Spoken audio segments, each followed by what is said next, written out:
One day, in a small town, there was a situation in a pub. One of the guys was so angry with the other guy that he called him an uncouth scumbag. The guy asked the other guy how dare he mess with him, the son of a noble family.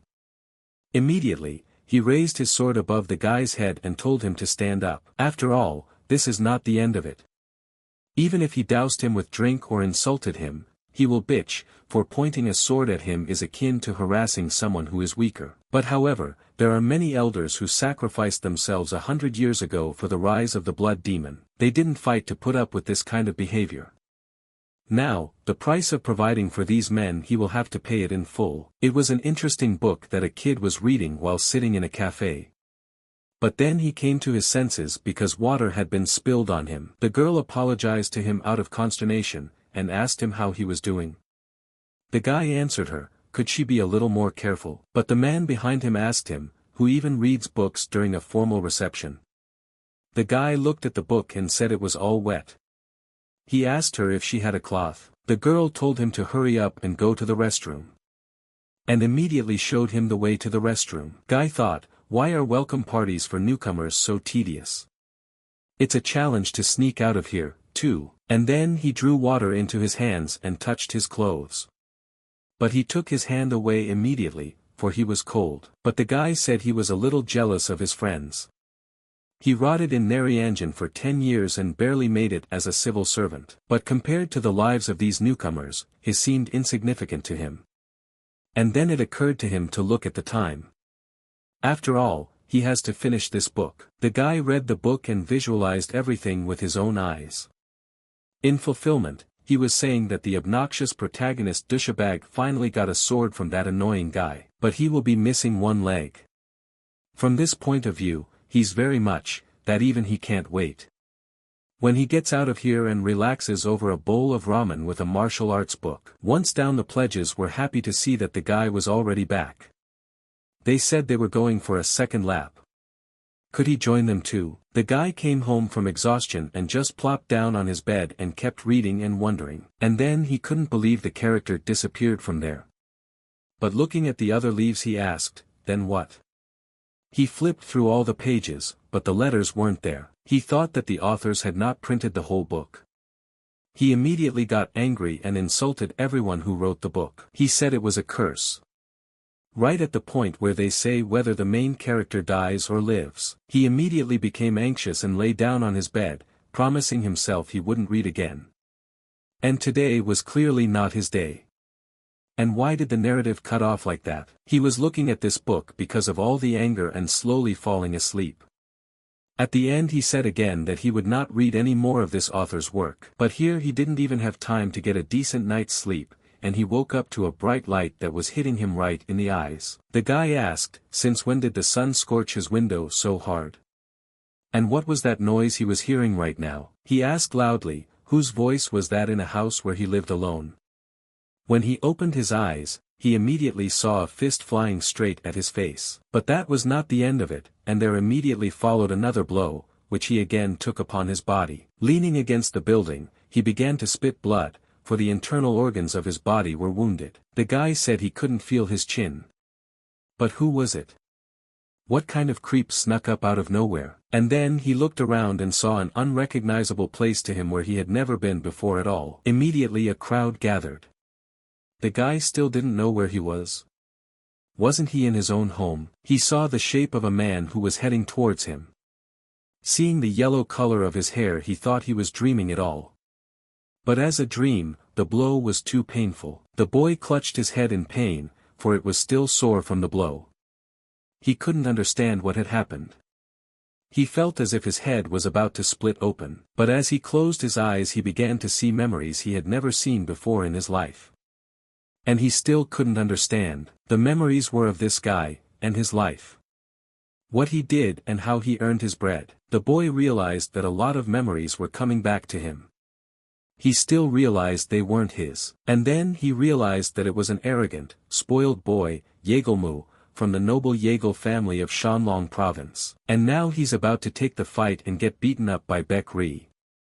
Guy thought, Yegelmu, isn't he a minor character in the hero book he's been reading all this time? He gave his possessions to the protagonist, Baek Ri-jin, right? But why were Jaegal-moo's memories sealed in his brain? And then Baek Ri came up to him and said proudly and bluntly for the lad to get to his feet. For this was not the end for him. The guy now realized that he had become possessed by a martial arts master. But then he remembered that at this point, Jaegal-moo was dying. But he would survive, but his leg would be mangled. But Baek Ri didn't care about that. And then seeing the sword above his head again, he realized at the last moment that he was going to be disabled like this. Jaegal-moo realized that he had become possessed by a martial arts master. But what should he do?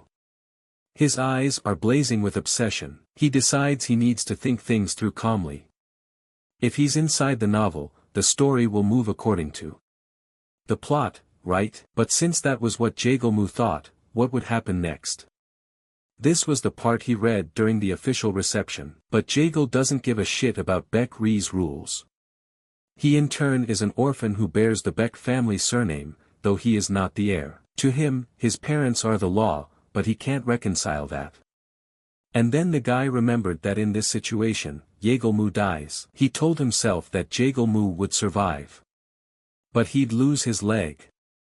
And then in the final minutes, he raised his hand and told Baek to stop. Baek hearing this immediately stopped, almost with a touch on his leg.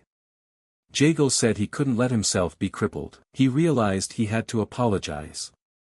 He immediately decided to kneel down in front of him. At that moment, Baek looked at him in surprise. Baek asked him what he was doing. Yengel said he was in a law-based world, so it should work. He said he is not Jaegal-moo, who is unable to apologize and would rather lose his leg instead. Jaegal-moo told Baek that as he sees it, the beating has brought him back to sobriety. It was the best way out he could think of. But Jaegal isn't sure how Baek will react to something like that. As much as he'd like to, he'll have to forgive him. Baek told Jaegal that he was just drunk. And now he's apologizing. And then Jaegal saw Baek put his sword away and was glad. Jaegal said it worked for him. He's sure Baek will stop being angry. Yeah, that's the way it should be, based on his personality type. But it's a big relief for him. We'll have to think of something to say to get away with it. Jaegal told him that he realized his mistake. He mocked his rule without knowing it himself. I realize a few words won't make up for it. Jaegal thought he needed to demonstrate his sincerity. And then he said that for the sake of forgiveness, he was ready to give his left hand. And then Baek thought for a long time and looked around at how people would react to it. But Jaegal saw that he was exactly like in the novel. Why is he cautious? And here Jaegal did not understand how such a dukkha could exist harmoniously in the world. But Baek showed mercy, and put his hand down. Baek sat down next to him and said he lacked restraint. It was worth considering that Jaegal was drunk. And since Jaegal was injured, he would walk him home. Jaegal was surprised at how easily things worked out for him. It's a good thing he has that kind of temper.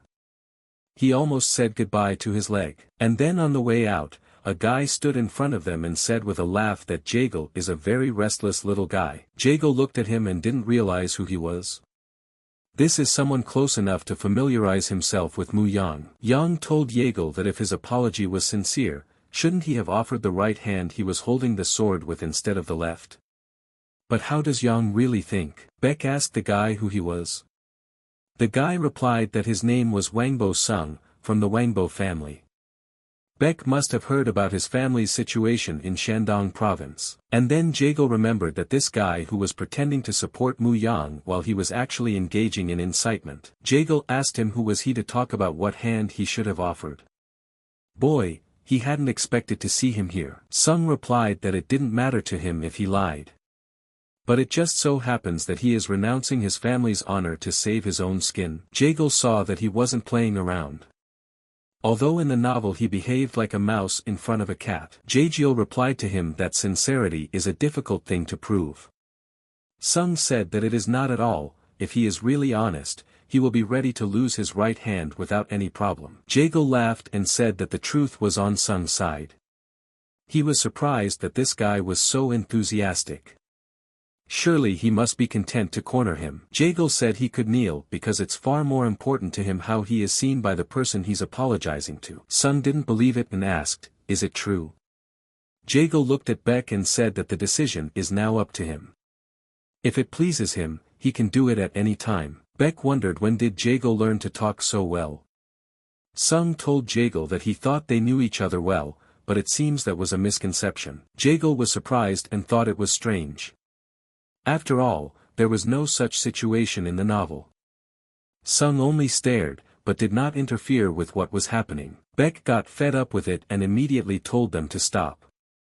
After all, he had received a sincere apology, so he had no intention of continuing the quarrel. And then Jago clutched at his heart in pain and considered how he could get out of here as soon as possible. And then Beck saw this pain and said he was getting worse. Sung said he was the one who would take him home. Jajalu, who had his leg cut off, went home with Sung. The situation is different, but overall not much has changed. Sung brought him home and immediately shouted to Yunho Myung to help them. Immediately, Yunho came right over. Jago was surprised to see, in fact, Yunho. How happy he was to see him. The people here don't know him much, but he's strong. His nickname is Thousand Flaming Swords, the main character who raided the central plane with Beck. This is a very noble situation from the point of view of one who has the context. And then Beck wished him a speedy recovery. Jaejeol saw how sincere Beck was about him and realized that they would definitely see each other again. On his way to the royal city, Jago realized that he is indeed, in the world of the novel, a hero. He has no choice but to accept it. And now from now on, he would have to live as Yegelmu. He didn't know what or how he would have to fix it, but Sung didn't let him go even for a moment. However, he is strongly opposed to dying after being taken advantage of, and as a minor character, he won't escape from life either. Somehow he'll survive. Sung asked him, was it Beck Ri? And how was he able to meet him? And then Jago had already forgotten about him, and now he would have to play along for a while. Jago replied that their relationship had been going bad from the beginning. He was about to meet his girlfriend for a drink when he suddenly appeared out of nowhere and started fighting. Jago realized that in reality his character abused his power and offended the sensibilities of Beck, who happened to be watching him. But he will tell it the way it was from Yegelmu's point of view. After all, Sung doesn't need to know that. Sung was surprised and told Jago that he must be furious. He was having a good time, he got a little carried away, and this brat forced him, the son of a noble family, to kneel down. Jago rejoiced and saw his revelation played into his hands. And now Sung is trying to use his anger. Even in the novel, he tries to poison Beck, but instead he suffocates himself and dies by choking on the poison. But the details of the story may have changed because of it, but overall it's the way it was. Is it still worth influencing them? Jago clenched his fist and said that the mere thought of it made him angry. But what could he do? Asked Sunga proudly. He would ask for a guard to be assigned to him, it would be better for everyone. Sung was surprised and asked again, guards? Jago replied that he already had someone in mind. In the future, he would be dubbed the Thousand Flaming Swords. Yunho Myung, I think his name is, they're the same age. He's not a bad guy in real life. Some half an hour later they arrived at the place. And the boy was standing at the door of his house Yagelove. Jago saw the inscription and was very happy, for here was the house of Jagelmu. And immediately he went into the courtyard of this house. But then he was surprised, for this house was much smaller than he had imagined. And then again, his memories came back to him. His relatives left him to find their own meaning in life. Some left martial arts manuals, some left belongings. Some sold their estate and left only one cow. And then Jaejeol began to look around and look for his command. After all, he was very tired from the road and needed to sleep. In a moment he stopped and couldn't understand why the ground seemed closer for him. Immediately he closed his eyes and fell. Opening his eyes slowly he was surprised, only a small light was shining on him. Immediately he jumped up from the bed with fright. He looked at his hands and said he passed out. This body can't handle the tremendous stress. Jago started looking around this room and thought it was his. And the guy also thought Jago was a drunk and a kleptomaniac. It's really full of stuff. But Jago realized that he had been brought here when he passed out. It must be his parents. He looked in the mirror next to him and said he thought so. Then he hadn't imagined it. He has a copy of the appearance not of Yegelmu as described in the novel, but of his own. And so evening came and his mother came into the room. Mother Kong told husband that he needs to be more decisive this time. And let him not try to guffaw as he usually does. Father Zhong told his wife that he had tried to instill discipline in him, caring for him like the apple of his eye, but today he would scold him severely. Zhong told Kong that she was the one who would need determination sooner than later. Kong replied to her husband that she could handle it. After all, at least now they need to be strict so he can be a good person. Zhong told her not to worry about it. Jaegil thought that even in this situation he was calm. Was it because he was at home? He would have to remember and ponder the contents of the novel. The door slammed loudly behind him. The sound made him jump up, for he was frightened. He turned his head and saw his mother and father. They were in a bad mood, for he must have done something wrong, and now he would have to answer for it. Chan tried to restrain himself, but even his wife beside him couldn't calm him down. And then he turned to his son, poking at him. 10 years later, the diabolical followers of a blood demon cult that are hidden from their world. They will combine a northern sea ice palace, a Potala palace, and even a ghost palace rebuilt by nomads. They will target the Central Plains and the emperor to remove him from his throne. But some of their forces will come from the east of Murim and begin to fulfill their great conspiracy of destruction of Murim, and their first goal will be the extermination of all sects and noble families. One of which is the Yeagle family, and now that things have turned out this way, he would like to live peacefully, but in that case he would be the first to die here. His father burst into the room and called his son a bastard. Jaegil was frightened by such yelling at him, and started to defend himself. Chan pounced on his son and asked him why the hell he was hurt like that. Jaegil stood beneath him, panting under his father's weight. Jaegil thought and realized that it was his parents. To scold their son is something impossible for them. It was so strange to Jaegil, because they think he is their real son and are very worried about him. If he tells them the truth, they will either disbelieve or accept the truth. But out of the heart they will be broken. For him to remain their son is a choice with the best outcome for both them and his future. And then Jaegil stood up, clenched his fist and turned to his parents. He's embarrassed to tell them this, but he's going to stop the aimless partying. Zhong asked his son what he was saying all of a sudden. Kong was scared too and asked his son if his head was hurt. And Zhong thought, how much did his son owe this time? Jaegil replied that he wasn't saying that to prepare them to admit to some huge mistake. He just suddenly realized that it was time to reflect on his sins and start living his life with a new leaf. For him, it didn't matter what Ijilmu was like before, his life will be different. It's a kind of challenge for him against his old self. And for his parents. Chan called his son to him and told him that he was going to meet with the man who calls himself the young warrior Beck tomorrow. Jaegil replied to his father that this was correct. He reflected on his guilt in what had happened and felt that he should receive suitable compensation. And then Zhong replied that he would pay. But is he sure he can handle it himself? Jaegil confidently replied to his father that he would do everything himself. Chong laughed and asked, is it really tomorrow? This was an unexpected turn for him at all. It was amazing to Jaegil how a father managed to keep his cool after everything his foolish son had done. But one thing he knows well is that behind his smile is the bravest of fighters, the man. It's not even a matter of bravery, not considering Yegelmu, who died an unassuming minor character. The noble Jaegil family played an important role throughout the history of the book. Jaegil asked his father if he could ask him something. Chan told him that he was listening. Jaegil replied that he had a desire to watch the celestial level archives hidden in the vault. Chan was surprised and thought about his desire to go into the archives. It was the treasure of the Jaegil family at this time, which boasts a variety of ancient knowledge of astronomy, geography, and battle formation. It is the place that makes the Jaegil family what it is.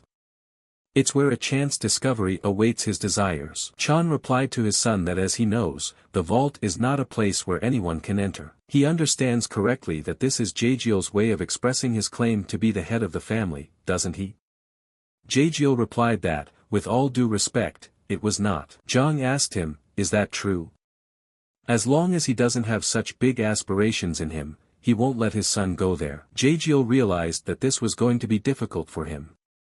He told his father that just because he couldn't give him a definite answer now didn't mean he didn't realize the value of the vault. He just wants to learn more about the greatness of their family to see if he's fit to be its head. Jong told his son that it was a lie, and an unnecessary one at that. You don't have to go to the vault for that. Jaegal said he has nowhere else to find their ancestral records. And he'd like to read them. Jaegal realized that they described his lifeline as well. Immediately, Jaegal left the office saddened, but Jaegal could see that his father was delighted with the changes his son had undergone, but still had his doubts. But he had told him everything he wanted to, all that was left was to wait and hope his father would let him get there. Chong called the house head of the Heaven-level Archive Defense Squad House, CO, over to his place to discuss some business. CO said then he asks to go straight to him. Jong told him to find out if whoever sent Mu Yang to the vault had bad intentions. CO thought about the Lord's words and said that he would do everything, and when everything was figured out, he would report everything at once. There was a fundamental essence, which was the foundation of many martial arts, as they all originated from it. Once he touches it, he can learn and control with any martial art. And then Jaegal nibbled on a truffle and said it was bullshit. Each character has their own way of generating internal energy and using it. It's an important setup that runs throughout the character. The problem is that the head of the blood demon cult is aware of the fundamental essence. The novel doesn't say when he finds out about her, but it's clear that once he does, he's a dangerous character. He needs to find out about her and save himself. But it is said that one branch of the Jaegal family, the Jianzhang sect, and the now-defunct Xuanzhen school have something called a Diary of Heavenly Mysteries that explains the fundamental essence. And to find out where it is, he must get into the vault and read the memoirs of the second head of the Jaegal family, Jaegal Bin. Jaegal went outside and said that even though he was cursed, he wouldn't mind going to the training room next to the house. He walked over to the armory and saw that everything he needed was here.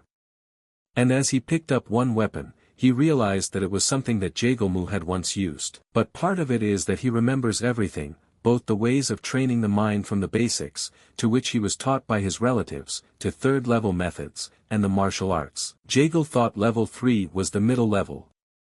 It must be, since the head of the family said that it was possible to raise the level to the 6th level. He immediately swiped his sword with his hand movements, and the energy and power of the sword itself revealed and light appeared. But he realized that it was only Jaegalmu's memories. And immediately afterward he sat down to meditate. Although he can feel a little bit of internal energy flowing through his lower abdomen, but he can't say it belongs to him until he truly experiences it. He'll start with the basics of mind training using the rising star method. And also if he repeats a certain phrase and focus on inner strength, he will gradually start to feel a small flame inside him. And now he was able to do it. That's the chi energy. It feels so familiar to him, like he's been doing this for a long time. Now to go through the second and third levels. He immediately let this energy flow through his body. From such a strong and powerful energy, he was slightly torn. He didn't realize what it was. Jaegal finished his training and found out that this character had so much internal energy. There was no mention of anything like that in the book. He obtained the essence of reverse bone flushing, the effect of which is stronger if one acquired it before the age of 10. But after taking various herbal potions, his chi points were pressurized and the master conducted internal energy through them. A master with the essence of reverse bone flushing would constantly lose internal energy. It turns out that he was expected to wait too much. Jaegal realized that his character was a fool. He waved his hand at the body, which is like a gold mine, and engaged in some foolishness. He didn't even realize he had the best body in the whole hero world. He certainly wouldn't understand him in that. He realized that Jaegalmu was naturally lazy, and he was a hard-working man who had spent 10 years slaving away in Noriangjan. Survival is not a problem for him. From now on, he will hone the capabilities of this body until he becomes the main character. And then Jaegal fell asleep in the street. In the morning, someone told him he couldn't sleep here. And told him to get up. Jaegal was surprised at this. He realized that he was exhausted to death.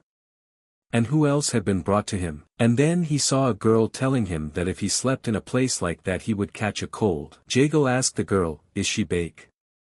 The girl was not modest and said she was the one. And then he realized it was Jaegalmu's younger sister. Not wanting to share his parents' love with anyone, he pretended she didn't exist. But then a man came running in, shouting to the young mistress. He asked her, "Is it possible to disappear from sight like that?" Did she know how long he had been looking for her? Jagal asked the man, "What's wrong? And why is Bake wandering around alone in the morning?"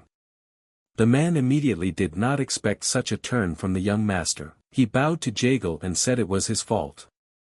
She ran away while he retreated to the kitchen.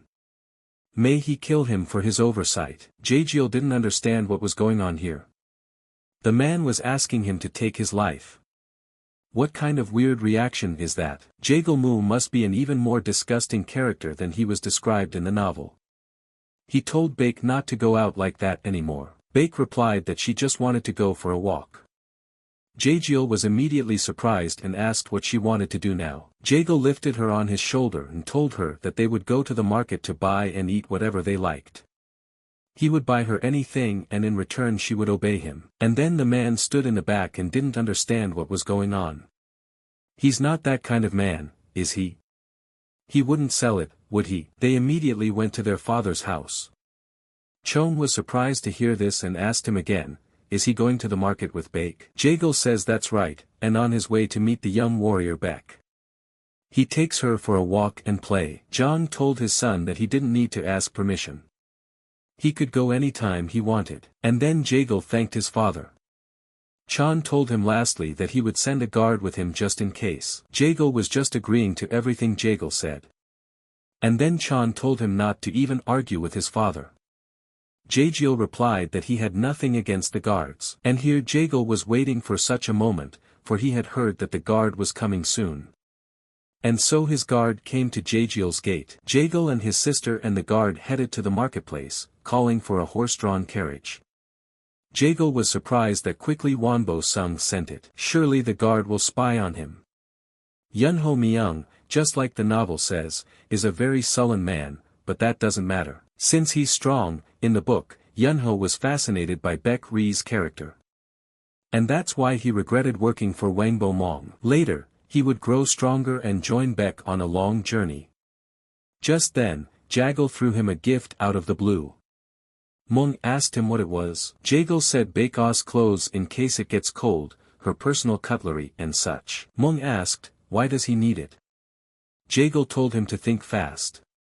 His job today was not to guard them, but to be a nurse. Mung didn't like it, he hadn't expected to be a caregiver on this trip. And he certainly wasn't hired by them, and so they arrived at the White Cloud Inn. Mang immediately started looking around the place. While Jagal was chatting with his sister, Jagal told his sister that he had one thing to do here, so let her play with this uncle for a while. Baek asked him, with what other uncle? Immediately looking behind her brother at the man, she was startled. Jagal immediately told Mung to make a simpler face, after all, she was still a child. Jagal told Bok that this uncle here wants to be friends with him, he will buy her favorite sweets. Will she play with him for a while? And have them stop by the bookstore too. And then Jagal took out a bag of money and handed it to Mung. He said it was for candy. And the bookstore, too. And what's left over is all his. Mung immediately felt that the bag handed over by Jagal was very heavy. Immediately they headed out and Baek said goodbye to her brother. And then Jagal looked at the building and said it was time for him to meet the main character. Baek Ri is the legendary figure of the novel's hero, and the protector who must stop the cult of a blood demon. Far more important than the story of its formation, however, it has one of its fundamental essence. He's not crazy to take on a mission to save the world and become a martial arts expert. Only to become the one to guide him on that path. He would follow the storyline, only slightly changing the part about him. That's why he decided to get close to Baek. When he got to the door he knocked and asked if anyone was here. And then Baek opened the door and asked who was knocking there. And then he immediately recognized Jagal by the door. Jagal told him that they had met before, young warrior Baek. He has something to tell him. Would he mind coming into the room? Once inside, Baek asked the guy how he knew he was here. Jagal looked around and saw that everything was as described in the novel.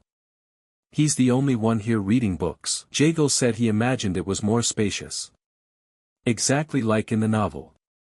He came mainly to give this as an apology for what happened. And then Beck closed his eyes at the money he saw and said that you can't trust gossip after all. He even came all the way here for this.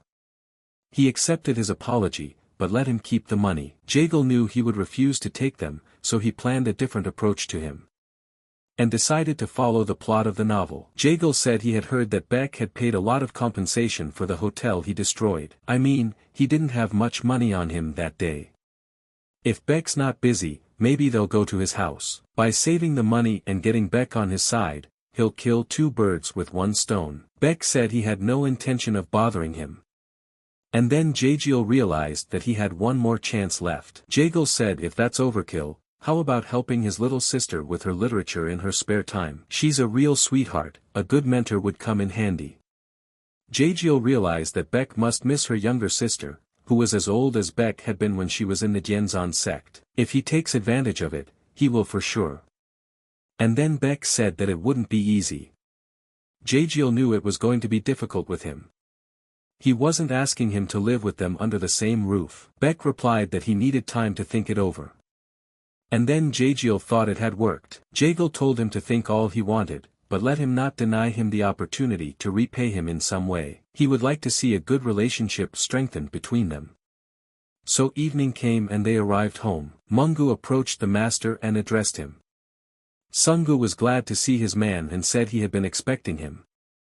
Let him tell how Yagelmu behaved. Mung replied that he had met Bekri today. Sungwoo was surprised and asked him if it was true. Sungu said he didn't even have to push him to do it, went to him himself. And then what happened? And here Mung didn't know what to say to him. But he said that he didn't notice anything remarkable after that. And he apologized. Sungu told him to shove his apology where it belonged.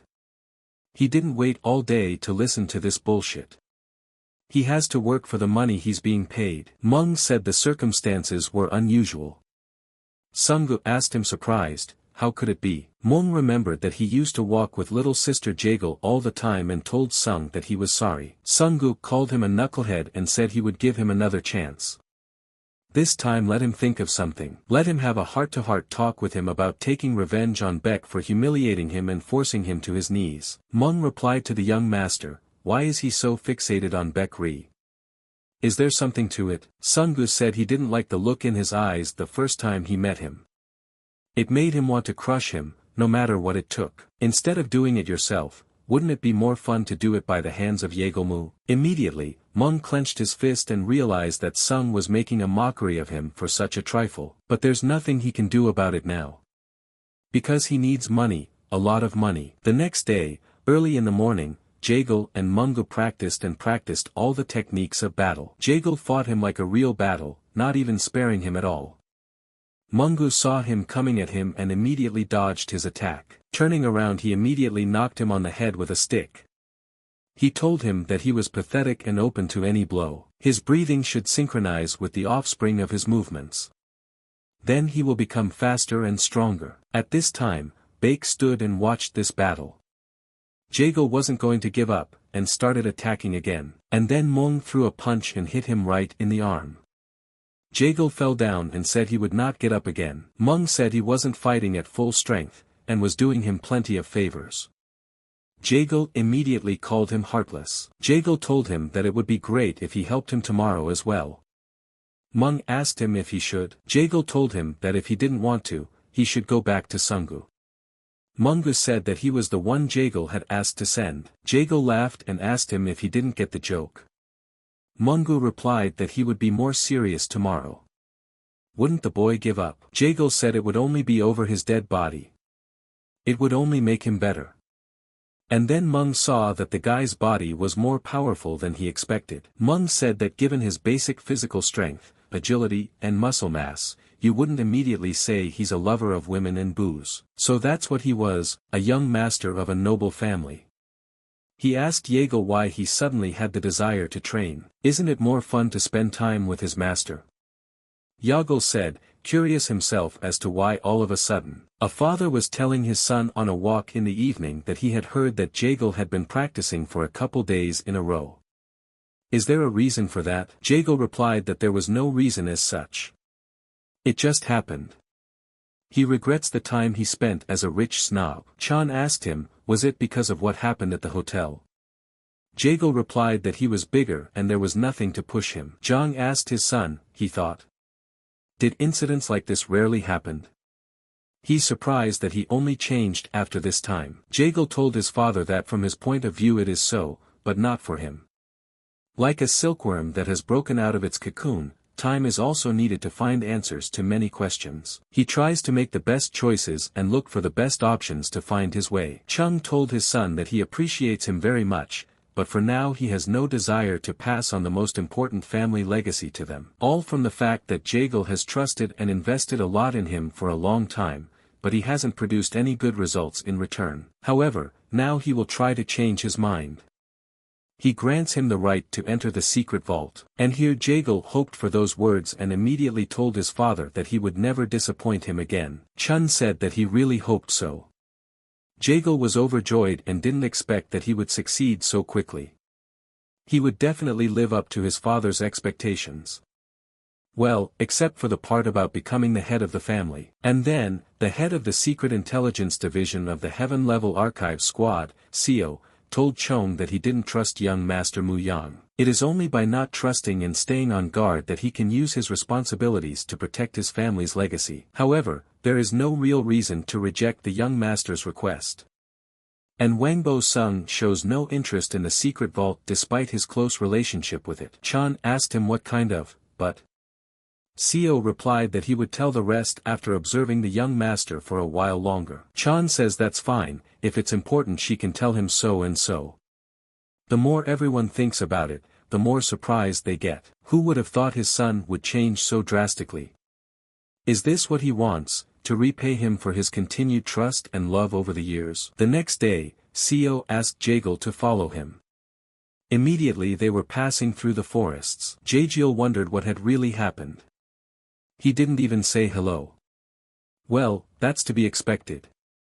After all, it's only his father standing over him. He remembers that the head of Seo did not appear at the beginning of the narrative because he is not an important character. But in the second part of the novel, he performs various tasks in the position of his father's handmaiden.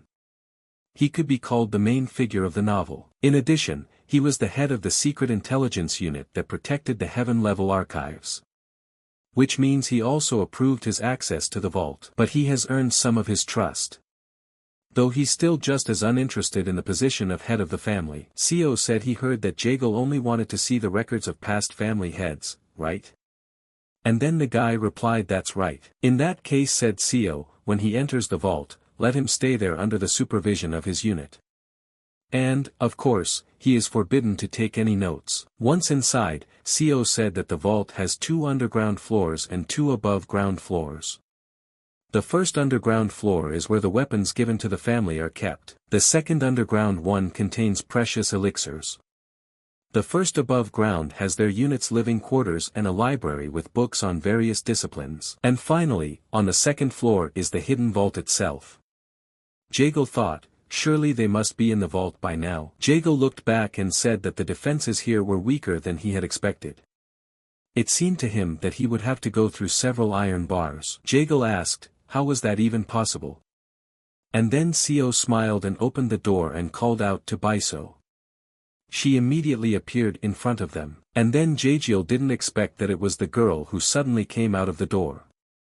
How is that even possible? She immediately showed herself in all her glory, and got down on her knee. Seo said that the vault could become a heavenly fortress if they wished. Seo immediately pulled out his keys and shoved them in the door, saying there was no point in explaining everything to him. And he hopes Jagal finds what he's looking for. Jagiel now understands why the vault is called secret. Jagal entered the room and couldn't believe that there would be such a thing on the second floor. The family was considered noble for a reason. That's probably why they are still called the Hidden Dragon family, even when they were no longer listed among the top 3 major families in Shandong province. And then Baiso threw Jagal out and said he couldn't come in here. He had better go to the last room. Jagal told her to stop appearing out of nowhere. She immediately said nothing to him. Jagal told her, and could she get him some food? Energy pills would do just fine. Baiso said that on the orders of the head of the family, they prepared it for him. He said Jagiel was here for the long haul. Jagiel asked her, "Is this true?" and immediately thanked her for such a courtesy. But Jagiel had no intention of sticking around for too long. He had a very specific goal in mind. He wants the memoirs of the second head of the Jagiel family, Jagiel Bin. And then Chun was told that a disciple of the Jianzhang sect had come to see him. Seo asked him, "Is he about Baek Ri?" Chun replied that was correct. He thought her followers would disappear, but still she was able to keep her reputation. Chun said he got along with his son, right? Is this fate sent by heaven? And he wonders what his son is thinking. It wasn't enough to just pay the compensation, so he also crawled disciple Diangshan to visit them. Seo said, curious as to why the gentleman decided to give up training for someone he saw for the first time today. Chun replied that because it was the first time he had met a man with potential in a long time. He didn't teach him anything special.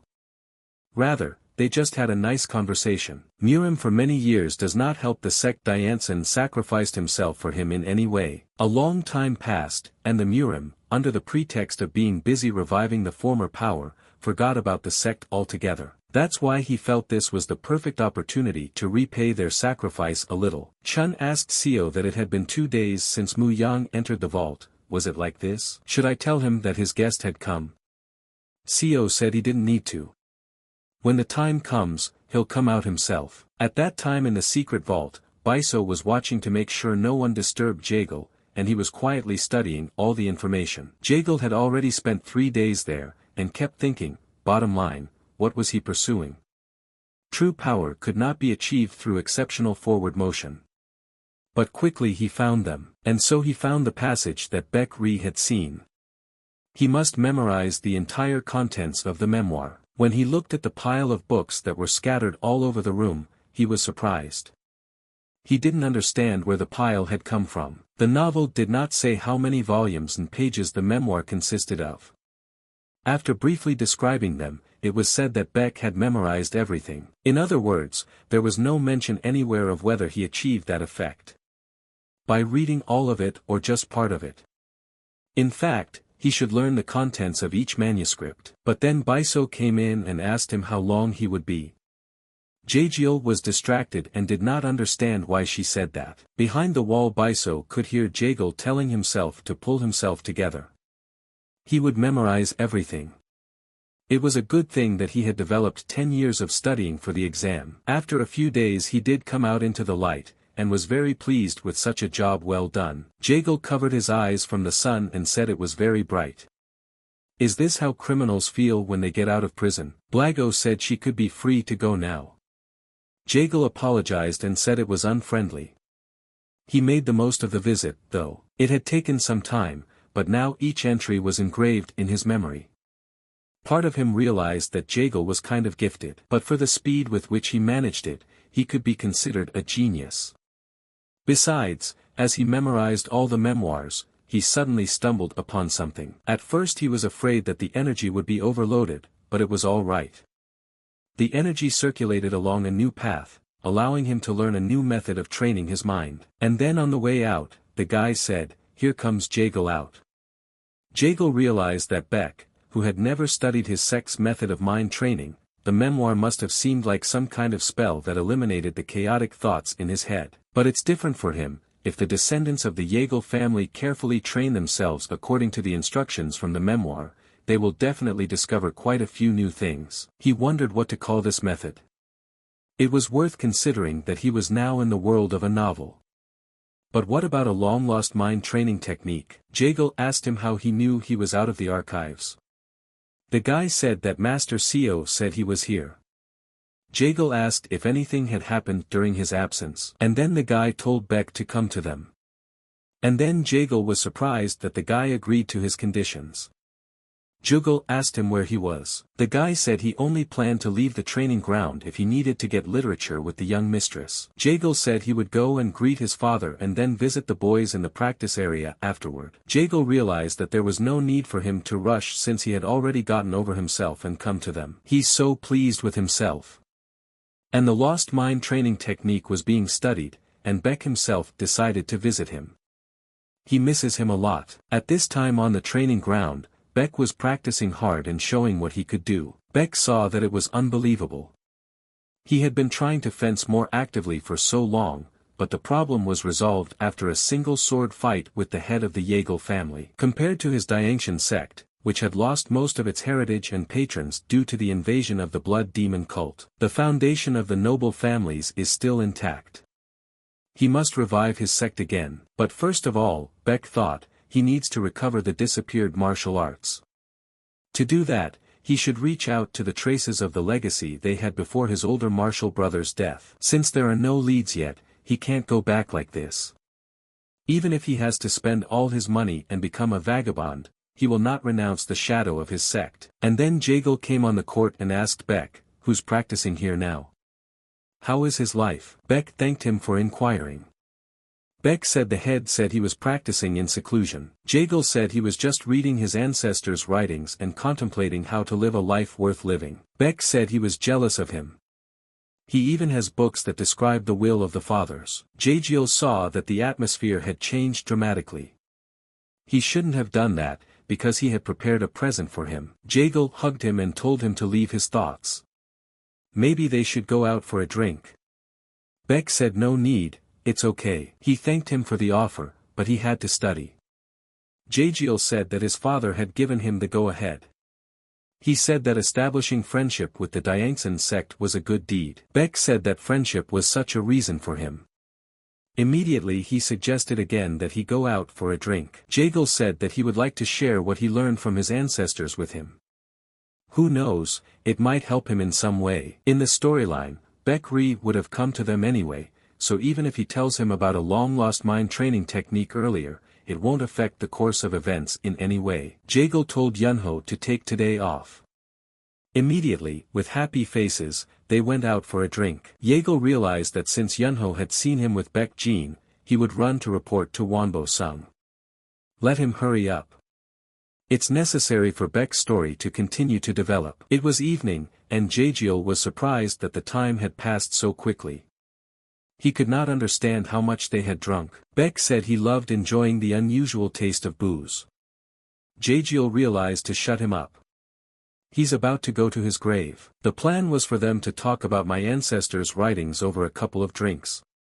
Is this how a person not interested in drinking should behave? And then Beck remembered and asked the guy why he was despised by everyone. Yeagle said he was about being called an idiot, a retard, the mongrel of the Yeagle family and a fool. It's payback for a kind of rebelliousness. Adolescence is taking its toll. He is supposed to be the best in his family, but because he knows how things are in reality, he has begun to behave in this way. But now he's trying to get his life together for the better, but can he say something to justify his tipsy state? Beck told him to speak up. Yeagle told him not to focus so hard on the target in front of him. The impression is that he only sees, and sometimes you have to look back and around, and even both sides at once. Beck asked, both ways? Yeagle said moving in front is not the only choice, retreating is just as much a choice as going around the side and even proceeding backwards with your back. Yeagle directly felt himself concentrating, and how could he not? After all, these words belonged to the second head of the Yeagle family, Yeagle Binu. Yeagle asked him if he knew what is good in the life of a fool. He is free from the shackles of the order of society. And he needs to go beyond laws, discipline, manners, and valor to know justice. Yeagle asked him what he thought. He actually took a little from the books he had read. Well, except for the part about the life of a fool. Just then Beck picked up the bottle and said he had to drink it. Yeagle was frightened, for he did not want to drink it again. Beck told him if he remembered anything else, could he tell him? Yeagle realized that this was a success. And he was able to get him interested. Yeagle agreed with what he said and said, but if Beck would stop pouring it on him. In the morning Yeagle stood at the gate and vomited. He said that a good start had been made. If he handed over the long-lost mind training technique, he would easily fulfill the first condition for obtaining the Heavenly Mysteries diary. His help to Beck was something akin to a friend's boost in the game. Just then, Yunho walks up to him and asks him if he's okay. Yeagle asked him how long he had been standing there. Yunho said there was something he had to tell him. Yeagle apologized and said that if it wasn't urgent, maybe they could talk tomorrow. Yunho said it was urgent. He immediately took out a bottle and said that Wanbo wanted him to give it to him. Jaegal asked, "What's in it?" "Gee, quite obviously, it's poison." Yunho said it was made from several poisonous plants. Jaegal realized that in the novel Wanbo had given it to him, but now to Yunho Myung. And then Yunho said that Wanbo had said that he drank it would turn red and blind in a day. It is not designed to kill, but to blind. Jaegal asked him, "Is this true?" Yunho, when given a choice, let him make a clear decision like he did. Moments like this happen to them because of the way they act. Yunho thought, what is this guy talking about? Jaegal realized that the meaning of his words would soon come to him. In the story, Mu Young tried to poison Baek Ri but was caught by his father.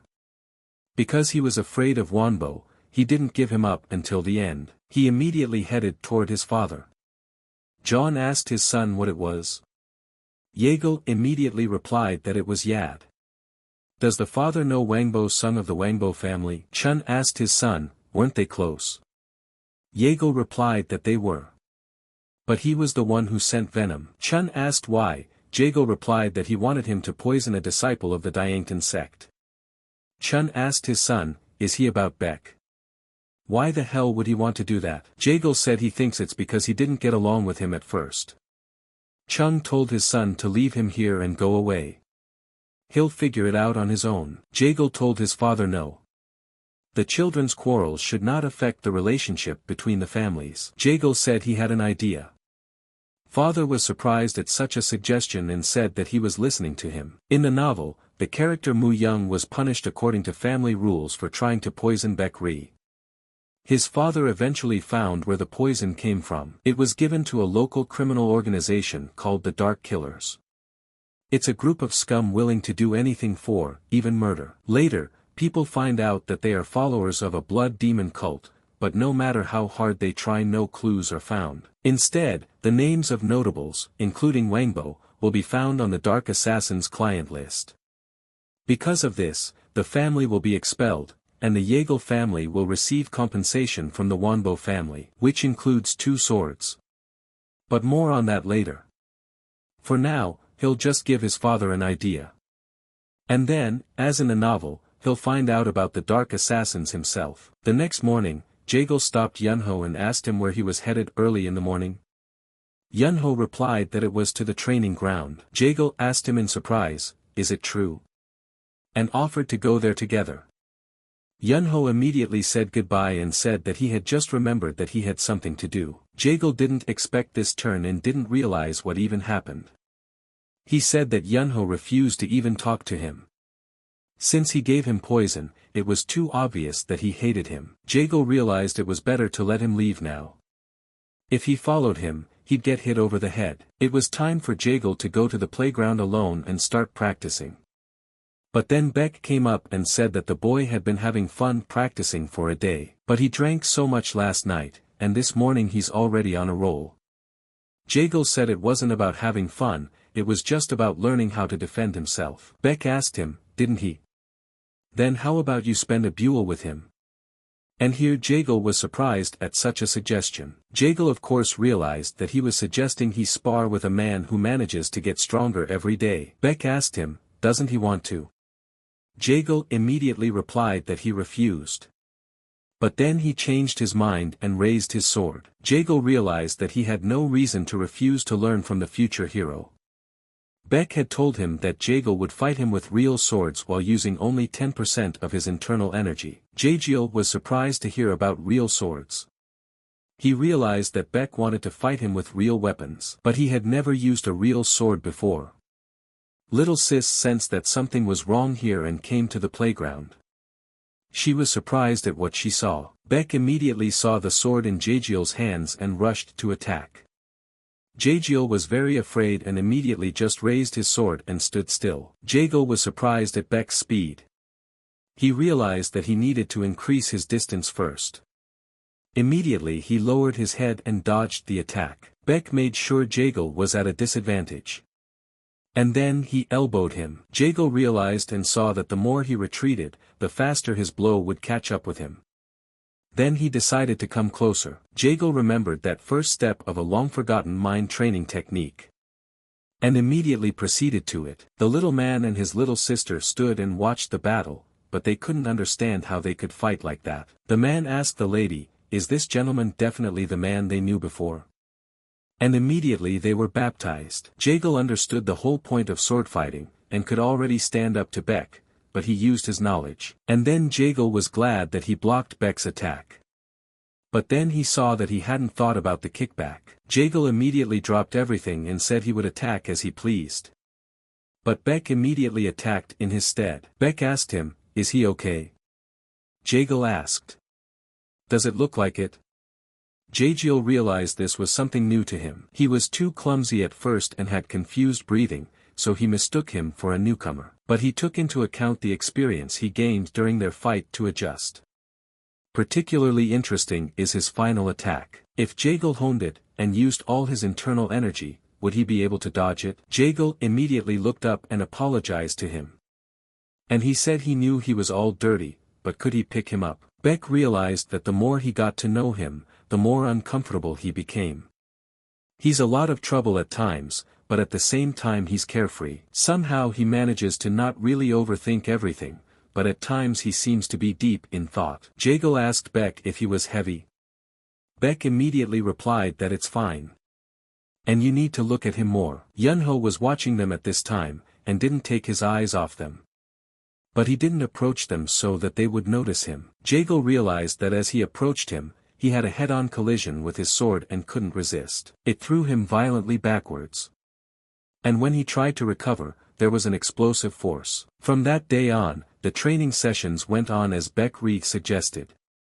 The previously unclear points began to become clearer. After 4 days, he had gotten used to the swordsmanship method of the Jagal family's rising star.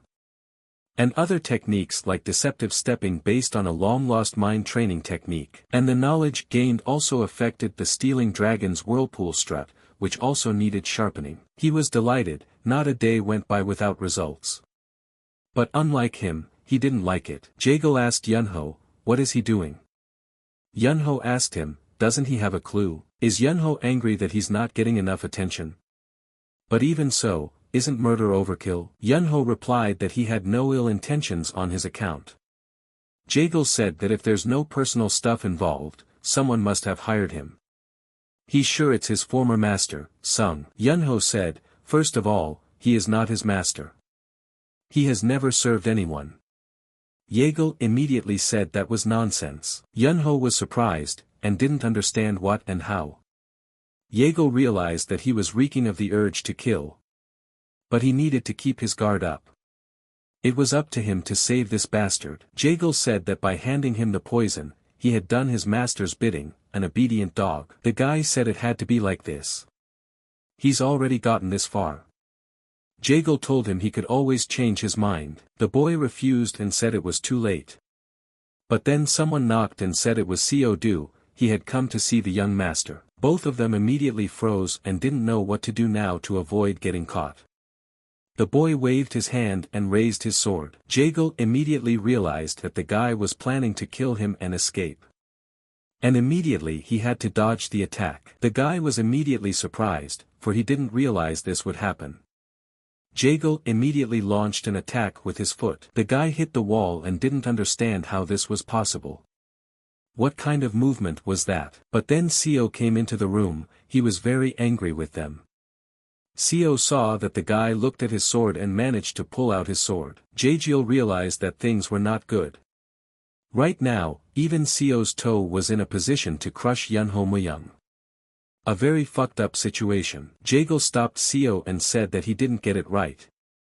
Co was surprised and asked, "What do you mean?" Co said that just now, his eyes were shining with the lust to kill and his blade was raring to go into battle. How else could it be interpreted? Jagal said they were just sparring, that was all. Co looked at him strangely and asked, "Sparring?" Jagal replied that that was exactly what it was. He thought that before he went to the Murim, he should learn how to fight in different environments. Co asked him, "Go to the Murim," he said. Jagal replied that that was it, he wanted to tell his father about it later. Jagal realized he was doomed. He had to say too much to resolve the situation. So why the hell would he want to go to the Murin? Seo said that judging by his lust to kill, he was probably only pretending it was sparring to take his life. Yeagle said no, Yunho is his faithful escort. He's not the kind of person who would betray, let Seo believe him. Yunho was thinking at this time, what was Yeagle up to? Soa said then they would do this. If Yunho's words about his loyalty are true, he will take the lead in enslaving the Dark Assassins. The Dark Assassins, asked Yeagle. Had his father figured out their location? Seo replied that was correct. Yeagle realized that he had managed faster than he had ever expected. If Yunho joined them, it could be used as an opportunity to settle their problems. Seo asked Yunho what his answer was. Yunho didn't hesitate at all and replied that he agreed to their terms. Seo left and told Yeagle that his father wanted him to be with them. He would be waiting for them tomorrow morning at the back gate. Seo said as he left that he hadn't let them out of his sight at all.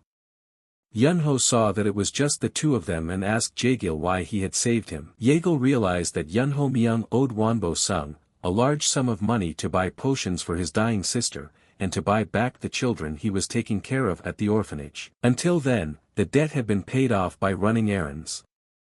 But since he didn't use the poison, Wanbo probably pushed him harder. That was why he had gotten this far. Yunho asked him again, why did he help him? Yeagle replied that he is already one of his men. He can't silently watch Sung push him around. Since Yunho had agreed, he would go to the front lines. If he makes it, he'll deal with his debt to Sungu. Yunho asked Yeagle, did he know about it? Yeagle replied that he was only speculating. If he didn't go for the murder out of personal motives or because he thinks Wanbo is his master, then the reason can only be duty. Yunho told the guy he couldn't help him with that. Yeagle knew that. The lowest quality poisons cost at least 30 silver yams. It's a huge amount. For example, a peasant only earns 10 in a year. In any case, it is up to him to become free of Sung. Yunho realized that he couldn't do it by himself and he said in desperation that it was a curse. Out on the street Beck met him and told him that if Yeagle hadn't forgiven him, he would have been killed long ago. Yeagle has shown mercy to him, so may he not disappoint him in this decision. At the back gate that morning, Seo said that today they were heading east of the Mountain of 1,000 Beings, to its very summit. And they would attack the Dark Assassin's base. The mountain may look unremarkable, but there is a magical field there, an absolute mirage of Dark Assassins, that hides the stairs leading to the cave. Yeagle didn't understand why the devil Yunho hadn't come to the meeting yet. Seo said their goal was to destroy the field at sunset and finish off the Dark Assassins. And for those who lead the front-line fighters, he will go. And then Yunho came to meet him, and Jejiel rejoiced. Seo said that he had something else as well. A disciple of the Diangshan sect will also be joining them.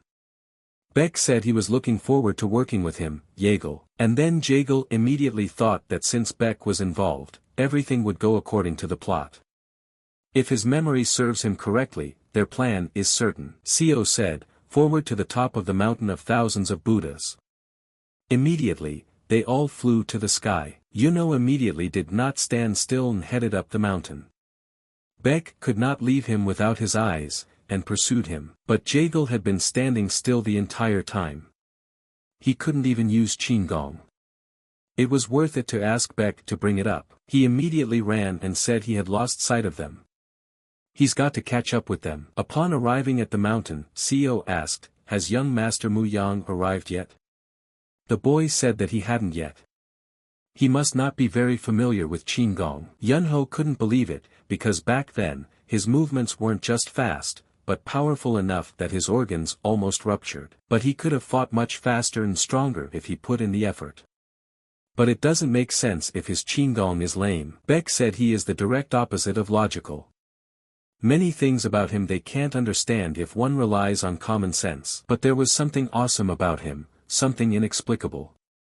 He must have felt it himself. And so night came and Seo said it was time for them to get on with the plan. Yunho looked at Seo and thought, what the hell is that creep doing? They would soon infiltrate the enemy base. At this time, Yeagle was running and thought that if everything went according to the storyline, Beck would definitely destroy the Dark Assassin's base. But he will miss their head. Because the inside of the cave is like a labyrinth.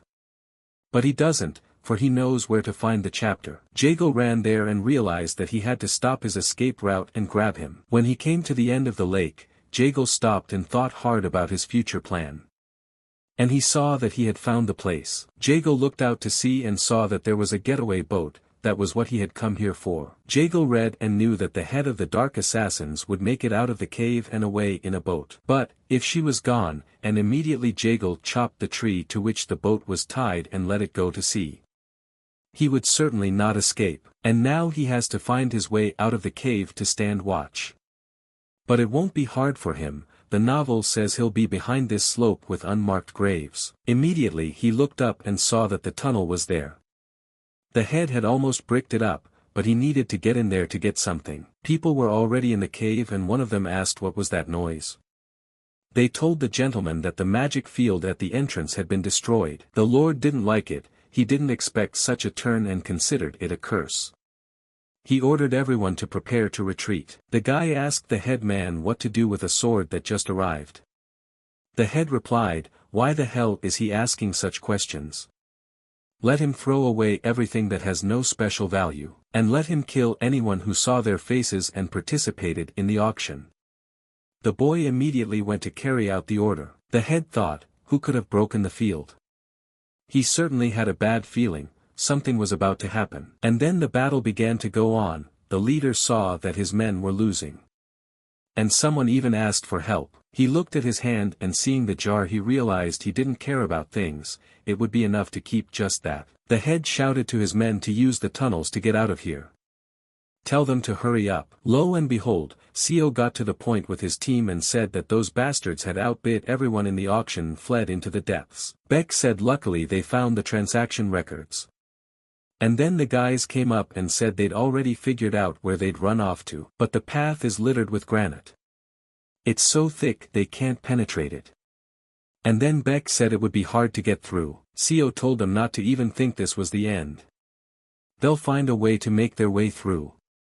Let everyone hurry up. Seo immediately wondered, where did young Master Mu Yang stay?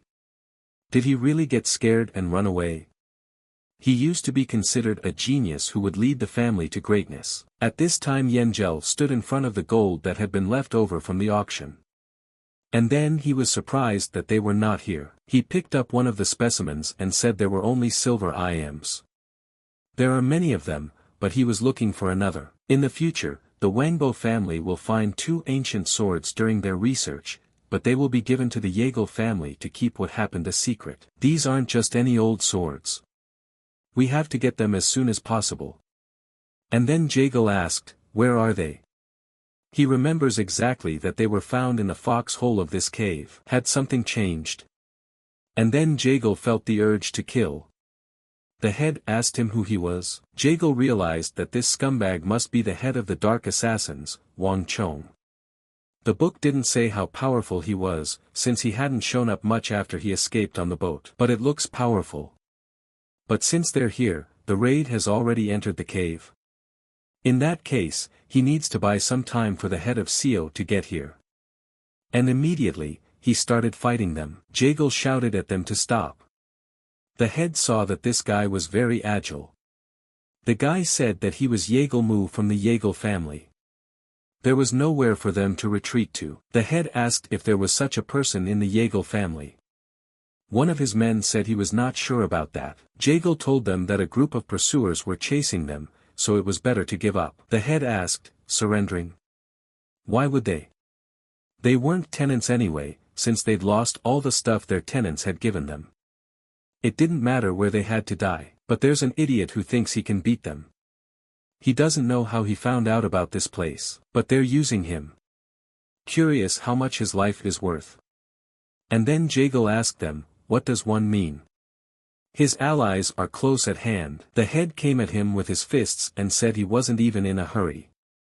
Jago was surprised and couldn't understand what kind of speed it was. And then Seo was standing on the other side of the stove and heard strange sounds. He told them to hurry up. Let them break here. And so Jago began to fight this head. He dodged his attacks each time to stall for time. Jago immediately realized that his training had not been in vain.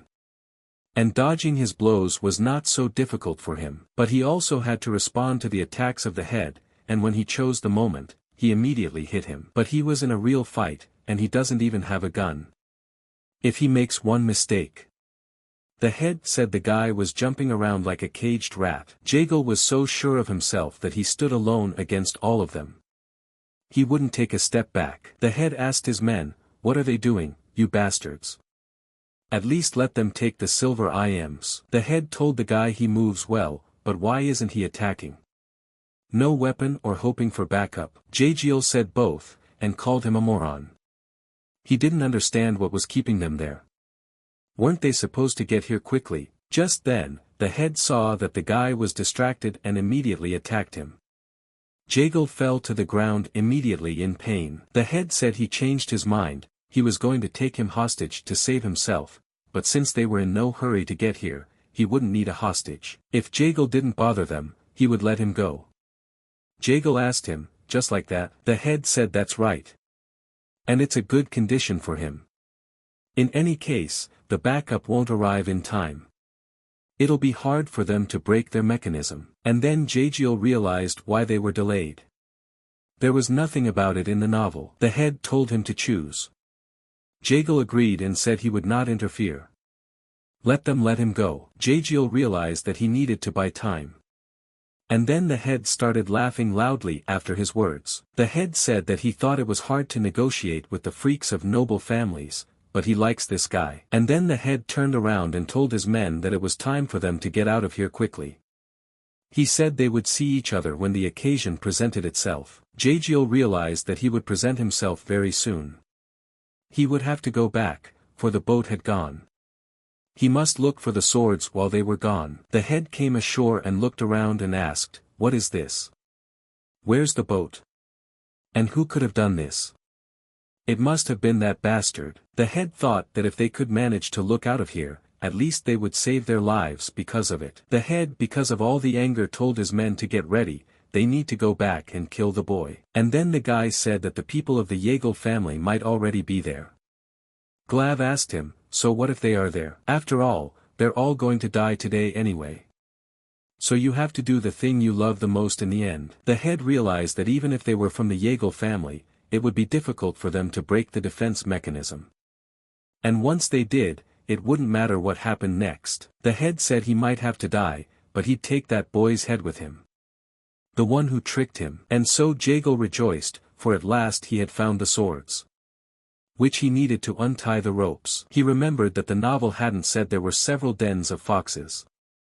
There were a lot of details missing. So he decided to take a look. Since they were here before the Dark Assassin base was formed, they must be very old. It's called the Northern Sun. He's supposed to give it to Beck, like it says in the book. And this moon monster will be passed on to the next head of the Yagal family. Since the head won't be replaced for a while, he thinks he himself can borrow it for a bit since he doesn't have any other weapons for now. Those who know nothing about this sword may think it is a simple piece of metal, but that's not the case. If you let some internal energy flow through it, it would become an awesome weapon with a sharp blade that showed like the claws of a beast at the sight of prey. And so Jagal realized how things must be and got very excited looking at this sword. Jagal thought and looked at the knives. After all, he could use them, since he wasn't usually sharpened. And then someone behind him yelled at him and called him a brat. It was the head, and he told the guy to come out now. Jagal felt a fierce urge to kill. But he had no choice but to fight the Dark Assassins. And then they started fighting. The head asked him if he thought it would be faster to kill him or the bastards from his family who would come here. Jagal immediately began to defend himself against his attacks, and managed to do so. And the head was about to overtake him with his strong blows. The head said the guy staggered. And he'll see how long he can block it out. Jagal saw the attack and put up his hand, and there was an explosion, from which the head came out of the smoke and said that the boy had been caught. Jagal realized that he was going to be attacked. He immediately lowered his head down, then dodged the attack. The head smiled and said that it was true, he was like a rat. And then he kicked Jagal with his foot, and he flew off. Jagal fell to the ground and could not get up from the pain. The head came to him and told him to get up out of anger. Jagal barely rested on his sword and asked him what he wanted. He realized his arm was numb from the endless blocks. Jago saw that he was inferior to Beck's speed. But the length of the pike makes it hard for him to get close. Jago wondered what he should do. But then there was an explosion, from which they were both distracted and looked away. The guys also asked, "What's that rumbling noise? Was the cave about to collapse?" The head immediately realized that the guy's men were about to come here. The head told the guy that he assumed the guys he was waiting for had broken the mechanism. And that's when Jago got excited. The head took up his weapon and said it was time to bid him farewell. He immediately told him to get ready. Because the pike is long, he has to step back so that the next blow will be stronger. The pike won't let him get any closer, and in addition, since he's moved away, it's even harder to reach him. But if he seizes the opportunity as he retreats, he may be able to hold out until CO arrives. A long-lost mind training technique. Immediately, the head told him to get it over with. CO told his men that the path had split. And now they would have to split into two groups. Beck said to Master CO, what did he think the explosion was? Is it possible that Mu Yang came? The head was telling Jago that he had nowhere to run to. But Jagiel was not going to give up and went into battle himself. The head immediately picked up the moment and attacked him as well. But Jago dodged his attack again. The head asked the boy when would he stop dodging. He realized that the Jago family's freaks were about to show up, but before it was too late, he should at least kill him. And that's when Jago saw him recoil. And then Jago fell down and realized that the head was aiming at his feet. And then the head saw that the boy was caught in a trap, but he didn't anticipate that Jago would trick him into attacking. And the guy immediately jumped into the air. Jago realized that he couldn't dodge, so he had to block his attack. Jago didn't know the force would be so great and he had to take the blow. Jago remembered that time he had stood up to the blow, the explosive force released. He wondered what was going on. A very familiar feeling. The vibrations from the recoil of the blows affect his internal energy. This causes it to gather and flow sharply through his belt and arms, as if moving along the chi paths, straight into the sword point, creating explosive power. No one expected this and everyone was surprised. Jago fell to his knee after such a battle and couldn't take a proper breath of air. He felt as if his heart was about to burst. Jago looked up and saw the carcass that was bloody and lying in front of him. He couldn't believe he had managed to kill it. Jago couldn't believe that he was able to see this cruel man. The others said that their leader had been defeated. They began to worry and didn't understand what they should do now. Or maybe it was time for them to do the legwork. And then one of them told his own to beg. Did they forget what the leader said? They're all going to die here. No matter what we do, there's only one outcome. They immediately all got together and the guy told him to kill the creep. Whoever's scared, get the hell out of here. Jago realized that stabbing a man was not as easy as it was described. My heart felt like it was about to jump out of my chest. For the world he's in now, it's the norm. It's worth getting used to if he wants to survive. And then he felt everyone else coming at him. But he stood still and did not move. He realized that he would die before he could adjust to the new reality. Jago barely lifted himself up and realized he was in the shit. No more strength, he can't even stand up, but he wouldn't want to die at the hands of secondary characters. What happens when he dies? And then looking up he saw one of the guys fly by him and crash into the wall. When he saw his boys he rejoiced and said they were here. There in front ran Beck, the strongest and most respected boy. Beck walked beside him with such splendid speed that he even had time to say he had done a good job. Jago saw Beck coming unarmed at them and shouted, dropping his sword for him to take it. Beck immediately pulled out this sword, and the light began to catch the guy's eyes. They immediately all froze in place. Beck started attacking everyone he saw in front of him. The guy didn't know what it was. Jago, while Beck was resting, killing everyone.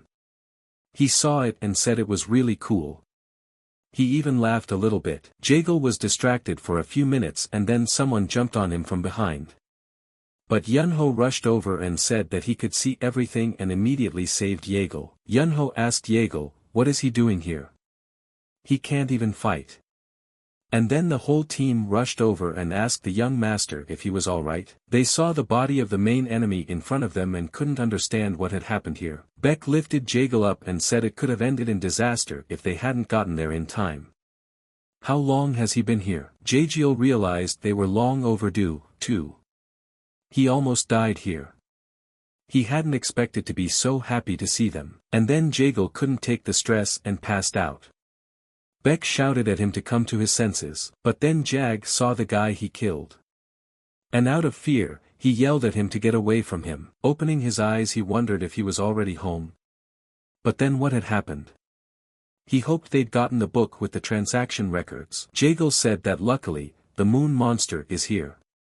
And the northern sun, too. He gave it to him, didn't he? He's so right. But he'll still get the sword. Because it has a martial art description and a letter left by its former owner, Daozram Beck Moon, in the hilt. He's a Tao master, Beck of the Jiasang sect. For a long time, he has been in search of the basic principles of their sect. However, since there was no way to find them, he couldn't take the righteous path even if he could clearly see it. Heirs of it, they shall mow the state of the calm smoothness of the water mirror, if the heavens hear them, and they succeed in their purpose. They would have to climb to the highest point in Hunan province, facing north, as the heavenly mysteries would announce themselves when the water was smooth. Beck said, why was his ancestral heritage in a place they would never have guessed? And then there's this letter. What was it about the calm smoothness of a water mirror that even his ancestors couldn't find? Jaegal asked him if she remembered the words as they drank. Jaegal said, in fact he took them from his ancestors' records. Each time he reread them, the thoughts in his head became more and more organized. Beck asked, is that some kind of mind training technique? Jaegal replied, no, but it is something that has a special power to free the mind. It was lost so long ago that even the elders of his family know nothing about it.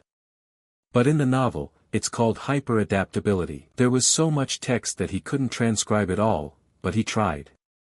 I'm sure he could use it. Beck asked him if she was sure she wanted to give him such a jewel.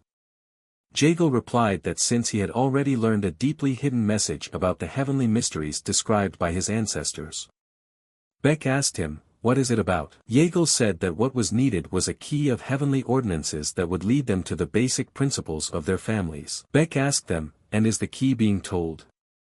Jaegal replied that his guess is correct, then the probability is very high. But he is not sure. The answer regarding the tranquil smoothness of the water mirror that Daoist Beck was looking for is within their family. Beck said he wondered why the basic principles of the Diangtang sect were similar to theirs. They are two fundamentally different structures. Jaegal said, wondering the same thing. Jaegal said, and regarding the sectors of the heavenly ordinances. Let him give them out as well. Beck asked him what he had in mind. Jaegal said that he wanted to find the basic principles of the Diangtan sect with him. He will give him a long-lost mind training technique to help him achieve a state of tranquility of mind. And will guide him in his search for the diary of heavenly mysteries to gain power with him. Only then will he be able to survive in this world. He had already discussed everything with Beck, there was still one more unfinished business. He had to put an end to their fight with the Wangbo family by using the transaction records of the Dark Assassins. Fortunately, he is here with his father's permission. The man said to the young gentleman, a guest from the Jaegal family has come for an appointment. It was the eldest son of the Wanbo Lim family. Jaegal was surprised that he drank without snacking on anything. Lim said he received a message from his father. He suggested that the incident should not be publicized. Jaegal said the rumors that he was quick to understand the matter were not lying. Lim told Jaegal to keep the unnecessary compliments to himself. He doesn't want to waste his precious time talking about nothing. Jaegal realized that Lim wanted to get right to the point. Jaegal immediately pulled out a book and said, here are the original records. He asks that he take a look, Wangbo Sung's name is listed there. Lim picked it up and said he was a jerk. If he can notebook, it'll be over with. Their meeting is being held informally. He revealed his cards without even stating what he wants in return. Jaegal said he believed Lim wouldn't do that. Lim asked him why would he. Jaegal replied that Wangbo Sung is his half-brother. Isn't he the one poisoning his family's honor? This incident can serve as an excuse to restrain him to act as he pleases. Lim saw that Yeagle doesn't particularly like Wangbo-sung.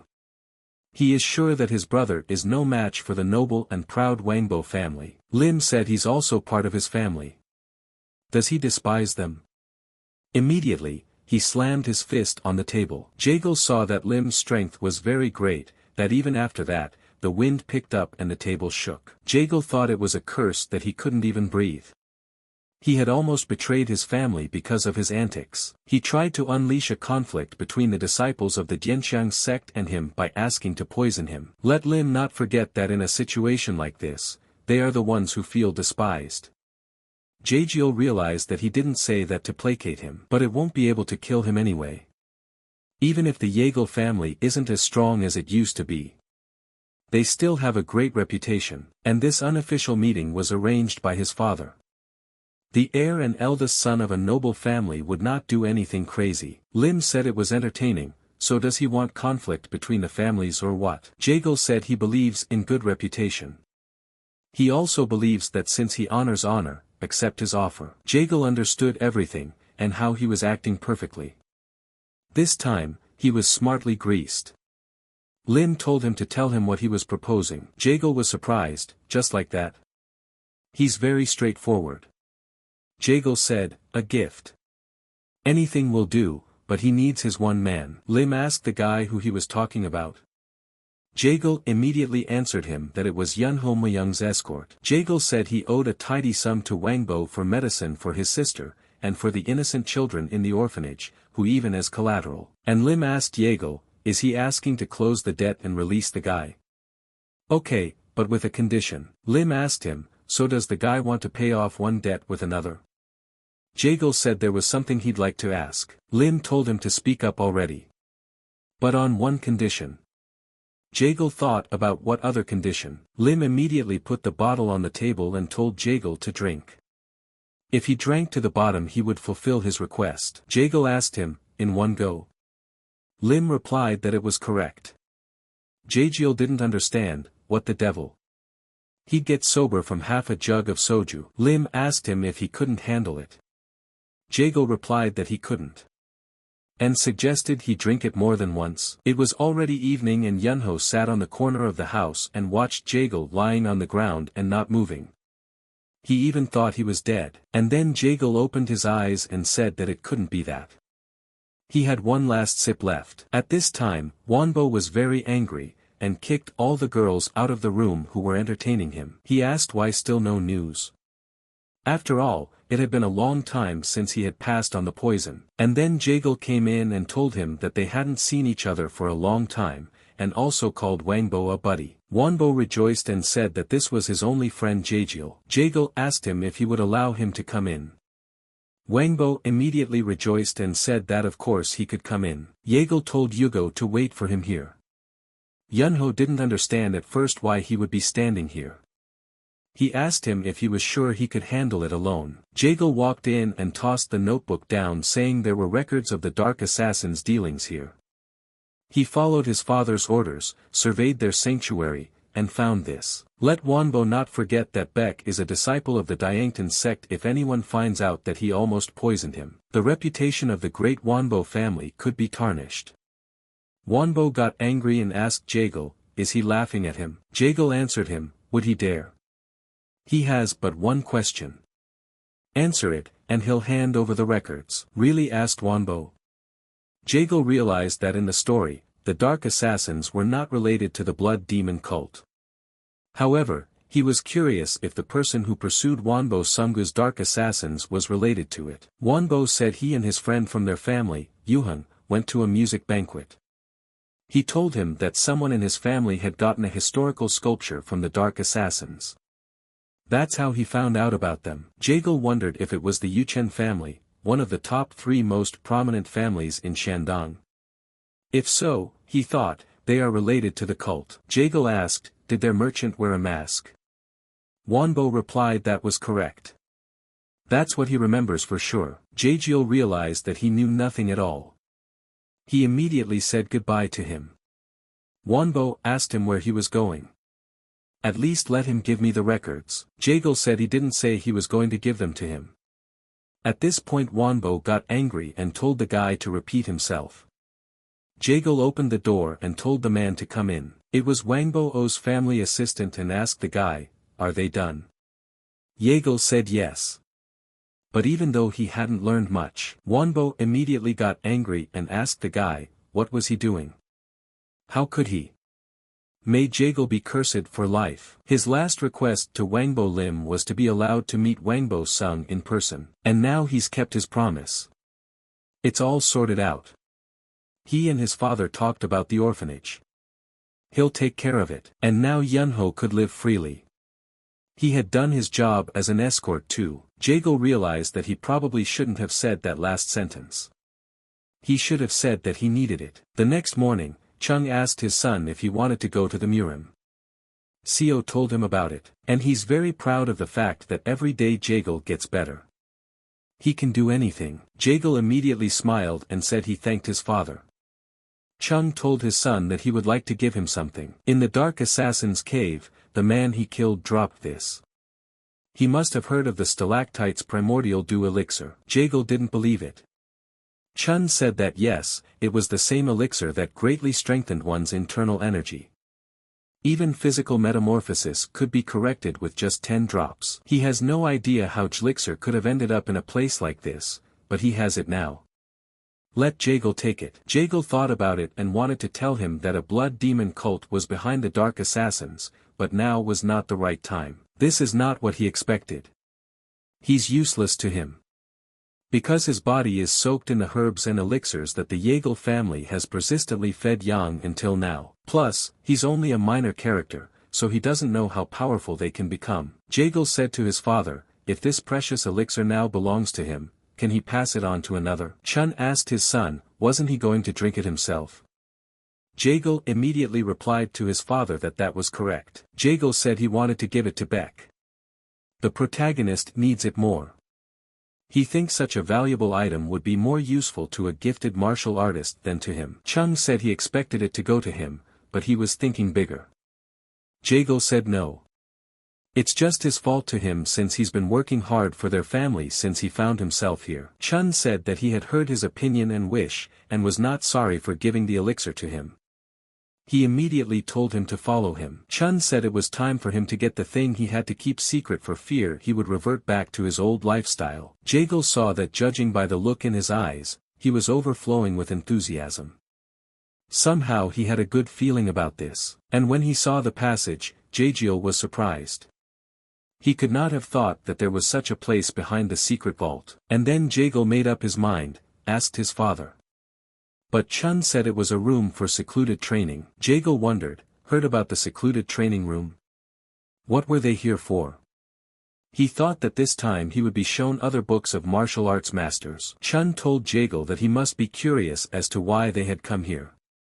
In fact, he had been following him for some time, and pondered what must be done to prepare him for the place of the young head of the family he was shirking. Jagal immediately thought of the young head of the family. Why did he suddenly bring it up? He doesn't want to serve his family by sacrificing his life. He has enough trouble getting his own body in order. This is not the future he dreamed of. Chun said, however, that he thought it was a long way off. And then Jagiel breathed a sigh of relief when he heard that. Chung said that in addition, his relatives have not yet seen how much he has changed. Jagal said that was true. Jagal saw that still his father was not betting on him full time. Chun said that's why he hopes Jagal will take over as head by winning the family competition. However, he needs to establish a decent reputation first. Jagal told his father to just let him go to the Murim. And then Chan said he agreed. June said they came here because he had something to tell him before he left. It's not from their family, but from him personally. His legacy that he finished when he was in Murim. Jagal asked his father what is it. Chun replied that it was a poison pill. Jagal asked him, not an elixir, but poison. Chun said that is exactly what it is. It's also unusual, and of the highest quality. It has been waiting for its owner for a long time. Jagal realized that it was a kind of potent poison.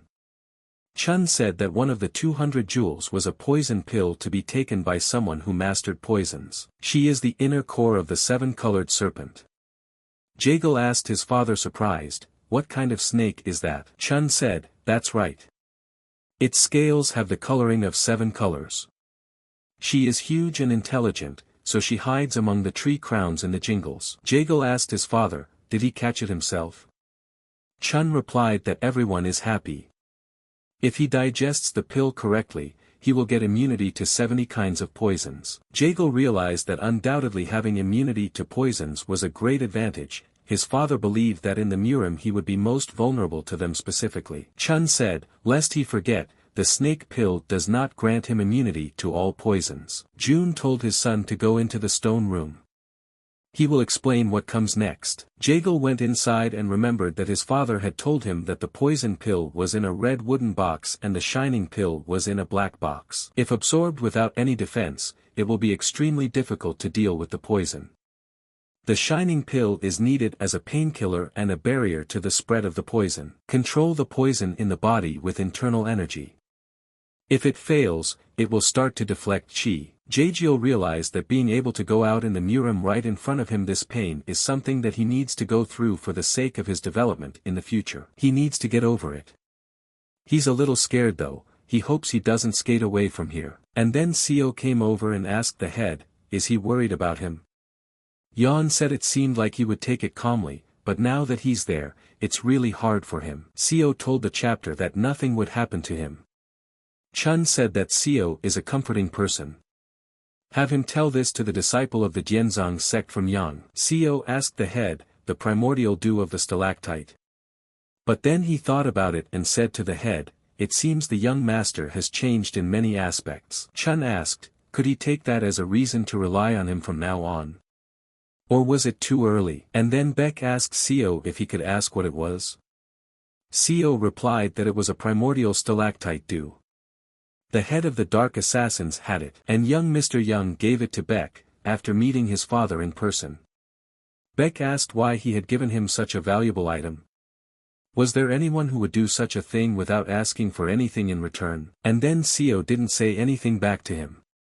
Baek said that he knew he had helped him, but he didn't think he could accept such a gift. Seo asked him if he thought it was too much. Baek said that was right. He owes him a lot already. Seo says he doesn't know what will happen, but he asks that he accept it. Baek said that would never happen.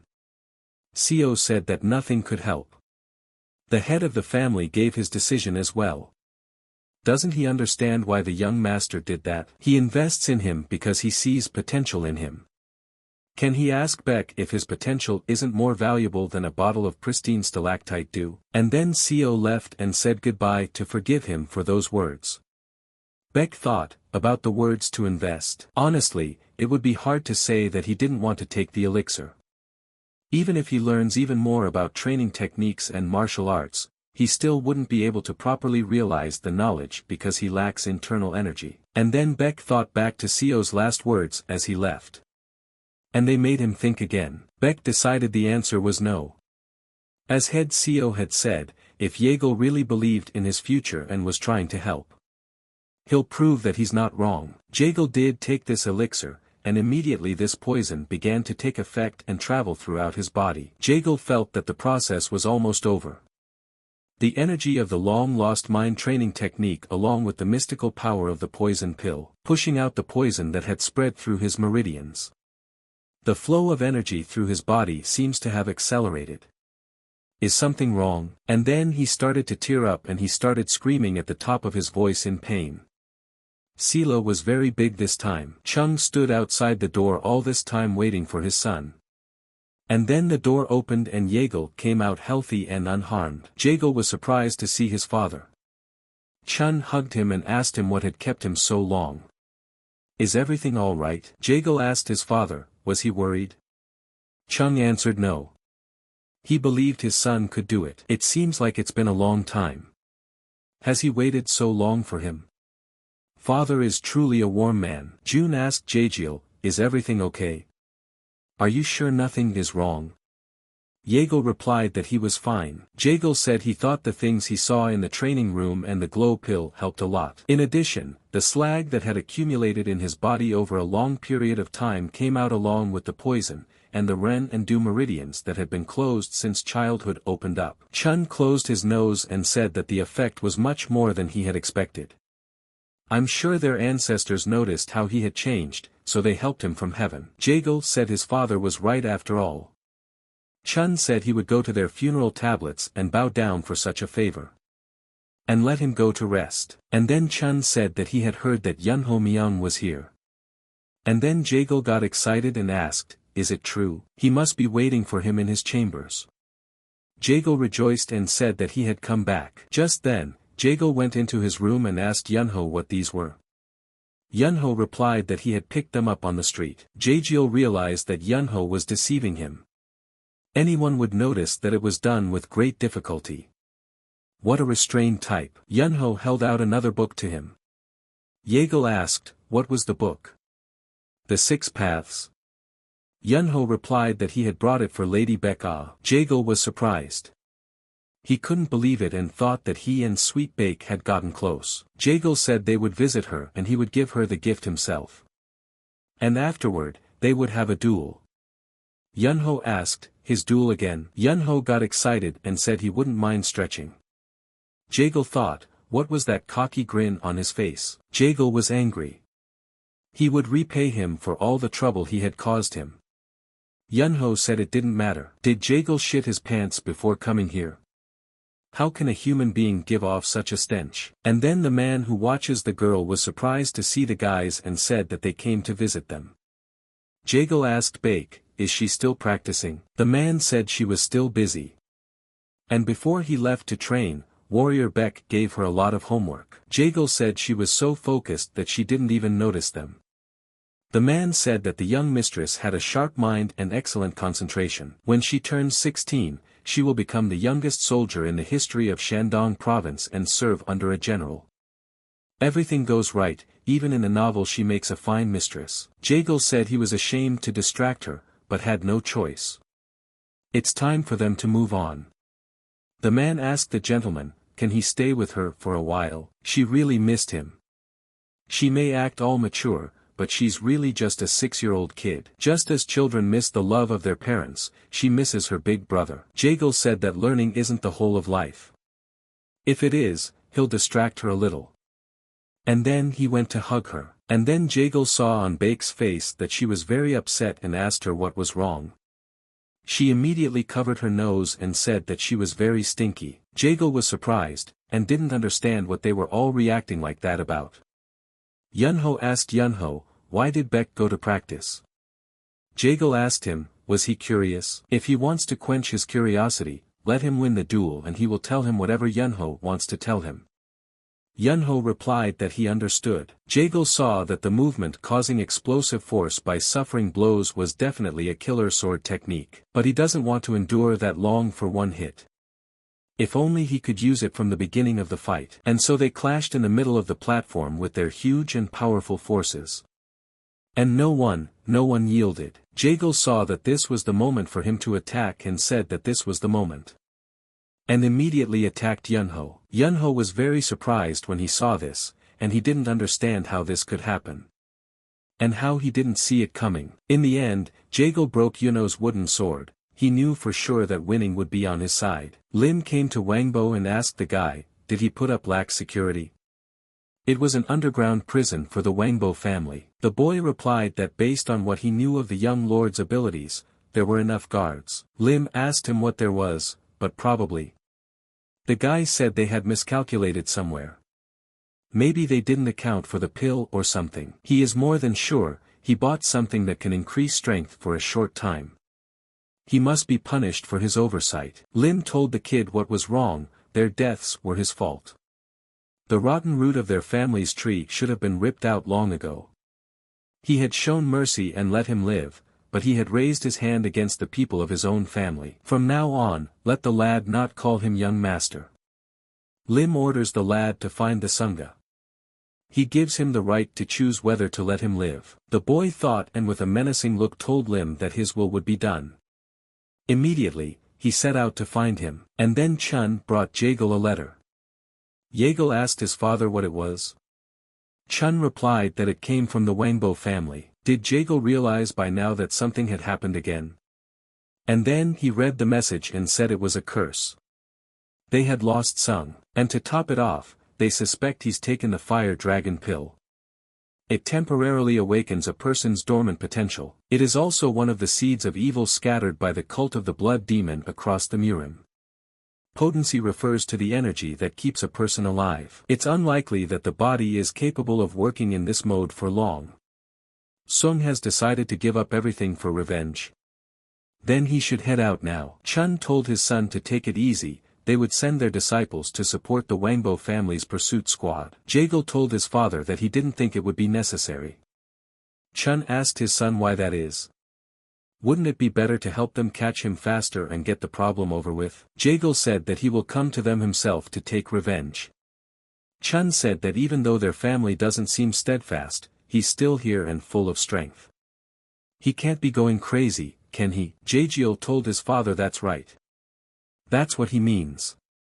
Sung is crazy enough for something like this. He'll probably show up. But who will protect Baek? Isn't he defenseless while he soaks up the primordial dew of the stalactite? Chun said not to worry about it to his son.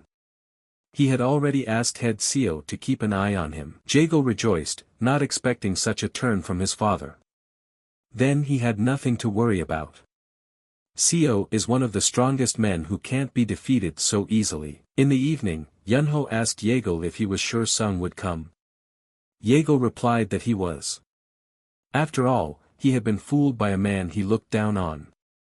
He would not have to wait long. They used to hang out together before, so he knows where his room is. Yunho said, "Is the Jaegal family's house so easy to break into that it's enough to know the location of his room?" Jaegal asked, "Didn't he?" Yunho had sneaked in somehow, though. And then they heard some sound, and immediately stared intently at the place. They immediately both got ready to defend themselves. But this guy fired the knives through the window, and they went into the room. And then Sunga came in and said through the window how lucky he was that they were both here. But he was not alone this time, he had his allies with him. Jaegal was surprised and asked, "Is that Sung?" Sung asked the guy, how dare he deceive him? He will kill them all here. Immediately he ordered his men to attack. But then the head of Chung came and began to fight with them. Jaegal was surprised to see his father. He still felt such a strong gust of wind with one wave of his hand caused. The nickname Sky Hurricane was given to him for a reason. Chung asked Sung where he thought he was to dare to make a mess. Sung asked the master, and where? Chung told his son that he was right. Jaegal replied that he was sure he was coming. Didn't even doubt it. Chun said that since they were both friendly before, he would forgive him if he surrendered now. Let him stop running away. Sung just laughed about it and said that if the weakened family posed a threat to him, he wouldn't have come here. Chun lost his temper and asked him what he said. Jaegal told his father that he wouldn't give up. Can he exchange a few words with him? Chun told his son to let him try it too. Jaegal went up to him and asked him how could he be so stupid. Can't he see that even though their house looks shabby on the outside, his father and the elders are in great shape? And what did Sung make up about their family? Sung said they're nothing. He thinks he worked a little hard, felt strong, and that's it. Jaegal is still the same Jaegalmu who always crawled at his feet. Jaegal raised his sword and said that he was now capable of many things. A lot of things. Sung laughed and said to Jaegal, what did he think he had brought only these subordinates here? With the amount of people waiting outside, he could wipe this place into dust. Sung heard shouting from behind and asked what had happened. But then Baek appeared, shabby and in torn clothes. Sung's men asked Baek if he dared to attack them. Immediately, they all swung their swords at him. Baek let out a sigh and, with all his might, released a stream of energy that was meant just for them. After this performance, streams of human blood started dripping right next to him. Sung was surprised and asked, Baek is also here. Jaegal realized that this was the sword technique, Sunfall, of the Diangshan sect. It's much faster than before. Sung called his men idiots and asked them what they were doing. Quickly let them deal with him. Jaegal told Yunho that he was going too. Yunho asked the guy, is he sure he can handle it here? Sung saw Yunho coming and asked him where he was going. Just then, Jago launched an attack and told him not to get distracted. Sung came after him, didn't he? Sung said that he had been practicing lately, but it didn't really show that he had accomplished anything. This is definitely great. He'll be able to destroy the scion of the fading Yagle family. And then Lim came in front of the house and asked the guy, is he there? The guy said that's right. Took all his subordinates with him and attacked. Lim told the guy to show him where things were around here. The guy immediately said it would be done. At this time, Jaejeol and Sunga were sorting things out on their own, one-on-one. And neither was ready to yield to the other. Sung delivered a powerful blow from his fist. Jaejeol had anticipated this, and immediately set his sword up to avoid being hit. Jaejeol was surprised that Sung was fist-punching the sword, but there was the sound of metal. Sung asked him, where did his energy evaporate to? Things didn't seem to be going according to his plan. Chun saw that this was a fist technique of the Wanbo family that tapped into the dormant potential of the one using it. It consists of real punches and fake punches. This technique is highly specialized for one-on-one combat. Yagle realized that Sung was stronger than him. After all, he had only trained for 100 days. This was the effect of the fire dragon pill. And then Jaegle saw a blow coming at him from the sky, and with his foot as well. He reacted immediately and drew his sword. Jaegle realized that for him, it didn't mean that he didn't have a chance to win. As long as he looks at him snobbishly, he will use the maximum of his strength. Yagle realized that he was far more desperate than Sung himself. He immediately shouted to him, and launched a powerful attack. Yunho fought on the outside, and was willing to kill everyone in his path to stay alive and save the state of Yagle. He stood in the center of the battle, and was surrounded by enemies who were ready to tear him to pieces. Yunho looked around and saw that Baek could handle the rest on his own. Immediately, Baek launched a sunfall attack. From such a powerful and bloody attack, all the enemies that were in the area were pulverized. Baek and Yunho immediately looked towards the gate and saw someone heading in their direction. They immediately did not expect to see the young master of the Wanbo family, Lim. At this time, Yagle wounded Sung and stood in front of him. Yagle saw that bastard. Sung asked Yagle, how dare he do such a thing? He would finish him off. But his strength was at its limit, and suddenly he started spitting blood, and releasing strange substances from behind his body. Jaegle immediately saw that these were the early symptoms of chi energy shutdown. Sung wiped off the blood and said, that's funny. Does this situation make him laugh? Jaejeol replied that he did not. He doesn't feel any joy at all looking at what's going on. Wouldn't it be better to get it over with? Sung told him to shut up. Who is he to talk about the end? It's not over yet. And then he saw young Master Lim in front of him, who punched him with tremendous force that he was knocked out. And then Lim said as he greeted the head of the Jaegle family. After taking his son back, June said they'd drop the formalities. He must have a lot of things to do. Let him just take him away. Lim said they owed them. And immediately Lim turned around and headed for his state.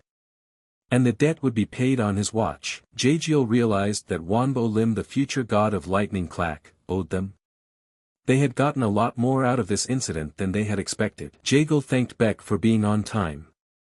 Baek said there was no need to thank him. After all, he hadn't even paid a fraction of what he owed him.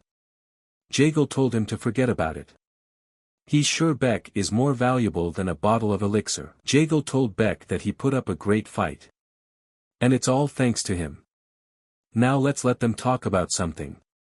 Baek asked, the one. The next morning, Chung called his son to him and threw the bag in front of his feet and told him to take it. He said it was some of the silver coins they had taken from the Dark Assassin's hideout.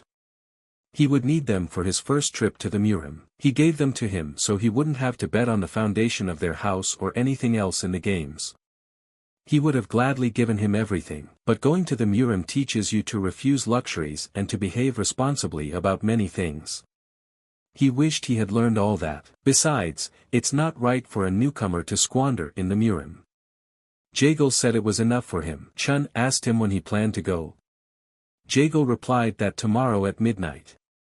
Since he had made up his mind definitively, that was good. Coming home, Jagal went to his little sister, and immediately started having fun with her goodbye. He even put her to bed. Jagal asked, how could she be so beautiful in her sleep? He didn't expect to feel anything, but it was sad to leave her. He told him he didn't know when, but promised he would be back.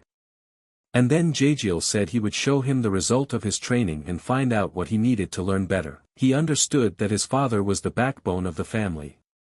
I am sure he will teach him all the lessons he needs to learn and give him all the advice he needs. Jagal said he would try his best. And would work hard all day to succeed. Jagal tried to fight his father, and was very surprised. He couldn't believe it. His father's wooden sword is so powerful.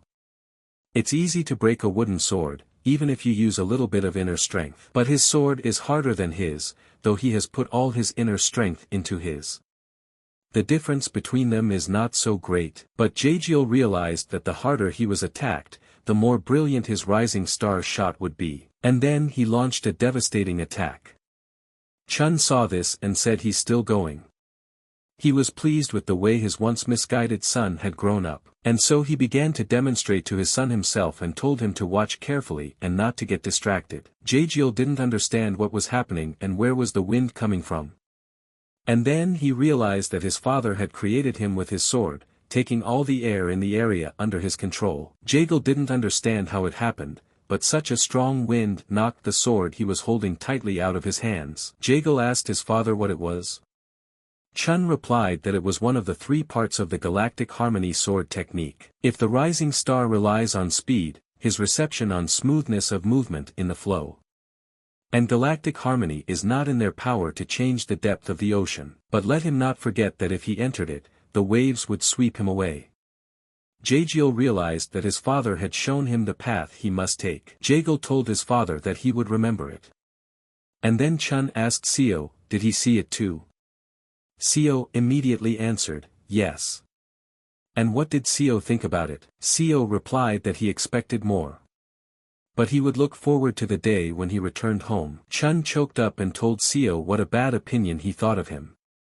And immediately the boys went out on the long journey all together. They as a team headed out, all 3 of them. But they were already united by brotherhood and fighting together. And then Jagal saw Yunho looking at him and asked him, did he have something to say? Yunho said that Jagal was crawling like a turtle. And then Jagal got angry and told him to do it again. Yunho immediately sped up and told him to try to catch up with him first. Immediately, Jagal himself tried to speed up. Jagal said that Yunho would wait at his place.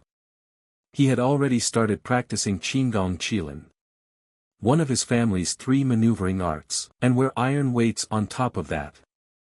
And so the evening came and they all quietly built a fire. Jagal thought the blood demon cult would have chaos in 10 years, but they would get to his family 5 years sooner. There's not much time left. The faster Beck gets stronger, the better chance he has of keeping his family safe. That's why the heavenly sacrament is the thing they need. Beck asked him if he had ever thought about how fast he had developed his abilities. Even Qinggong, his speed had greatly improved compared to 4 hours ago, and here Jagiel didn't know what to say to him. Beck said that in his opinion, it was all due to his boundless thirst to learn martial arts. Pure curiosity gave him strength as well. Jagal told him to stop embarrassing him.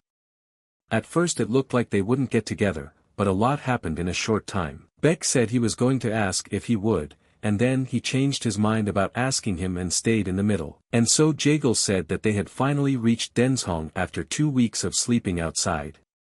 It is a small village in the center of Liangshan County. Wherever they looked, nowhere did they encounter a single manager protecting the village. And then Beck stopped Jagal calling him brother and said that it wouldn't be better to give them a proper refreshment first. Jagiel thought they'd only fraternized yesterday, and he was already calling him brother. Does he like it that way? Jagal says they've arrived at the place where the hero's story originates. But it's actually magnificent. And then the boys were walking around town for the morning and Beck said, here's a little village and the manager is nowhere to be seen. Jagal realized that this was the way things were supposed to be. After all, there is a widespread shortage of workers in the country, since all the warriors were sent to the borders to fight foreign opponents who don't count with the emperor. For generations, the emperors had pinned their hopes on the Murima people to practice self-government through his representatives who negotiate with them and make their wishes known, but sometimes the emperor personally does the people of Murima a favor. And then Jagal saw the convenience store and realized that he was going to go straight out and get a refreshment. And immediately entering they ordered a valuable table of food. Beck said he couldn't remember the last time they ate normal food. But Yunhong was silent at this time and just ate. Jagal said it was an ordinary inn in an ordinary little village, but he had enough money, so let them treat themselves. Jagiel saw the poor orphanage boy and orphanage disciple of the Gensang sect in front of him.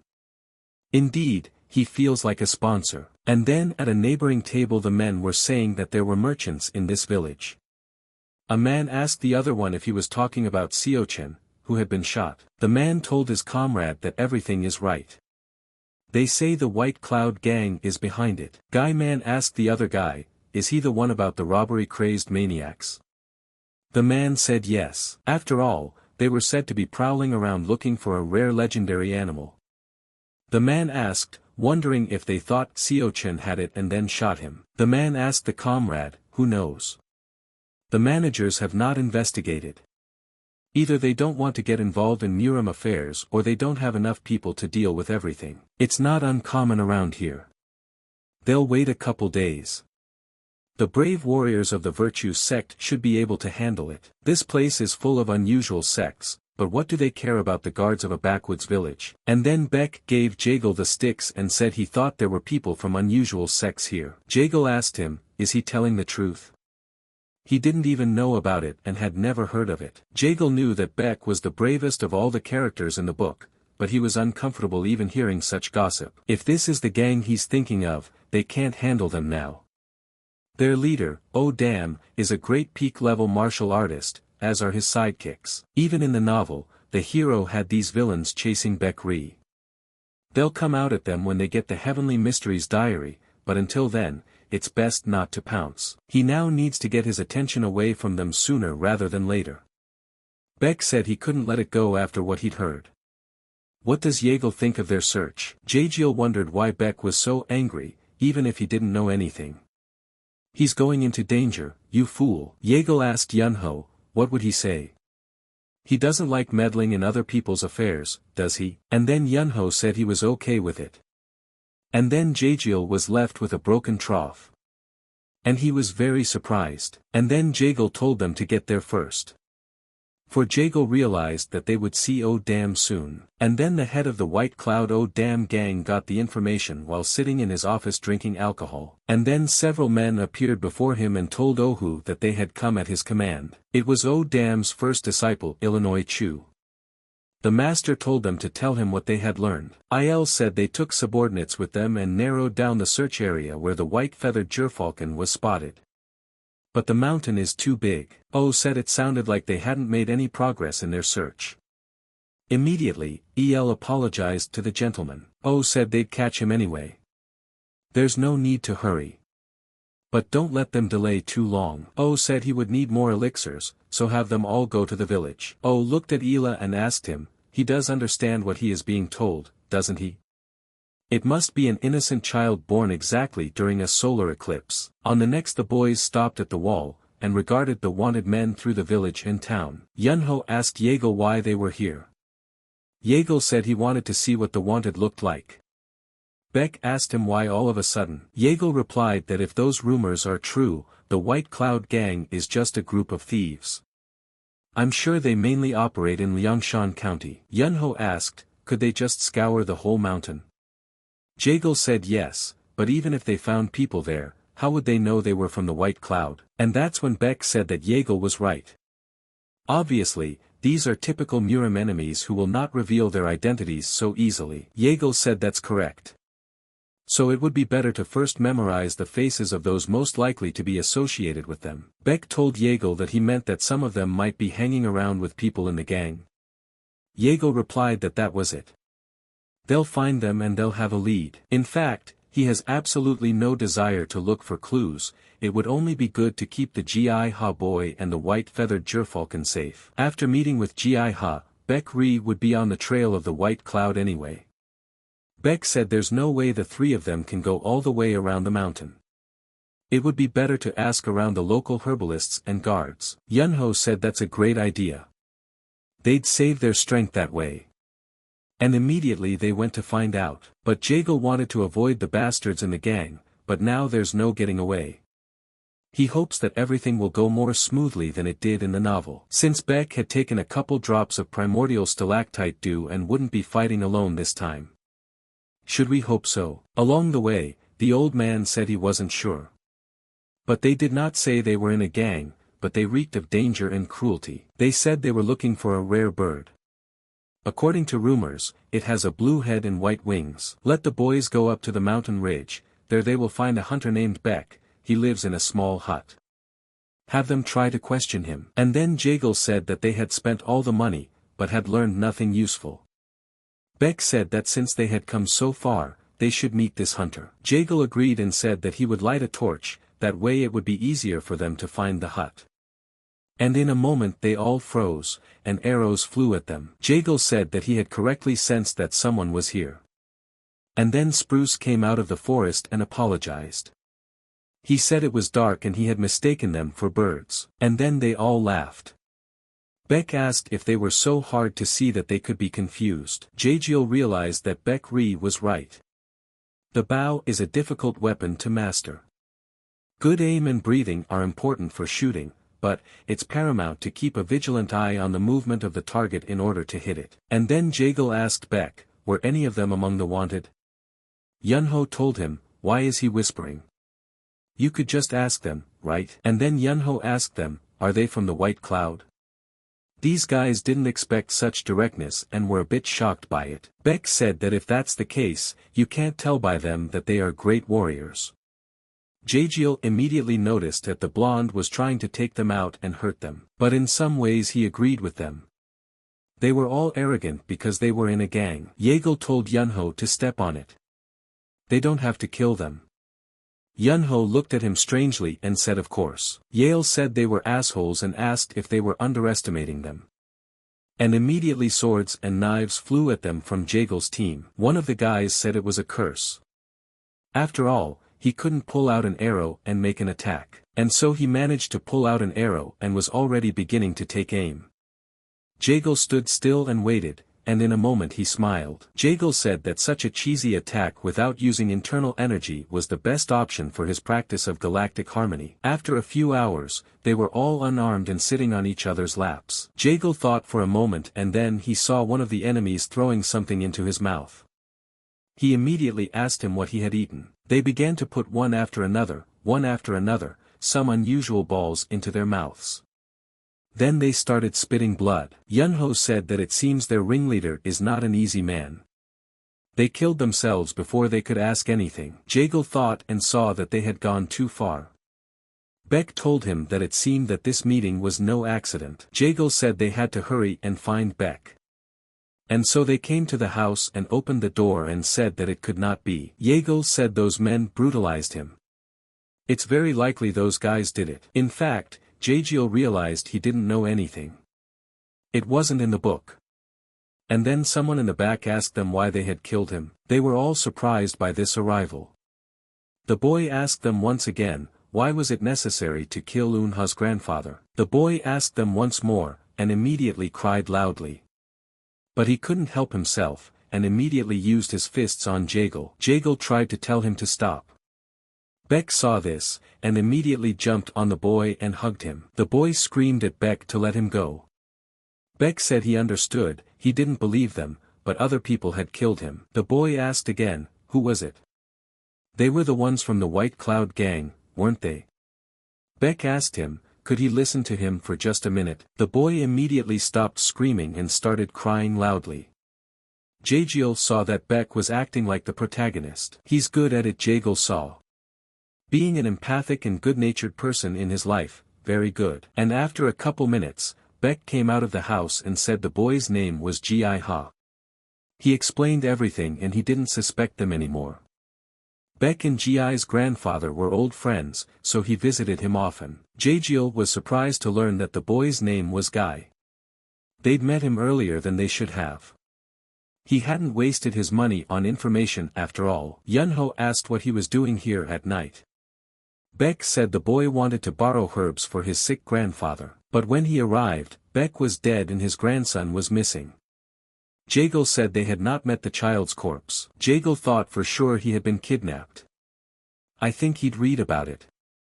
But he would have to remember exactly why. Beck said Guy said all the recent incidents started after he picked up an injured bird. He believes it was the same white-feathered gerfalcon. Jaejeol asked him where he is now. Beck said that because of that, Gi-wa blames himself for everything that happened. And then Jaejeol said he was poor and decided to go up to him. Jaejeol saw him crying loudly and feeling sorry. He told him to keep his nose up, because it wasn't his fault. He was just protecting a wounded creature. It was those scoundrels who did the evil. Jaejeol said they would help him and settle things with the gang, his grandfather, and Beck's grandson. The boy asked how. They are White Cloud people and you are weak. Jaejeol was surprised and said that he may be weak, but those two are strong. One of them is dumb though. Guy asked, is that true? Jaejeol replied that it is true. Let him believe in them and guide them to his grandfather. O's men came to the scene, and checked the pulses of their men. And told the man in charge that they were all dead. Guy said it's the first time that's ever happened. No attackers around. But they're sure there are outsiders and lots of them. And then one of them said there were tracks. They need to send lion trackers to find them. We can't let them get away with this. But their main force is on the search for the gerfalcon. The boy told the other not to worry, they would find them quickly. The guy agreed and told them to call a third of the people from the search party and all the lion trackers here. If they still have blood in their veins, the lions will be on the trail. Jaejeol recounted that after burying Beck, they headed to Guy's house. Because White Cloud is looking for the gerfalcon, they need to protect him first. Beck asked, is there a particular reason they deliberately strayed from the intended plan? Jaejeol said that's right. They'll find them themselves. He's got it under control, so don't let Beck worry. And then coming into the room the old man immediately asked Jaejeol, will they take care of the gerfalcon? Jaejeol said that was right, and they will escort him to the village. After all, he's not in good health. And then the old man said that's not going to happen, he refuses. It's all because of him. He cannot allow others to be in danger. He uses all the methods and herbs he knows, but the bird has not recovered enough to return to nature. Jaejeol could see that the old man wanted to take responsibility so that neither they nor the gerfalcon would get hurt. But there was something he did not know. Jaejeol said there was no need for it, so he didn't say right away. But he's from the Jaejeol family. He must have heard of one. The old man interjected, Jaejeol's family. Jaejeol said that if they knew who he was, they wouldn't attack them recklessly. He could take it easy and trust them. Jaejeol told the old man that it was hard to accept, but the gang's men would be here soon. Let him think about Gi-ha. Jaejeol threw the sack to the brothers and said it was all their savings.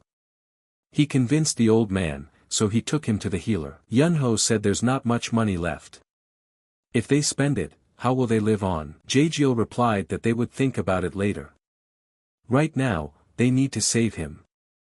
Yunho asked, taking care of Guy and his grandfather. Now it was night, and the men of the gang were on their way to the village, for their lions had found the way and led them here. At this time Beck looked at him and thought that Jaejeol was not a simple man, he was a great one. He does not spare any means to help his neighbor, no matter who he is. And yet he acts like it's nothing. Can he be like that one day? Jaejeol has the potential of a martial arts master, while faithfully making important decisions from a position of owning them for the future. And he's looking forward to a bright future. Taking his sword in his hands, he immediately foresaw that the enemies had come to them. And now he would have to fight. Beck saw a crowd of identical people heading straight for him. He said he was really looking forward to them. They all looked the same, and you couldn't tell who was who. Or what his name was. But on top of that, they brought lions with them. Beck asked them when he saw them, are they 5? The boy asked Beck if he was the one who attacked their comrades. Have him identify himself immediately. The guy said he was a disciple of the Diantian sect, Baek Ri. The guy asked if it was the Diantian sect. What a bummer. It may be a mess, but they would be in trouble if they attacked a disciple of a righteous sect. Let the others take the trackers and let them keep looking for the white-feathered gerfalcon. And immediately the archers said what would be done. The guy pulled out his scythe and told Baek not to even beg them to keep him alive, it wouldn't help. Here he will rest in peace. Baek saw that he and his team were attacking him, and immediately struck a pose to dodge and strike back. Yeagle saw all of this, and stood behind a tree. He said it was a curse, and it was certainly not something he had expected. He thought he'd send a couple of lion trackers and minions. But all the fivesome that oh dumb treasures are here. He doesn't know how long Baek Ri will hold out against them, but he can't help him now. He needs to get rid of the trackers first. In Leo's novel, bloodhounds are described as ideal tracking animals. They are perfectly trained, and even if they lose track of their master, they will be able to return home. Best to follow them to find the whereabouts of the White Cloud Gang, about which little was said in the book. That's why he covered his tracks and led them here. Gerfalcon had fallen asleep under the influence of the medicine, but now that the five are here, if he wakes up, they're finished. And then he grabbed his sword and said he should hurry. Yeagle followed the others and watched from the tree. He said that fortunately they had scattered around, so it would not be difficult to catch the lions. And then the lions found him and started growling at him. Yeagle froze with fright and realized that things were bad. The guys asked him who. Yeagle said, "That's the son of a viper." And then the boys said it was a trap. And he ordered the others to shoot him. Yeagle realized that things were not going to be good upstairs. So he went down to fight them in close combat. Yeagle immediately jumped on one of the guys, and slashed his throat. But that wasn't all, the others kept coming at him and attacking. And then the shooter said this guy blocked the shot. Before he could continue his sentence, Yeagle was already standing in front of him. The gunner turned around and was startled at the sight of him. Yeagle did not speak to him, and immediately launched an attack. Yeagle said that he would save their lives. Let them go and report to Oku that he has the gerfalcon. The guy immediately stood up and asked him how it was. Yeagle said he would not repeat himself. Let them go, or they will die. Yeagle realized that everything was ready. And to carry out the plan, O must come here. But then he noticed a lion standing behind him. Yeagle told the tiger that he was the only one left. And then jumped on him and told the pussy not to leave. Who's a good boy? The guy looked at Baek's battle and said that it was impossible. His brothers have absolutely nothing to oppose him. Baek spared none of them, and fought them as enemies, killing anyone who attacked him. And then Baek stood up in front of them and they called him a bastard. At this time Yeagle was watching and said that he was worried for nothing. Baek single-handedly overpowered 5 level 1 warriors. He hadn't expected him to do that, but he'd done it. Baek turned into a master and told the guy that he was the last one. After accepting the primordial dew of the stalactite, he had reached the peak level. Yeagle saw Baek jump on his enemies like a cat ready to scratch everyone around him. Yeagle sat on his knee and said that he didn't really expect this kind of thing from him, but he pulled it off. After taking a pristine dew stalactite, Baek came out on peak. Baek killed a few warriors and wounded the rest. And he was called a bastard again. Yeagle said it was awesome. Yeagle realized that they had already realized that there was no point in fighting him. Try to convince them to retreat. They'd better conserve their strength until the fight with Ok. The guy told Baek what the creep was staring at him for. They had studied his abilities very well. Let him be sure he wouldn't forget them in the afterlife. Baek asked them what they were talking about. But he got no answer in return, and immediately saw only attacks not in his direction. Baek immediately marveled at the fact that they all missed. And then Yeagle spoke up from behind him that they had seen him after all. Baek asked him how long had he been there. Baek told him to be careful. Their blades are poisoned. Yeagle asked, "What do you mean still poisoned?" And then the guy attacked Baek and said it turns out he knew. And immediately Baek put his gun up. The guy told him he was his enemy, and Baek better not compare him to his brothers. And then Baek was surprised to hear it directed at him. Yeagle could see they had it all figured out. One of them is holding Baek Ri. The others want to take him hostage because he looks weak, but thanks to his father's lesson, enemies with poisoned weapons don't scare him. However, they are fast and he can't keep track of them all, and then Jaegal got an attack and couldn't dodge it. He landed and said it was a curse. Jaegal looked up and saw a guy flying at him. He immediately put up his defenses so he wouldn't hurt his body. Jaegal held on until the last, and immediately used the Rising Star's attack. They immediately clashed attacks and flew apart. Jaegal didn't understand how it could be that he couldn't kill him. Jaegal sighed a couple times, and gathered his strength again. The guy chuckled and said it was close. Pretty good move. Jaegal saw that he had underestimated them too much. And after all, Baek had been fighting these monsters for a very long time. Baek saw that he couldn't kill him yet. Immediately the guy ran after him, saying that his opponent was here. He's going to the other side of the world with him. And immediately attacked him, right off the bat and jumped out while Baek was on top of him. Jaegal said they are vicious scum. They attack those who are weaker and even kill for their own ends. He doesn't want his brother's life taken by the likes of them. If ruthlessness is what it takes to protect the people he holds dear, then he'll gladly agree. Baek got angry and said he was going to be a monster. Immediately, the guy got a frightened look from him when he saw that face. Baek said they're vicious scumbags. If ruthlessness is what it takes to protect the people he cares about, he'll gladly agree. And then Baek was making a sword attack telling him to become a monster. The guy said he underestimated him. What kind of trivial attacks? Baek immediately went through him, and went straight down. The boy couldn't understand what had just happened. The guy started screaming in pain and fell to his knees. And then he hit the ground like a crowbar. Baek immediately shouted to his brother Jaegal, and rushed to help him. There were a lot of enemies attacking him. In a moment, Jaegal lowered his sword from being powerless. These guys were very strong. The guy told him not to be afraid, because he would be alive. They have big plans for him, but he thinks if the guy lost one arm, his anger would fade. And then he tried to attack. Jaegal realized what was about to happen and said shit. And immediately closing his eyes he accepted that he was going to die. But then Baek came and immediately stood up for Jaegal. The boy didn't expect it, but he was very happy about it. The enemies asked, when did this creep get here? If he's here, their big brother lost to him. Baek apologized to Jaegal and said he was late.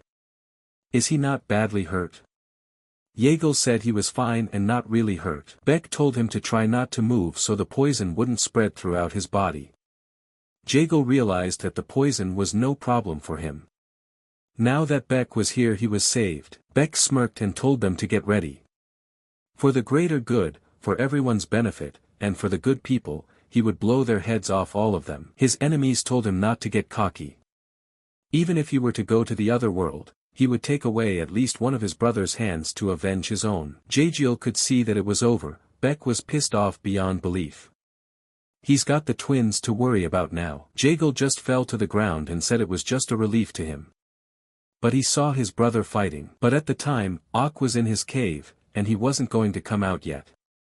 But the information came to him and he asked the boy, is he sure about this? The guy said it was right. And the guy definitely said he had the bird. Ho put his hand over his face and said that you have to be responsible for your words. The guy told the Lord that he would do everything. Oh told him to then take him there immediately. He will make him pay for forcing him out.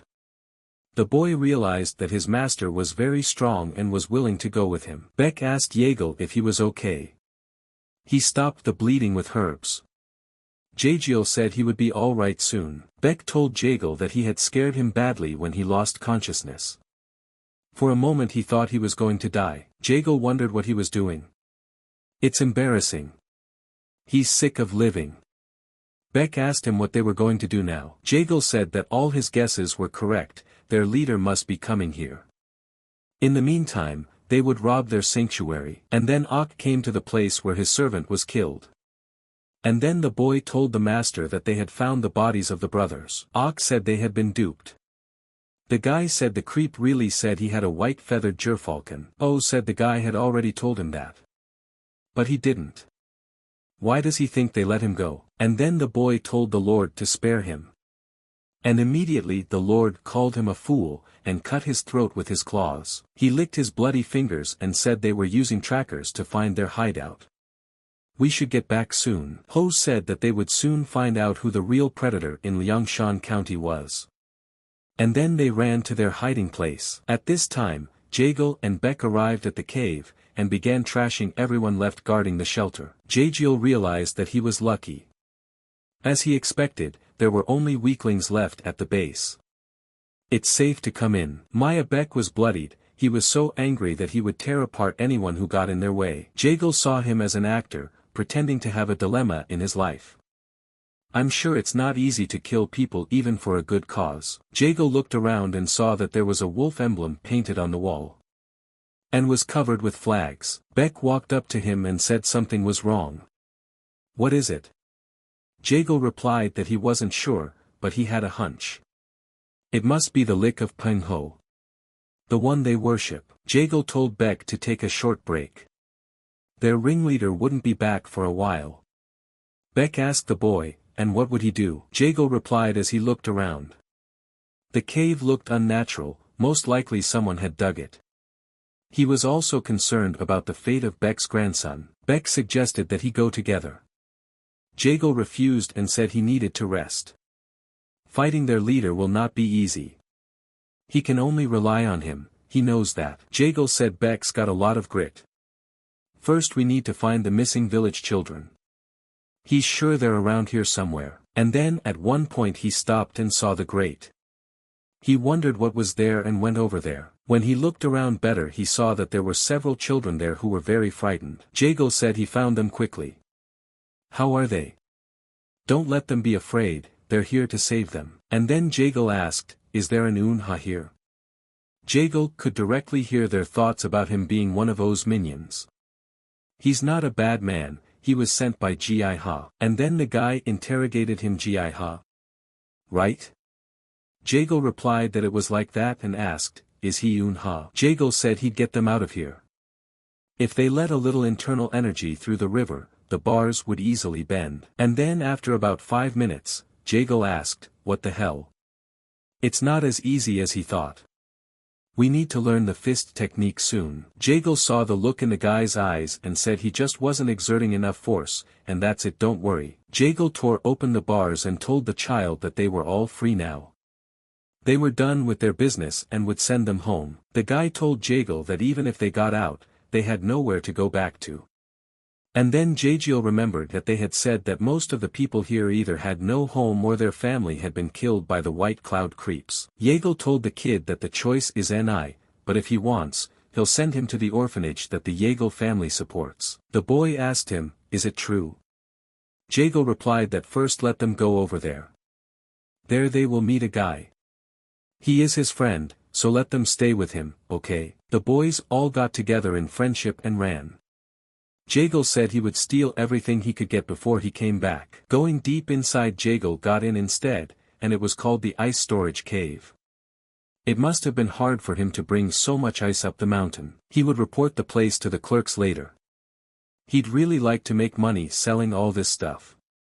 But Beck Lee probably won't approve. And that's why it's better to tell the servants about his find and get some glory.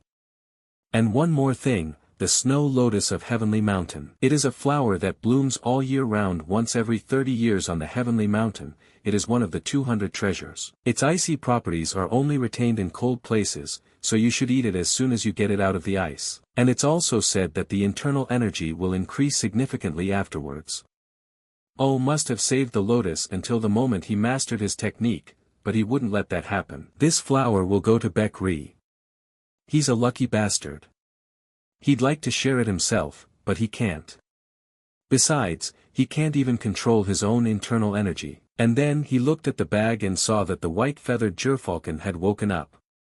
It's kind of creepy, but he doesn't know what it looks like. Jaegil opened the sack and said he'd better look.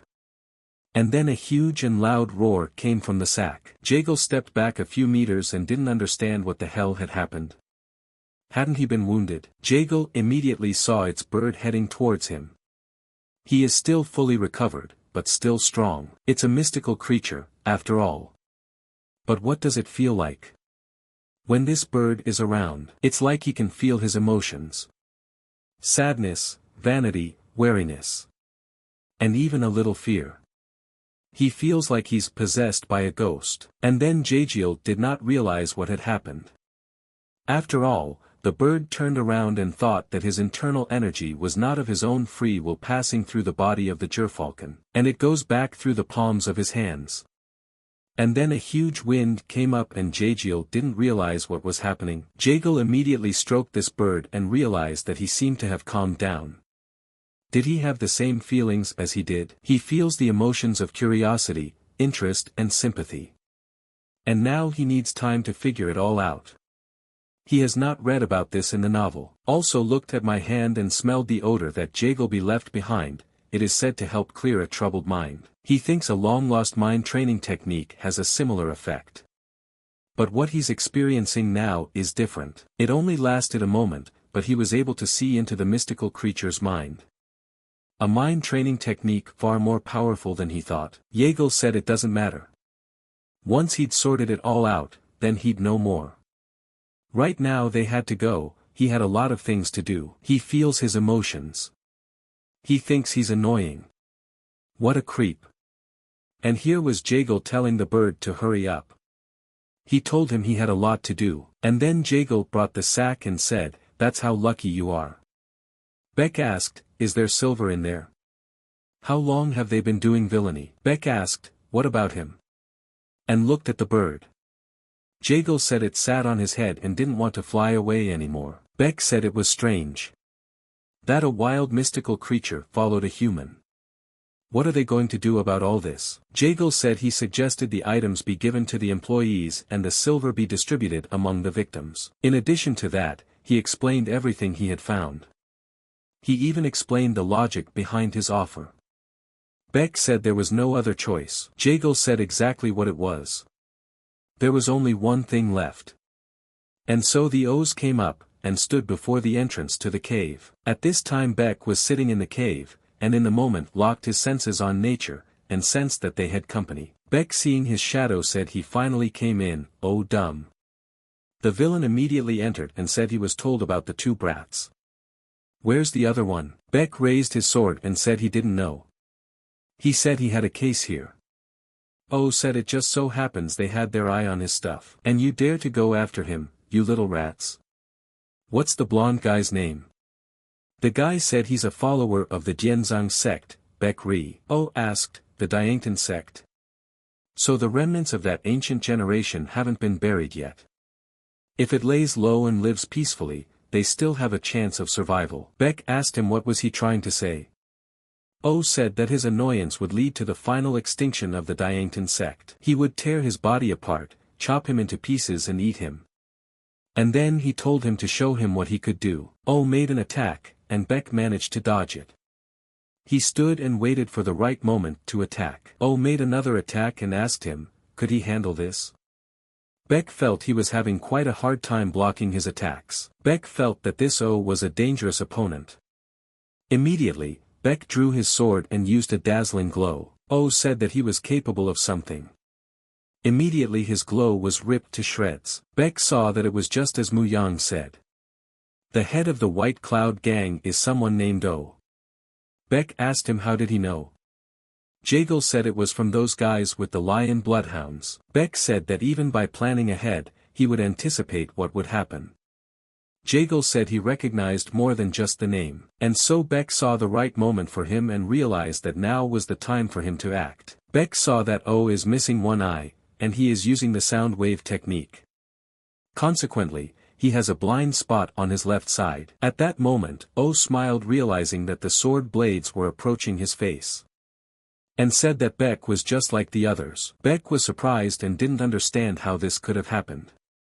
And then O told him to die. Beck saw at once that this was the technique of the Great Air Disaster. At this time, Beck heard a voice say that they had started the fight. Although he gave Beck a little hint, I'm sure he's not going to win just yet. And there's something he needs to find first. And so, running his finger along the rock, he came across a button that opens another way. When he opened the door, he found himself in a dark place where there wasn't even light to begin with. All he could see was his reflection. Jagal said it's dark and he can hardly see anything, but he thinks he'll find the right place. Jagal took a few steps and felt how huge he was and couldn't even imagine him like this. If he stood up, he would be about 3 meters tall. Immediately he felt a roar of some kind coming from in front of him. Jagal saw the tiger's open eye and said that it was definitely him, a white millennial tiger. Oh, said Beck, is a stupid brat. His disability is a gift. It's not about the innate unique ability of his ear, it's that it's become a great sixth sense. And this sordid and boring battle for him must be over soon.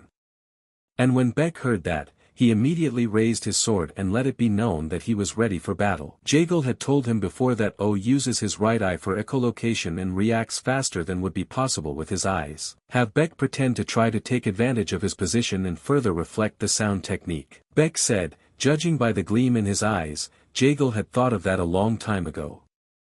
Jagal told him to take his sword. Beck asked, does he need to use it specifically? Jagal said yes. When he puts the internal energy into a regular sword, it immediately envelopes it. But his is a little different. The sword moon monster looks dull, but it actually sharpens, worth putting internal energy into it. At this moment, the chi energy of the sword and the internal energy of the wielder collide and produce a strong sound resembling the howling of a ghost. Beck said he understood. And Jagal wants him to create the loudest sound possible. Jagal said right. That way he can also level out his sound technique, because a ghost's howl is also a sound. And then Beck used everything in the clear instructions and it worked. Beck said Jagiel was right. And then Beck reacted and attacked him from above. Beck said he's heard sound techniques so beautiful they paralyze people's minds. But his is apparently the exception. O told him to shut his mouth. Jagal was in the room at the time and said white millennial tiger. He must have been stuffed with various mind-boggling poisons to bring him here alive, but he still woke up. This tiger is stronger than a great martial arts master, it definitely belongs to the 200 jewels of the Murim.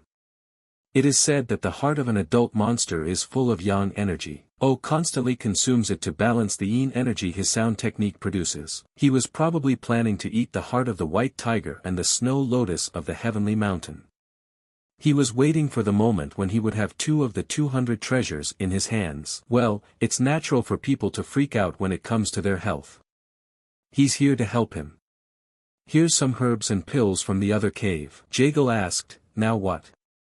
Does he have to feed him? How tedious his duties are. Jagal said the novel said mystical beings could tell good from evil, unlike ordinary animals. The man who drove him to this state is outside. Come on, let him vent his anger. At this time, Beck still fought to the last man. And could even confront him as his rival and enemy. But then he was surprised to see the knives in front of him pointing at him. But Beck ducked to the side and dodged. Beck had not yet had time to recover, as O was making an attack, and here he was able to react, and set his sword up. Beck realized that it wasn't just his strange sound technique, but his hidden poisoned weapon firing out of nowhere that was keeping him from getting any closer. O asked the guy why he wasn't putting anger into his punches. Was the guy really scared of him? Beck said he had no chance of winning. And then O told him out of anger to shut his mouth. He would brutalize him, and afterward find and tear to shreds the limbs of the wretch who had brought him here. Just then Jagal came from behind and told him not to bother. He's already here. And then Beck was glad and even smiled. Jagal said hello to O Dam and told him that here they were. He asked Beck if he was okay. Beck replied not to worry about him. Jagal saw that he only got away with minor wounds. Even in a fight against a martial arts master with a sound technique. He didn't expect anything less from him. O said that judging by the sly look on his face, he was the one behind everything. Jagal asked him what he said. Should he tell the others about the look on his face? Where did he lose his other eye? Did a snake take a bite while he was walking down the street? O lost his temper and told the guy he was a creep. Jagal guessed right, he still has the trauma of being bitten by a snake when he was young. O said he changed his mind. He'll tear him apart first. And then he went after Jagal. Jagal said he was so scared. And in a moment, he realized he'd given the sword to Beck. At this moment, Jagal Muyang realized that he had nothing to defend himself with. All the guy didn't have time to do was cover himself with his own hands. He thought a curse, if oh damn got it, his head would fly off his shoulders. However, it's not him he needs to chase now, but to keep an eye on what's behind his back. Thanks to a spell called Sunfall, Baek-ri-jin was able to deal quite a bit of damage to him. Looking at his buddy, the guy asked if he was okay. Yeagle Mu-yang replied that he was fine. The guy saw Baek-ri-jin's lips turning blue. Because of the poison, he can't fight anymore, so they need to change tactics. Mu-yang asked, could he push it out with internal energy? The guy asked, this? The buddy replied that he knew about the poisoning. Baek-ri-jin realized that he had noticed after all. Yeagle Mu-yang said that it was obvious because of the color of his lips. After that, she asked him to give him the moon monster. He realized that he couldn't let Baek-ri-jin die in such a place. The guy replied that no, he should be the one to finish this fight. Yeagle Mu-yang asked him to listen to it. Right now, it's unclear what kind of poison it is. He is not allowed to use his internal energy. He has to get out of there and start controlling the flow of energy within himself. After a moment's thought, the boy said no. Jaejeol Mu-yang thought what a stubborn bastard he was. I mean, he's saying the guy should basically leave. He can come back when he's done with the poison. Oh damn, has used up most of his strength in the battle with him. The boy is confident that he can hold out until he returns. The man realized the boy was underestimating him. Let him wait a while. Once the bleeding stops, he'll rip his neck open first. Holding out his hand, the guy once again asked for the sword to be given to him. Yeagle Mu-yang knows what he wants to say and how he feels, seeing his look filled with determination. Agreeing to his terms, the guy handed the sword in his hand and said he'd be back soon. He wasn't sure if he could handle it. The man said he'd heard all the nonsense the boy had said. Oh damn, shouted that the guy was finished. Mu-yang didn't immediately realize what he was talking about. After that, an attack immediately followed. The guy could barely stand on his feet, but still the provocation worked perfectly. He's clearly not in his right mind right now. The excitement is clouding his judgment and disturbing his calm, and a restless mind is unable to control the movements of the body. If he pretends to set up and seizes the moment, he can buy them time until then. Sitting near the entrance of the cave, the guy tried with all his might to quickly expel the poison from his body as well. Watching his attacks, Yeagle Mu-yang realized that the fight with Baek-ri-jin had no effect on him. What a monster. After another attack, the guy thought that if he only dodged, it wouldn't do him any good. He's already at his limit, he needs to come up with another approach soon. The difference in their internal energies is too great for the guy to fight him head-on. By not focusing on the strike, the opponent was still able to do his damage. Looking at the body lying on the ground, the man said he could only yap. Trying to get to his feet, the guy thought that it seems that there is only one option left. The sea surface may look calm, but it's worth it to be in deep water. He'll be swept away by a raging torrent. He knows it will be difficult for him to demonstrate the same level of swordsmanship as his father. But what is required in this situation is not the fury of the rising star technique, but the gentleness of galactic harmony. The guy's not sure if it's going to work, but there's no time for doubt. No matter what he does, he's going to die. That's why we have to at least try. The man shouted that it looked like the guy had come there of his own free will, looking for a place for his grave. Yeagle Mu-yang will be able to replicate his father's graceful movements, but learning galactic harmony has not gone to waste for him. This technique only covers the radius of the length of the ball, but his father was able to exceed and create pressure of such strength, one that could take over everything in the neighborhood. In sparring, the radius of his technique was so large that he completely stopped the movement of his sword. After deep reflection, he discovered a lot of gaps and flaws in his abilities and tried to eliminate them. From that moment he wanted to become better. The guy still used the galactic harmony technique, soft galactic binding. Oh damn, didn't realize what it was. He asked the guy, what's with the little tricks? Yeagle Mu-yang realized what worked. It wasn't perfect, but he was able to repel his attack. The man shouted for the guy not to dare underestimate him. He's an immortal deity, he doesn't lose to anyone. As soon as he said he was a predator on their land, the guy was able to strike hard. The rising star technique is based on stiffness, while the galactic harmony suppresses everything around it, creating a soft curtain. So let the soft flow of galactic harmony carry through the hard power of the rising star. After the strongest attack, the guy realized that he was able to overpower Odama and understand how to combine the techniques of Rising Star and Galactic Harmony. There's a reason why his father showed it to him. He said Baek Ri-jin will be surprised when he goes there. Yeagle Muyang thought that was it, as a tiger suddenly appeared behind his back. The guy planned to buy some time, and when the beast would attack Dam, he and Baek Ri-jin would have to run away. But he's been traveling too long, his friend has been poisoned, and he can't use the qinggong or even walk properly. Such beasts are said to distinguish good intentions from bad, but will it show mercy to a human if it hates the people who imprison it? Suddenly, the guy sees the bastard still able to stand. Tough bastard, though. Looking at the tiger, the man asked, is the treasure still him? The guy didn't understand what he meant. Seeing that the tiger was angry, Yeagle Muyang immediately asked him to calm down. But the beast was unstoppable, the rage in its eyes growing even more intense. There was no trace of Dam left. Yeagle Muyang said that it was fortunate that he recognized him, otherwise the guy was scared to death, thinking he was about to die, as he suddenly realized that the poison was starting to spread. Thanks to his father, the pain would most likely stop in the stomach area, but his body still hurts a lot, especially his stomach. That's the last thing he remembers, because he passed out afterward. As soon as he opened his eyes, Baek Ri-jin said that he was finally awake. Yeagle Muyang asked, did the guy see everything? Baek Ri-jin clarified what exactly. The one replied that he meant the white millennial tiger, he came in time to help him. Baek Ri-jin said that if so, it was triggered. He was hurt badly and the guy couldn't help him. Luckily, the tiger helped, just like he wanted. Yeagle Muyang realized what he was thinking, everything was going according to his plan. It was too painful to explain in detail. The guy asked for help while he channeled his inner energy. He needs to replenish it first, to then help him absorb the snow lotus essence of the divine mountain. Baek Ri-jin asked, is it really worth it? He replied that of course, if anyone were to find out that he was in that cave, I'm sure many martial artists would gather there. Yes, even for the peace of mind of the villagers it would be better to use it. The boy said okay, he understood. Let him think to himself, he had already accepted the untouched dew of the stalactite.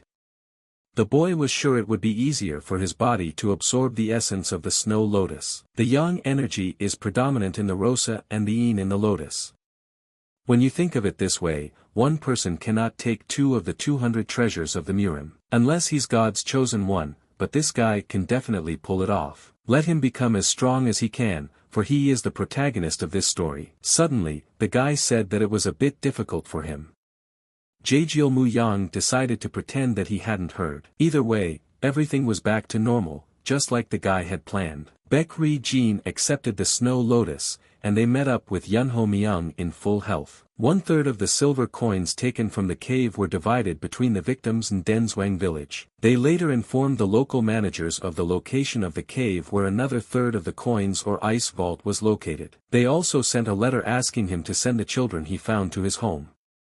There's only one left. Spread the story of the White Cloud Gang among the traveling merchants and put special emphasis on the name Baek Ri-jin of the Diangtan sect. They will tell it in other regions, and the further it goes, the more exaggerated it will become. This is the kind of guy who comes up with a way to make his friend famous.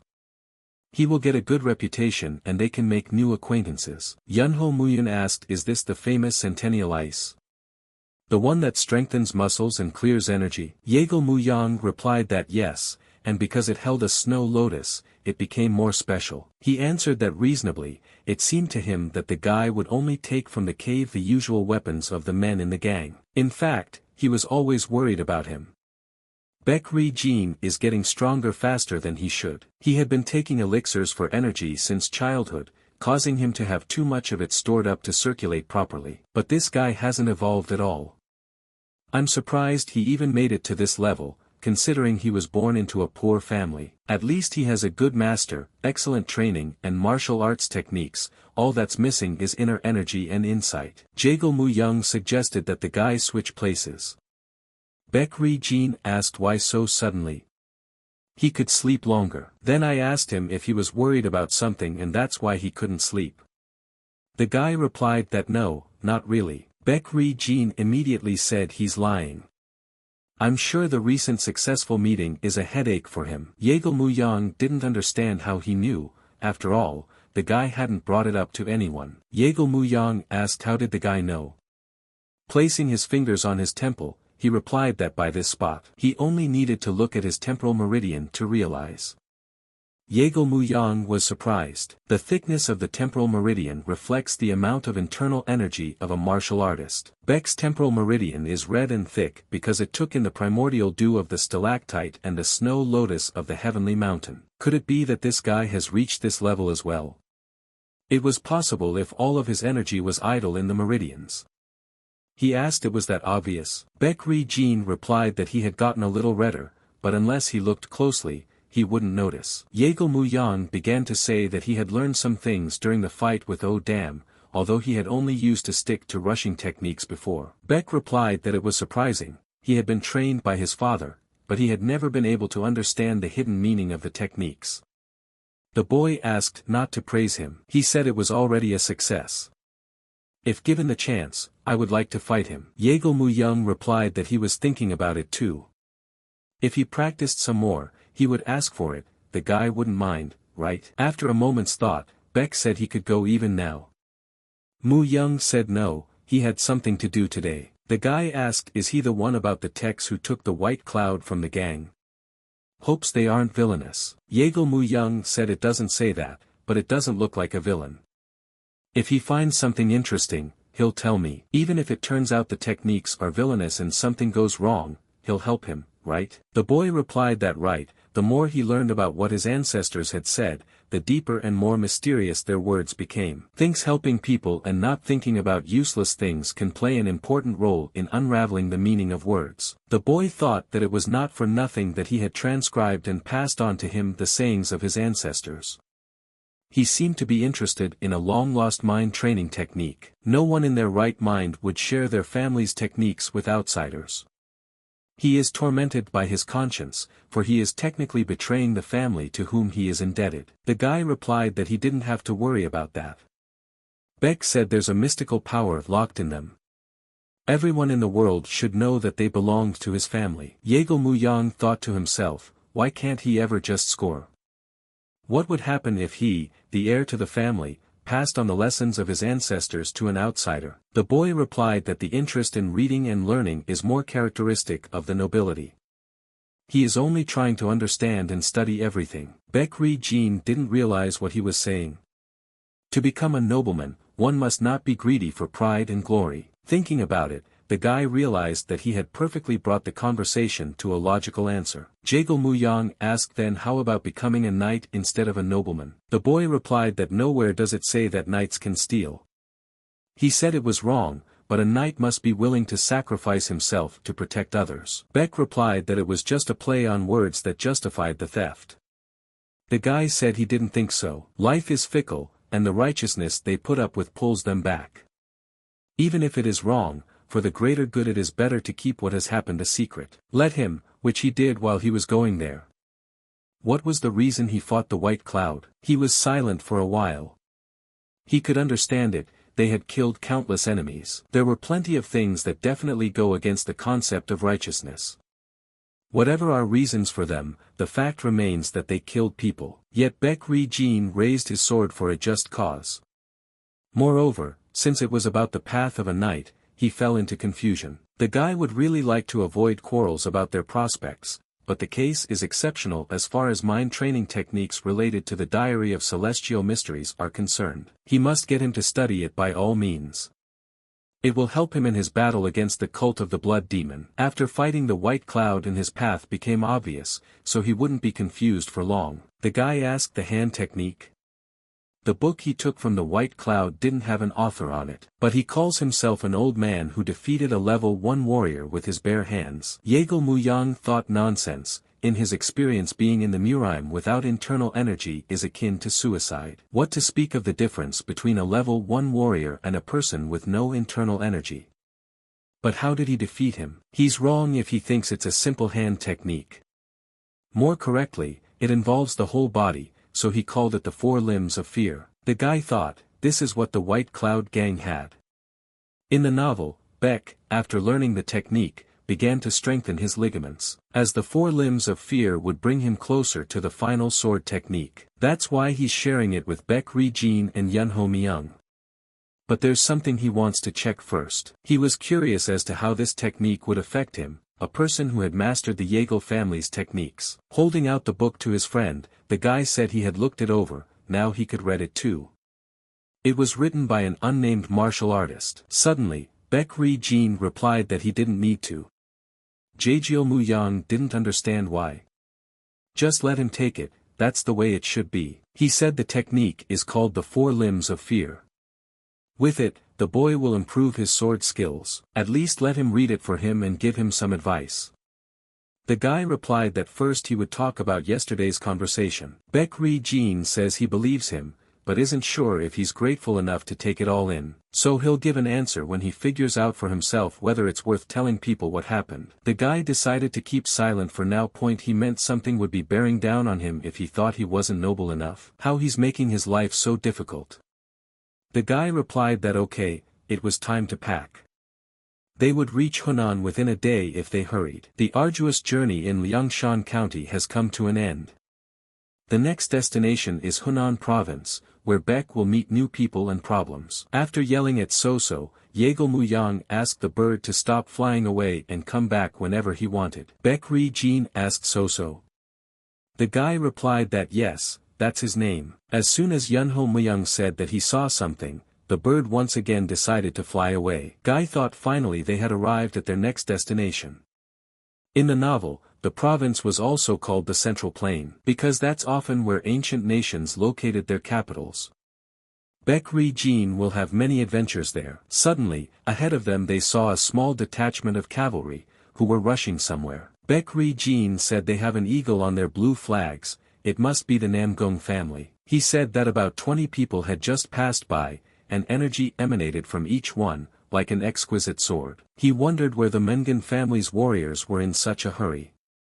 Yeagle Muyang became wary. Don't let it be said that he wants to stick his nose where it doesn't belong again.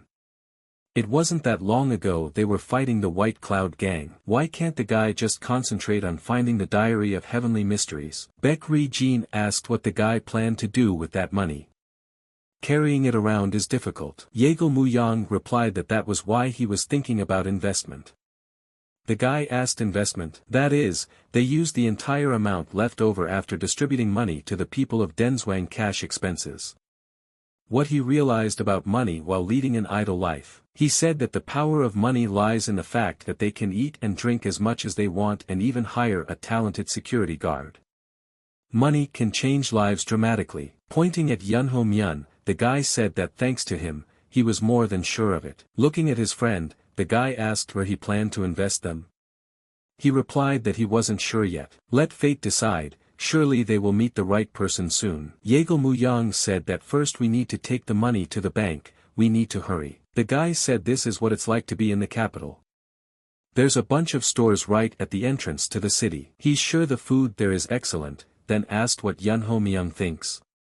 The guy replied that he was already too damn tired to eat ice. Looking at Baek Ri-jin, he asked if the latter knew any famous bank in Kaifeng. He replied that as far as he knows, Yulin and Jiangnan are the biggest competitors of the other banks in the city. Will he choose one of them? The guy replied that the bigger the bank, the less risky and more reliable. A huge stable bank in such a place. It's a great place to keep your money. But really, he's just pretending to think about it, because he's already made his choice. It will be the Inshio Bank, built by a man named Song Yo. It doesn't exist yet, but soon after Yulin's bankruptcy, it will be erected. The guy plans to invest it up front because someone who was supported when he had nothing remembers his benefactors. Jaegil Muyang suggested to take the money to Jiangnan Bank first, and afterward would go to where Baek Ri-jin would meet that person for the first time. The man once again asked the boy if he was from the Yeagle family. He replied that he had already said so. Why so many questions? After apologizing, he said there was just so much silver there that he'd have to report it to his superiors. So he would ask one more question. Jaegil Muyang thought again. He's pissed as hell, he's still got a lot to do after all. Baek Ri-jin said he sees, they are very interested in them, let them ask anything. The man said that since they came from Liangshan County, it was possible. Is the guy the famous Northern Dynasty swordsman who suppressed the White Cloud gang? Yeagle Muyang thought that rumors were spreading fast. After all, the person who used the phrase Northern Dynasty was him. The guy said it was him. That's why this guy's got a lot on his plate. The man replied that he was honored to meet such a famous hero in person. Then he apologized for not recognizing him right away. The guy replied that the rumors are greatly exaggerated, he didn't do much of anything. Turning to him, Yeagle Muyang asked didn't he say he had tons of things to do. Grabbing him the guy said he was sorry but they needed to leave now. Baekri Jean started yelling that they weren't done talking. Sitting at a table in some establishment, Yeagle Muyang congratulated the guy for getting the nickname. The guy replied that he was kind of embarrassed even, no need to celebrate it. Yunho Myung said that not everyone is given a nickname, so the occasion is worthy. Yeagle Muyang realized that he was staring at him again, it made the guy uncomfortable, maybe we should congratulate him. Bringing a few more dishes to their table, the man said that it seemed they had something good going on, then wished them a pleasant appetite. While in the city, the guy noticed that everything was sparkling. It's called the City of Trends for a reason. Yeagle Muyang first decides to visit a place called Full Moon. It is there that he goes to find what he is looking for. Suddenly, at that moment, the bird decided to fly away again. Calling him a creep, the guy said he was completely out of control. Offering the young man a shot, the girl said that although off topic, she would say that he looked happy. Suddenly a voice sounded outside the door that Mr. Musician had arrived, whereupon the man asked to let him in. Without hesitation, the guy answered to be let in. When he saw the man, he thought he was finally caught. Yeagle Muyang realized that this was the same person he had seen at the inn. As soon as the man started playing his instrument, the guy asked have they ever met anywhere before. The man replied that he wasn't sure, but that he played for different guests. Then he said that he might have seen him at the inn. Yeagle Muyang replied that the man was right, now he remembers. It turns out the guy thought right. The man talked about how he is recognized by many people because of his unusual appearance. The boy asked why the musician was working in an inn. The man replied that it was obviously to earn a living. If a man understands, he is a strange man, he is interested in many things. Afterwards he asked if he would like to have a drink with him. He replied that he was fine, but since he was self-employed, the guy would have to compensate him for that time. Yeagle Muyang replied that of course. He would pay any price for his time to quench his curiosity. Looking towards the girl, the guy asked if they could be alone. The girl didn't immediately realize what he was talking about. Afterwards she said that she was very ashamed. The man said he was an interesting man. No one in the world would prefer a simple musician to a beautiful lady. After which he asked what exactly the guy was interested in. Yeagle Muyang replied that his eyes. Those who work 2 jobs day and night to make ends meet usually don't have that calm look. Smiling, the guy replied that it looked like the man had a rather unusual life. He replied that he would first like to hear about the guy's life before he would tell about his own. Looking at him, the guy realized that this bald man would become the manager of Inshio Bank. He is Director Song. Most of the places he has invested in are succeeding, so he will be an important figure in the banking industry. To get his attention and create a long-term relationship with him, a guy has to tell the whole truth, including his past worthless life. The man replied that now he understood why the guy called himself strange. Yeagle Muyang asked what about him. He told me that to his family he was also something of an ugly duckling. When he got the right to take the imperial exam, he decided to explore the world instead of work. The boy remembered that this was how he had wandered the world and learned to understand it.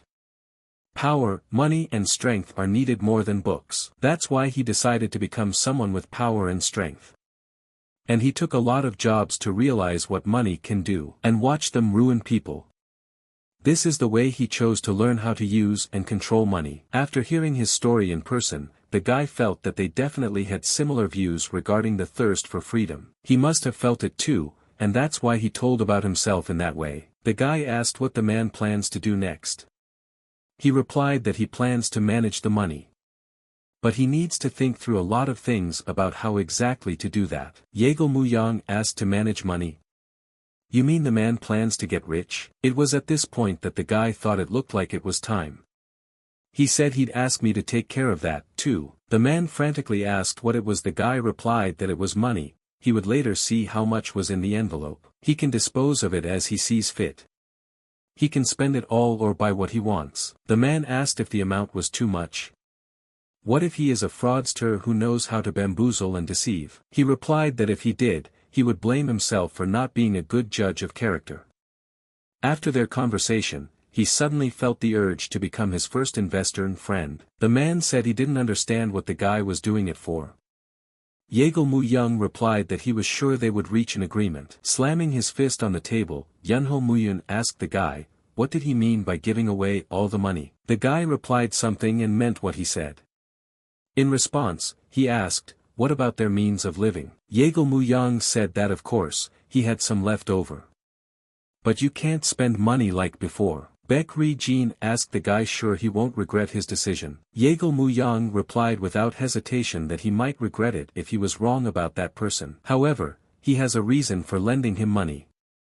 The guys immediately asked what was it. The fellow replied that it was evident from him that he could dispose of them more wisely than they could, that he knew how to handle them, and they would not corrupt him. Baek Ri-jin said that it looks like the guy thought it would be quite profitable to invest in him. He replied that it was fine if he did, but he also didn't want to allow a situation where he couldn't fulfill his potential. Baek Ri-jin said he gave up greed and took the risk of betting on someone else's future. Yunho Myung said that it looked like it was time to say goodbye to the carefree days. Suddenly, someone came up from behind. The man said it looked like he was on time. The guys saw that it was Mr. Song. He smiled and answered that he had not come there today, but as a guest. Then he asked the guys if they would mind if he sat down with them. He told me that he actually came to ask where that money came from. After all, they are not at all easy to accept when you don't know how they were earned. Yeagle Mu Young thought it was expected. It would be strange if someone who was about to become successful wasn't interested in the source of the sudden investment. He realized that it would end well either way. The guy introduces him to Baek Ri-jin and Yunho Myung. After the story was told, the guy said that this is how they envisioned where the money would be spent. Mr. Song said it was the White Cloud Gang, he'd heard of it. And even the swordsman who defeated it without help from the government. Yeagle Mu Young said that it seems that the rumor has reached the Lord. He replied that rumors are usually exaggerated, but everything said about the swordsman was true. The boy had seen it with his own eyes. The guy said that's how they got that money, so the man had nothing to worry about. He asked him if he had any more questions. The man replied that the more he looked at the three of them, the more surprised he became. Masters of martial arts don't care about the wealth and judgment of others. Yunho Myung replied that it doesn't mean they don't feel hungry. The man replied that then let them enjoy delicious food, it is what gives meaning to life. Suddenly the guy asked if the man had tasted the famous bamboo shoots. He replied that he had heard that they were delicious, but had never had the chance to try them. Yeagle Mu Young thought what the hell, how did they get along so quickly? Yunho Myung knows a lot of things about various little things, but the guy didn't expect it to help him bond with Sian. And yet he succeeded. It seems the relationship between them will be stronger than expected. The boy said he'd already asked around about the blacksmith. He wanted to order the equipment needed for training and a sword for Yunho Myung. He asked if the sword was for him. Yeagle Mu Young replied that yes, you never know what situation you will find yourself in. The guy needs a good sword at the very least. Yunho Myung asked, do they have enough money for that? Yeagle Mu Young said that they sold the crew, and there were still other things left to sell. The boy replied that all he had were these weapons and White Cloud junk. If it was enough to buy the ball, he was ready to give up his old way of life. Yeagle Mu Young thought great, here he was caught. The guy didn't plan on letting him stay the way he was now. Baek Ri-jin puts in a hell of a workout every day, and he lives like a master who has lost his purpose. At first he thought it was the permissions of the shelter problem, but it became clear that it was something else. Nothing spurs him to action. In the novel, Baek Ri-jin and Yunho Myung lost to Oh Damn. It was one of those things that pushed them to want to become stronger. However, because of his interference, Yunho Myung didn't taste defeat and the guy surpassed him in strength. That's the biggest problem, he needs a push and the guy will organize it soon. Yunho Myung said if he was a talented blacksmith, wouldn't the weapon be worth matching? Thinking briefly, the guy replied that they would know everything as soon as they got in. Seeing them, the man asked what had brought the young men so late. Yeagle Mu Young replied that he had heard that they make weapons faster there than anywhere else in the area. He then asked if the boy could call his father. A boy with big innocent eyes that don't match his huge and muscular body and a deaf-mute blacksmith. They came to the right place. The house of blacksmith Du. The son replied that his father would receive them. Looking at the man's body, Jagal Muyang thought that he knew why blacksmith Du Cheho was trembling like this. The thing is, Dum killed his father, simply because he messed up his mood. He also took all the weapons he created. That's why Du Jaeho is afraid of martial artists. Turning to his friend, the guy asked what he planned to do this time. Jagal Muyang said that he had heard some gossip in the alley, so he wanted to put it to the test. The boy didn't understand what now. Why was his friend looking at him like that again? It may seem like he has the ability to see the future, but don't expect much from the guy. The rest of the novel hasn't been pressed, so the guy doesn't know anything else, which is why they need to hurry. As suddenly, the blacksmith's son replied that his father was sorry, but he was already working on an order and couldn't take another one. Grabbing the sack in his hands, the boy asked, then could he examine the weapons they had brought? Jagal Muyang heard, he's looking for something, maybe that's where it will be found. Yunho Myung asked the guy, what's going on there? Jagal Muyang asked him to be quiet, just let him wait. After carefully examining all the weapons, the man abruptly stopped his gaze on one of the swords. When the first wave of tears ended, Du Cheho, through his son, Du Wai, told them his long story. It was a heartbreaking story. After the blacksmith saw his father die, he developed a fear of martial artists. He was so terrified that not only was he unable to get revenge, but he didn't give him a proper funeral. Even though he's a materialist and this story is already familiar to him, but he still can't talk about the sword in such a situation. There are many other ways to make Yunho Myung stronger. Jagal Muyang said that he didn't plan it that way, but suggested leaving it up to them. So he originally wanted to sell this weapon for a high price. That's why the guy brought up the sword. The guy said he had heard gossip that someone was looking for his ancestor's weapon, but didn't realize he needed it as a sign of remembrance of him. Now, after hearing their story, his hand won't go up to sell it. Putting his hand on his friend's shoulder, Baek Ri-jin said that he knew the guy would make the right decision. Jagal Muyang asked the boy to tell his father that they are leaving and that he can give his father a worthwhile funeral since Dam is dead. The boy said that his father is grateful to them, but he doesn't know how to express his gratitude. Yunho Myung replied that there was no need for that, they had only done what they had to do. The guy said that he didn't expect to hear him talk like that. Exhaling, the guy easily said that he could now continue with his old lifestyle. Pato said that his father would be honored if they would at least let him test their swords. Baek Ri-jin replied that there was no need, it was fine, and besides, it was getting late. The guy didn't understand why his friend didn't bow at times like this. Du Wai said his father wants to repay them somehow. He's never seen him so happy, let him call him to do at least that. Jagal Muyang replied that he didn't think it was right to teach when they were asked so sincerely. Du Cheho is what I call a master. It only takes one glance for him to appreciate the characteristics of a sword. He said the center of Baek Ri-jin's ball has a material unknown to him. Guy knew that the sword would reveal its true power when exposed to the energies associated with the celestial mystery, however, the novel did not mention this material. The boy told that unlike the swords of the Northern Sun and Moon Monster, that sword is blunt and won't cut anything much. Do they wish to melt it? Yunho Myung agreed, since he didn't need the sword. The boy said that his father would be happy to personally make the sword for him, if it was okay with him. Looking at his friend, Jagal Muyang said that it looked like he would have to take the righteous path after all. Jagal Muyang thought that this was something he hadn't expected, such a happy coincidence. Let him prepare, this new sword will be his personal weapon, and the first step towards his glory. Standing opposite each other, the guys started fighting. At one point, Yunho Myung saw that his friend was able to dodge. Jagal Muyang decided to piss this guy off a bit, after which he called him by his female name Yunhee. He said himself that he was willing to give up his last name if the guy could get at least a low-grade sword. Then why not keep your last name but change your first name to Yunhee? Du Wai apologized for his curiosity, then asked Baek Ri-jin why are they fighting. The guy replied that it was one of the steps in creating a personalized ball. It's something that can make up for his shortcomings, so a fight with someone stronger than him is necessary. And to be honest, they complement each other well. Sometimes it seems a little too perfect. After that, Yunho Myung continued sparring with him and sharing his opinion with Du Cheho, for whom Du Wei was responsible for translating. Perhaps this is the reason why Yunho Myung and Du Wei became close. Sitting next to Baek Ri-jin, Jaegil Mu-young said it seems, rather than being friends. Baek replied that lately, Yunho has been frequently praising Du Wei for his good physique and muscle mass. The guy remembered that the novel had mentioned that the boy, because of his muscles, had become an apprentice of a peak-level martial arts master at a late age and had become famous. If it can't be avoided, he thinks it would be better to speed up the process. Jaegil Mu-young he thinks it would be a good idea to become Du Wei's apprentice to Yunho. Their martial arts techniques need to be passed on with care, so it's not all that easy with students. Yunho was trained by an eccentric recluse, so he can pass on his knowledge to Du Wei. You can see that their relationship can't be broken that easily.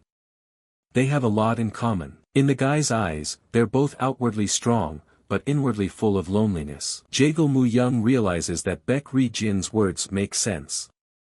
Du Wei has been with his father for a long time, which is not typical for kids his age. Yunho Myung, on the other hand, had never been able to ask anyone for help before meeting him. Perhaps these two understand each other like no one else. If Yunho takes care of Du Wei, they could have a great relationship. Yunho Myung was surprised to see his personal weapon. Baek Ri-jin said it was as black as night. The smaller one primarily reflects black light because of the obelisk used to create it, which has been passed down from generation to generation of the Du family. It was extracted from a meteorite and nicknamed the Sky Stone. It's a rare mineral, and no one knows where to find it. It's also one of 200 precious treasures. If even the simplest sword is forged with this mineral, it will increase its power many times over. In other words, Yunho Myung is very lucky. The sword in his hands looks marvelous. Everyone watched with their mouths open as Yunho Myung's sword split into 3 pieces. The guy wondered if it was a chain sword. Then he asked if it would be okay if he called it a 3-chain sword. Jaegil Mu-young smiled and thought about the fact that that was his name in the novel. The guy didn't expect that this was what his personal sword would be like. Suddenly, Yunho Myung handed the guy something that looked like a diary. He said let him take it, it belonged to him now. When talking to Jaegil Mu-young, Yunho Myung told him that he was like him when he was young. Like a child who seems resilient, but deep inside he has darkness. Guy thought about sharing his knowledge with him. Jaegil Mu-young asked why he focused on breathing techniques. Du Wei asked is the guy leaving already? Let him then never forget that he is not alone. They will definitely see each other again. With his quick step to the door and opening it, the young man said the welcome was unnecessary. Suddenly, a voice said that he was just as he was described in the hearing. The man said that the weapon he threw looked simple, but it could only be cut by a peak-level master with sword chi. He spent an impressive sum to test his abilities. He knows you can't always trust rumors. The boy asked if it looked like the man was waiting for him. He replied that of course, the man was the one who had ordered the murder from him at the Midnight Castle. The target of the assassination attempt was definitely the retired head of the Imperial Guards. But who is this old man? Is he really that calm in his presence, or is he only pretending? Whoever he is, the guy has nothing personal for him. Killing to order is his job. Even if the target is the person who hired him. The man said it was up to him to kill him or not. But maybe he should hear why he brought him here in the first place. He had a lot of things to do, so it wouldn't take long. The guy realized he was addressing him as a friend. Very natural and friendly, which is scary. He said he was his employer, and the one with the information. And he knows a lot about the guy. In Anhui province, the guy is known as the ghostly dark nail, right? The man has information for him. Since he hired him, they can talk for a while and the guy will know everything. The young man said he would then fulfill the order after he listened to everything. The man replied that it was very merciful for the killer.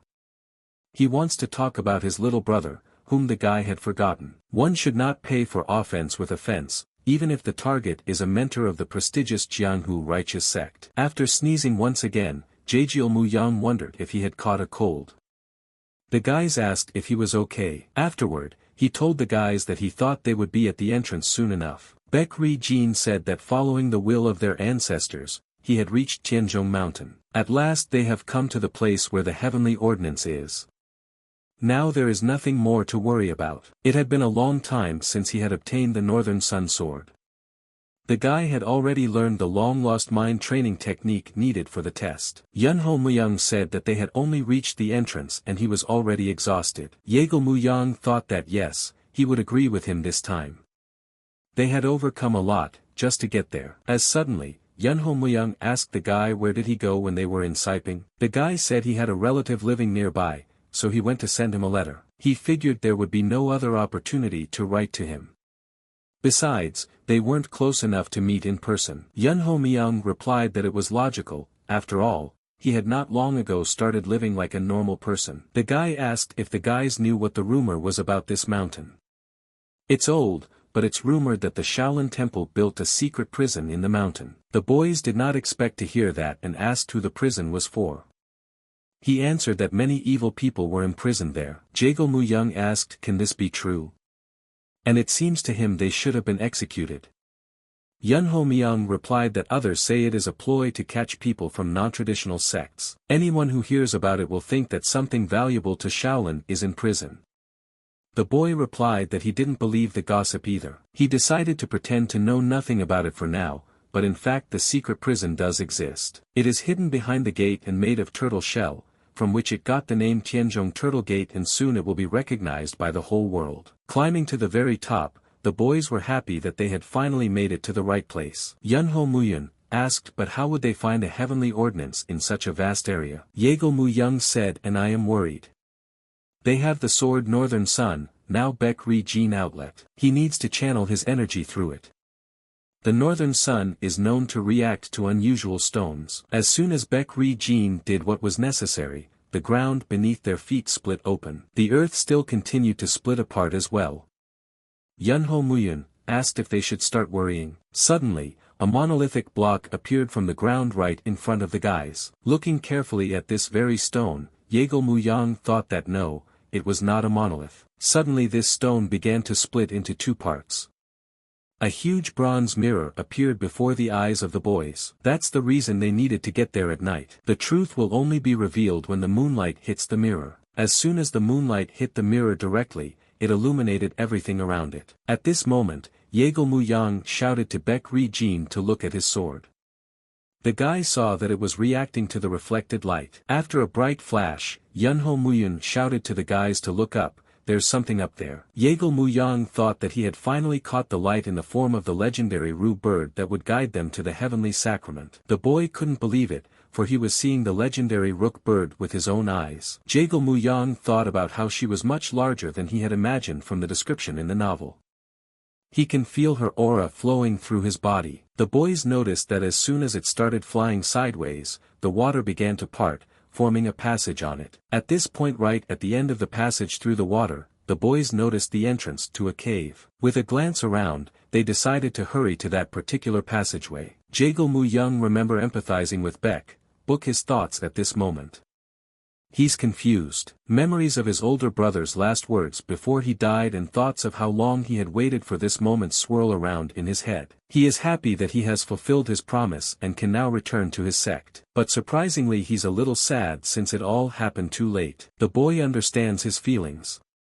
If he knew there was a chance to revive everyone who could help his brother fight the disease longer. Yunho Muyang walked last. At this moment, Yeagle Muyang heard something behind him. Turning around, he immediately rushed toward the boy, for he was already lying on the ground. Lifting his head a little, the guy alerted the guys that someone had hit him. He told me that there's a great martial artist somewhere nearby. After examining his friend's body, the guy saw that he had wounds on his shoulder and stomach. There were no signs of some defense mechanism being activated around, which meant that he was definitely being attacked by someone. They didn't realize who it could be. Even with such an excellent ability, he didn't kill Yunho. The wounds were not fatal, so what did he want? Everything was going according to plan and they were getting along without any unexpected incidents. Baek Ri Jin's heavenly mystery and emotional state are as they should be. But the novel never said that Yunho Muyang was ambushed by someone. Baek Ri Jin told his friend that just like Yunho said, the one who wants to kill them is nearby and he is alone. Yeagle Muyang said he thinks it's a trap. His injuries are not serious, it seems they were just meant to be thwarted. Or someone is reveling in their position, or maybe it's all of the above together. Yeagle Muyang said that he would take his friend to a healer and let him continue searching for the heavenly mystery. Baek Ri-jin refused. He said they'd go together. His sex legacy is valuable, but their safety is more important. He threw away what he had been searching for all his life for their safety. Jaejeol Muyang couldn't have done that. If it were him, the guy would keep looking for the heavenly mystery and Baek Ri-jin would ask him to take care of Yunho, but he's a good man. The guy said that however, he doesn't have a master among his enemies who can injure Yunho so easily. Maybe Jaejeol Muyang does? He replied that he wasn't sure, only Wangbo-sung came to mind. Baek Ri-jin asked, wasn't he banished by his family? The guy said yes, that's why he's surprised. Doesn't know who it could be. Hearing his friend's voice, Baek Ri-jin asked, did he really remember something? The guy thought that yes, the only thing that had changed dramatically from the events in the novel was that incident. He said that he remembered how he got the primordial stalactite. Baek Ri-jin replied that he remembered too, from the Dark Assassins, and he gave it to him. Perhaps what happened had something to do with their community. But hasn't their hideout been completely searched? Jaejeol Muyang replied that yes, but only managed to learn that their gang was one of many. The only thing of value they got from the ringleader of the Dark Assassins, a pristine stalactite dew. Whoever is connected to it may be their enemy. Jaejeol Muyang replied that it's possible, considering what they did to Yunho. The enemy is dangerous, so let them be careful. The boy looked at the sunrise and said that the sun was slowly rising. Baek Ri-jin replied that it was good, they should hurry up. Jaejeol Muyang was walking in front, Baek Ri-jin was carrying his friend on his back. Suddenly, he shouted for the boy to be careful. Turning around, he saw a heavenly ghostly worm net in front of his eyes. It's fairly invisible and thin, but it's sharper than most swords. At that very moment, right in the air, the guy saw that someone was going to attack him. He quickly and instantly approached. Jaejeol Muyang realized he wouldn't be able to dodge in time. Suddenly, So flew right between them. The guy realized that it was the bird that saved him, without it he would have surely died. Baek Ri-jin grabbed his sword in his hands, then turned to the guy and asked if he was okay. Jaejeol Muyang replied that thanks to So, he was fine. Luckily the bird is alive. Paulin said that he expected the heavenly ghost worm net to deal with him, however, he is a good warrior. Baek Ri-jin replied that he just needed to get rid of her unique heaven worm flavor, then asked who he was. Guy replied that people in Jianghu are bound to each other either by debts or grudges. He told me that the head of the Dark Assassins was his brother, so he's really connected to the Dark Assassins. But his abilities are completely different from Wang Chang's. Every inch of his body is churning with power, giving the guy goosebumps. He saw that even Baek Ri-jin didn't rush into battle mindlessly. The boy replied that since he had named himself, he would not fight as a mercenary. Revenge must be violent, they agree with that, don't they? Suddenly, someone called out what a funny sight. His nephew, their family's favorite child, caught by a mercenary. Jaejeol Muyang realized that it was a painfully familiar voice. As someone suddenly asked, what the hell is this nonsense? Baek Ri-jin said that quite strong internal energy, after which he asked who it was. Jaejeol Muyang shouted to get ready to greet him. Without thinking long, the boy asked and who. His friend clearly answered that it was his uncle. The boy thinks he got his letter in time. He's the one who attacked me. The guy is the eldest son of a great Murima family, Jaejeol. Landing on the ground, and looking at his nephew, the man said the boy had grown a lot, he didn't even recognize him. He is the second of Jaejeol Do's 4 brothers. Based on Mu Yang's vague childhood memories, this is indeed his uncle. Actually, he was supposed to show up after the secret of the Jaejeol family was exposed, but his letter changed the course of events. Falling to his knees, Jaejeol Muyang said that he finally had the honor of meeting his uncle. The man said he'd seen the kid get a little sharp-tongued while he was away. He's getting pretty good at being human now. The guy thought that he was correct in what he said. In his eyes, Jaejeol Muyang is still worthless, but there is no need to be angry. His father is like a calm sea, but his uncle is like a wave that will crash on him. If he makes a mistake, he won't be saved. He won't give him much time, he doesn't have as much mercy as his brother. Let him explain why he sent him the letter. Don't let him say it was to get rid of a man who was just a mercenary instead of him. The guy thought he was just a mercenary.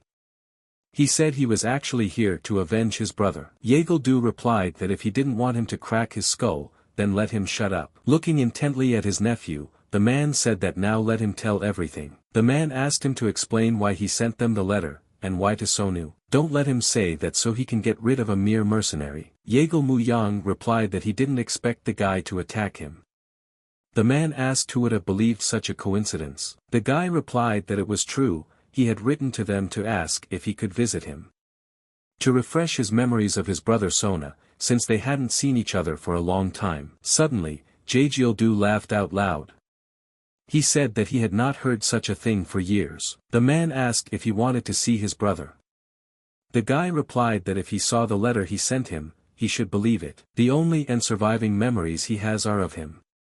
Jaejeoldu replied that he didn't read the letter, but went straight to the boy when he heard about it. Yeagle Muyang realized it was a lie, he read at least to know where to find him. Think the guy won't understand, but he's not the dumb Muyang that uncle remembers him to be. He replied that he had nothing else to add, that's the only reason the guy wrote him.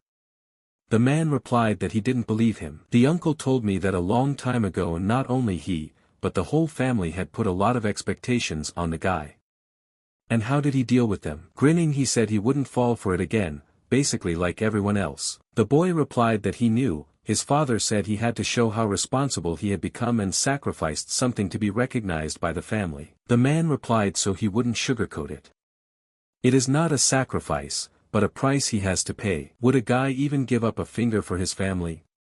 Taking his reaction away, the man said that it was expected, when he was ready, he would try to think it over again. Observing everything going on, the mercenary thought he was a joke to them. He can't even move, the man's inner strength overwhelming him. Baekri Jean replied so the man doesn't worry, the guy has become a different person. Without even turning to face him, the man asked who he was. The guy said his name is Baekri Jean and he's a follower of the Jianzhong sect. As soon as he heard the name of the sect, he immediately stopped frowning. Yeagle Muyang couldn't understand what was wrong. He began to tell me that it was a glorious war. The man still respects the deeds of the sect and prays to strangle them who sacrificed themselves. Baekri Jean replied that this was the second time he heard such a thing after he ventured out to Jianghu. It pleased him to know that someone still remembered those sacrifices even after all these years. Yeagle asked who was the first. The guy replied that it was the head of the Yeagle family. The man replied like this, they have common acquaintances. But here's what he doesn't realize, the guy seems like a calm and reasonable person, he has no reason to be around this lowlife. Baekri Jean looked at his friend and told him not to worry. The guy will tell him how much he has changed. He said no, his stupid actions are a humiliation to the family. You can't change that with a few words. In truth, uncle would back down if Baekri Jean tried to convince him since everyone in Jianghu still respects the Diangshan sect. But the boy wants to meet his cousin, Jaegle's son, with his uncle's permission. The owner of the moon monster and the man who will continue his father's path. But at the end he will give it up, go to the front lines of battle in the war and die. Can't let him die for the guy's sake at least. Before the demon cult shows up, they need to appoint a new head of the Yeagle family. To do that, he'll set the stage today, you have to make your bet. Looking at his nephew, the man asked what was he up to. Yeagle Muyang replied that he asked if the guy was willing to give the finger for his family. Jaejeoldu did not hesitate to ask the guy is ready. Or, as always, simply talking. Muyang knew there was no way to fool him. He can see the cheating right away, but this time the guy is serious. If it would be enough to lose a finger to earn a place as the next head, and change the minds of most stubborn people like his uncle, he would give a finger for something more valuable than him. As soon as he swung his sword, the man immediately shouted back, after which he struck. Calling his nephew a bastard, the man asked has he become completely retarded? Yeagle asked Mu, has he become feeble-minded? Mu was on his knees and realized that Du didn't let him cut off his finger. He didn't understand why Du would do such a thing. Does Du hate him, but doesn't want him to get hurt, or doesn't want to feel guilty about his father? I'm sure one of those options is the truth. And now was the time to show sincerity. So Mu decided to address him as an uncle. Mu said that relatives were important to him. No one would want to renounce their roots. And then their gazes crossed. And Mu realized that from now on he would behave in his own way, not like Yeagle. Mu decided to pour his heart out and told him that as a child, the weight on his shoulders was too much, so he ran away. And after the Jianghu incident, he accepted the reality and will not run away again as he has realized everything. You can't achieve comfort if you don't move forward. Actually, Mu realized that Baek Ri said those words in the book, but here he beat him to it. They would become his motto. Du thought and sighed and said he'd had enough of his nonsense. He was completely sure that he was out of his mind. Mu thought it was a curse. It wasn't enough that he risked losing his finger, but he may say that, but if he stopped him, he's not completely lost to him yet. Du said to Mu, if he's done with his bullshit, then let him fuck off. For the sake of his dead brother, he'll let him leave alive. Mu raised his sword and said, no. No need to get involved in this. His hatred is directed at him. Du told Mu that he couldn't handle him. Mu replied that he knows that. But it's his responsibility to bear at all costs. He has no grudges against his uncle. Du sighed and told the guy he wouldn't lift a finger for him. If he wanted to die, let him go. Mu told him to take care of the bird he owed and his injured friend. Du asked why would he do that. Mu replied that this killer's hatred is about their family business. His request could be his last words. He knows that Du is not that heartless. Mu knew that Yeagle Du was a proud man. To regain his trust, he must risk something equally valuable. For the sake of that, he would prove himself in a battle with an assassin. Baek stood next to Mu and told them to fight together. Mu told him not to get involved, there was no need for that. Baek said they've always been together and this time they would be too. Mu understood what he was thinking and feeling, but he should leave him be. From now on, he will emulate the great martial arts master Baek from the book his uncle recognized. Mu tells him that he understands his feelings, but he needs to prove himself to his uncle. He needs to stand up for his decisions and aspirations, so this fight is his alone. Baek asked, so it turns out his principles are more important than his life. Mu realized that there was no such thing, but he had to pretend that they were and put his best foot forward. Mu said that at least that was the case now. Immediately, the mercenary looked at Mu strangely. Lastly, Baek called Mu a brother and told him to defeat him. Mu smiled at his words and realized that he could do it. The mercenary pulled his sword out and said he would kill them both so they wouldn't miss each other. Mu told him not to be impertinent. His younger brother died because of this kind of attitude towards others. The mercenary heard this and became even more furious, and immediately launched a couple of attacks towards Mu. Mu said he would not bow to someone who was silenced by fear of his uncle. The mercenary said that ridicule does not hurt him. Mu got into an attack posture and said that he wasn't mocking, he was speaking with facts, you idiot. And then immediately went straight to attack him. And then Baek approached Yuno and tried to bring him to his senses. Baek asked him if he could hear him. Yunho pulled himself up and through his headaches asked where Mu was. Baek said he was fighting the assassin who attacked him. Yunho was surprised and asked, is one alone? He is strong, but let's go quickly to help him. Baek replied that it was his own wish. Yunho told Baek that he didn't know what he was talking about. Du went up to the guys and said that this coward had volunteered to fight to save him. Yunho asked him who he was. Do said he was the asshole's uncle. And this guy is what, his protector? Yunho was surprised to hear about the uncle. Mu was fighting a mercenary at this time. His strength was so great that Mu found it difficult. Yunho asked Baek why he wasn't joining the fight. Baek replied that he wanted to, but things had changed. Yuno asked him, but why the change? Du replied that Mu wished to defend his principles at the cost of his life. Isn't that funny? Mu took on something he couldn't handle by himself. Yunho was very angry when he heard those words. He realized that he couldn't ignore those words. Yes, Mu Yang grumbles and pokes fun at him, but he forgets that he is his master. Yunho told Du that it didn't matter that he was his uncle. Let him not insult his master. Du told Yunho that whoever he gets into a fight with, he'll get it from. They're both rude. What, he wants to go to hell. Yuno told them to do as they saw fit, but he was obligated to save the Lord. Du sighed and asked Baek, have they both lost their minds? Baek told him, hadn't he realized yet? Du asked him what exactly. Baek replied that Mu had earned his and Yuno's trust. That guy rushed to help him even when he was injured. Yeah, the act is crazy. Mu Yang has a strange ability to charge them. In his opinion, it already proves that he has changed. He inspires them. Du told him that he was exaggerating. Beck said he wouldn't argue, but is that what he really thinks? Bo saw that Du had finally given it some thought.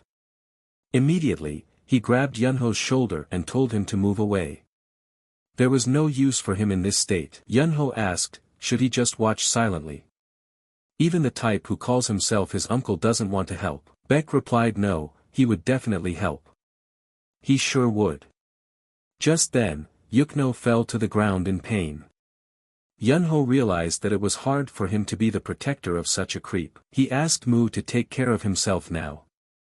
He still had plenty of debts they needed to fulfill. Du asked the guy what he thought. The guy replied that he had definitely become much stronger. It was Yeagle Du's son, Yeagle Sung. Song said that it looks like Mu has also reached a high level of skill. Among his friends his age, only a couple of them have similar abilities. Nap said that he wasn't the same kid he remembered. Du asked, what do you mean, different? Sun replied to his father that he seemed to be finding his way with his friends.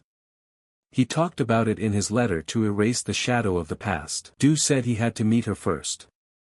Sung said he was very moved by those words. Usually people repent for things done in the past and ask others before perceiving them differently, right?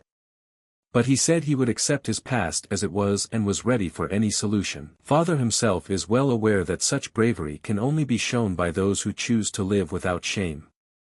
He has given up his pride. He was planning to chase him away if he asked for his help. Good thing he came here in person. Du told his son not to hide his true intentions. He sent him in his place because of his secluded training, but he still showed up at the end. He himself had been curious from the start. Sung replied that he wasn't. He had come because he was worried that Du would be too hard on him. Mu was their family, and that couldn't be changed. Du thought with his menacing gaze and realized that this was all pissing him off already. And Mu was defending himself from such blows at this time. The mercenary had told him that he was doing well. Mu saw that in just a little bit, he was already getting used to his fighting style, and would stop only defending. A long-lost mind training technique brought his thoughts to order, ridding them of unnecessary ones. It allowed him to track and respond to the assassin's sword movements. And then Mu told the mercenary that it was his turn to attack. He immediately began to attack, but the mercenary dodged the first blow, and did not expect such a turn. The mercenary told the guy that he wouldn't make it. Immediately, Mu launched a Qilin Qingong attack, which the mercenary dodged again. Mu realized that he had already gotten the hang of it and would be able to counter the lunges of his sword by peeking at the right moments to strike. Mu immediately launched his attacks. By tirelessly training his body for a long time, he would be able to realize the potential of the sword. Beck felt the assassin's sword begin to tremble. He is writhing with impatience because Mu is reflecting his attacks better than he expected. It was his turn to retreat. Mu stepped back a bit, and at the appropriate moment, he launched several attacks. He flew up to the sky to make the impact stronger, applying the celestial star technique. The mercenary was able to dodge again, and immediately released his knives into the battle. Mu asked, were those hidden weapons? And decided to repel them with the galactic harmony technique. The mercenary said he wasn't done yet.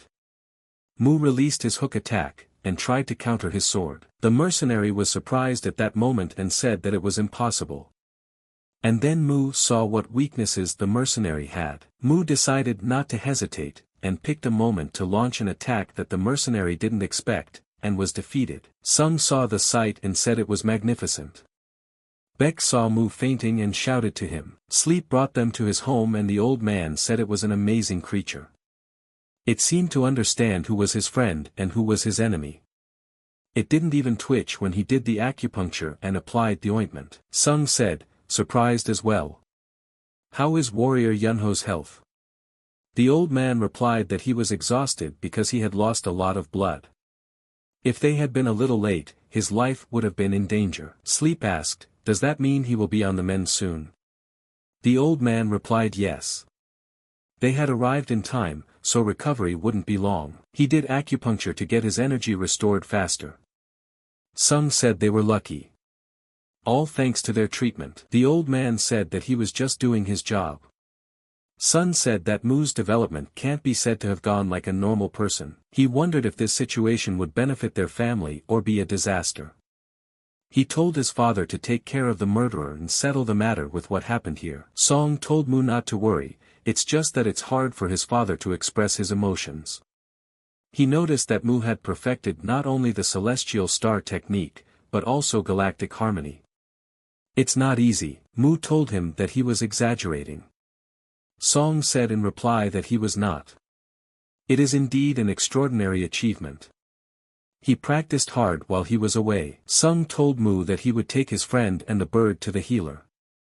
Du told him as he rested, let him come to them. Mu got worse, and he started to lose his consciousness again. Beck shouted at him, but nothing helped and he fell asleep. Opening his eyes he didn't realize where he was. There were books everywhere, which he could see even very faintly. Mu wondered where he was. It seemed to him that he would be taken to the healer. And then Sung said that his was the library. Mu asked what kind of library was it. Song replied that it was one of the many he had built in Hunan province, and he really likes collecting books. Mu asked, who is the healer who cures them all? Sun replied that his name was Bei. He had once been a traveling healer but had now joined their family. You couldn't find a better professional in the area. Mu thanked him and said he was a big debtor. Sung said he didn't owe him anything. He was the one who owed him. If his father had stepped in earlier, nothing would have happened. Mu said that if he were in his place, he would have done the same thing. He realized that his relatives were testing him to get to know him better, and he was happy to do their tasks. Mu realized that the situation had unfolded the way he wanted it to, but he was unaware of what he was thinking. To begin with, it is worth noting that he has little interest in the title of head of the family. In the novel, the war against the cult of the blood demon aroused in him a sense of righteousness and made him join the ranks of the frontline soldiers. But now the cult has yet to announce itself, but may be feeling a little eager to be the next chapter. There's a chance that his curiosity about him comes from greed. Sung said that the warrior Beck who came here with him is practicing diligently every day. Mu said that's the kind of man he is. Never takes a rest. Sung said he liked him a lot. Mu told Sung that they were friends. By the way, where is Beck now? Sung replied that he offered him some rest, but he left anyway, saying he'll be back soon. Something seems to be weighing on him. Mu asked Sona, does he think so? And he's correct that Beck has a lot to think about, since he gave up his long-cherished dream, finding himself at the threshold of its fulfillment. Sleep said that the more he looks at Mu, the more he realizes how much he has changed, his actions, words and other little things. Even after talking in person, he can't believe that he has gained such calmness and depth in his gaze. Is Mu Yeagle really sitting in front of him? Mu asked him what the question was. He wondered what Song was getting at. His father had also suspected him, but this was the first time someone had asked him directly. Sung laughed and told Mu that he wasn't the guy he used to know. Then who was he really? Mu told him that he understood why he made that joke. He was very much struck by his change of heart. Sleep said he bet he would. He was surprised to read in the letter that he had come face to face with his former sins. Mu said that his stupid actions had divided the family, so he felt it was necessary to fix it. Mu knew it was a lie. It was a lie to buy time to talk to Jaejeol Sung longer. Son said he was proud of him. It takes tremendous courage to put his pride aside. However, he wants to ask a question. Is his intention to apologize to the family elder sincere? Or does he need it to get a chance to become the next head? And then Mu was glad that he had finally asked him. He spoke to him to hear his opinion regarding the head's position. Fortunately, he brought up the topic right away. Mu told him that he understood why he was asking that. However, let him tell what he himself thinks about it. Song asked Mu, he wanted to know if he was interested in the head's position. They can't know what the future holds for them. But something is clear for sure, he has a better chance of being the head now. Not just compared to him, but to the others. Mu realized that Song was intentionally making fun of him. The real Mu would have been furious at such words, but that was the answer he wanted to hear. Mu said that was right, he was no match for him. Song replied that he didn't say that to belittle himself. Mu said that since they're being frank, let him ask. Is he worried about being his competitor? Just then, Sung replied that he wasn't worried. He was thinking about what was best for their family. Mu asked, then what does he plan to do if he becomes the head and hurts the family? Sung asked him, what does he himself think? Mu said that Song loves his family more than anyone else, so he would not silently let this kind of behavior go. Sung said that's probably it. It may be a dangerous approach. But the only way to protect the family is to protect the next head of the family, and he will do whatever is necessary to do that. And he likes who he is now. He likes that he was born in Jianghu as the heir to the great Yeagle family. He would want to protect the family's reputation and live with the responsibility for everything associated with it. And then Mu realized that he was wrong about him. Yeagle Sung isn't greedy at all. He's pretending to be greedy to test him. He's also a martial artist who loves and wants to dedicate himself to his family, not chase ambition. Their pusti with him is different. He's the one who should be the next head, Jaejel Sung. The next morning, Song went out to the window and thought about yesterday's words. How Mu had told him that he wasn't going to become the head, and to protect their family, his destiny and purpose. As for him, his destiny lies in Jianghu. He doesn't think he's smart enough to convince everyone in the family to follow his decisions. Song said that this post helps a person become a better person. Mu said that it would be good if someone more suitable took it over and continued to develop further. Immediately, he told Sung to grab the opportunity. Sung thought that Mu had matured, but he was still willful. And then Mu went out the backyard to see Beck. And then the guy was sitting on a rock and asked him did he get here. Mu replied that he had recently. Beck said he was just thinking about him. His martial arts are getting a level closer to him. Mu said he's not as good. Beck told Mu that the assassin he fought was not easy. He would like to spar with him on the sword he used against the assassin. Mu asked, sparring? And so suddenly. And then Mu told his brother that the first snow had fallen. And then Mu looked at the sky and said, it's very beautiful. And then Mu wondered if it was snowing in his world too. Beck asked him, so are they going to start today? Mu wondered if he could enjoy a little moment. Beck said that Mu finally learned the unison of sword and body that turns a man into a sword. And meth into a man. Mu said that he thanked Beck. During their sparring, he reflected on the fight with the assassin and realized many things. Beck said it wasn't like that, let him thank his hard training. If it weren't for them, his advice would have passed him by. Also, without his help, it would be difficult for him to master the swift sword. Mu realized that mutual benefit was a good thing. He realized that he hadn't been able to benefit from their fights before, but he was slowly getting used to it. The gust of galactic harmony made by the sword chi with the celestial star technique creates combo strikes. He was one step closer to his father's main sword technique, Whirlwind Executioner. Mu told Beck that they could pack up to go now. Beck was surprised and asked him where to. Mu said to go for the Heavenly Ordnance. They've wasted enough time as it is. Beck says no, and they can stay a little longer. Mu still has some misunderstandings to work out. Mu said that he had already discussed all the important things with them. Mu saw that Beck remained tactful even when it came to his sect and long-standing goals. Mu said he knew Beck was worried about it. And since Yuno has to stay here for a while, they can manage and come back soon. That night several people came into the forest and came across a pile of corpses. The man said it stinks in here. He'll never get used to that smell. He wouldn't have come here if it wasn't for the incident at the cult TZ. He opened the letter and said that the families of Yeagle and Wanbo had simultaneously attacked 3 dark assassin groups in Shandong. Leaving a jewel like the Red Fire Dragon with those guys was a mistake. This was a crucial moment for the cult. He has to settle this in secret. You can't burn down an entire forest just because people are cutting down bushes in it. We have to get rid of the dark killers. And then the second guy said, curiously, did the assassin's blade strike exactly on the target's chest? And then the guys headed out to the battlegrounds and Mu said here they are back. This is where the traps start. He offered to go inside and realized that he would take everything and the Heavenly Ordnance and the other things. And he would go first. And then Mu turned back around and saw that Beck Ri had disappeared as soon as he entered.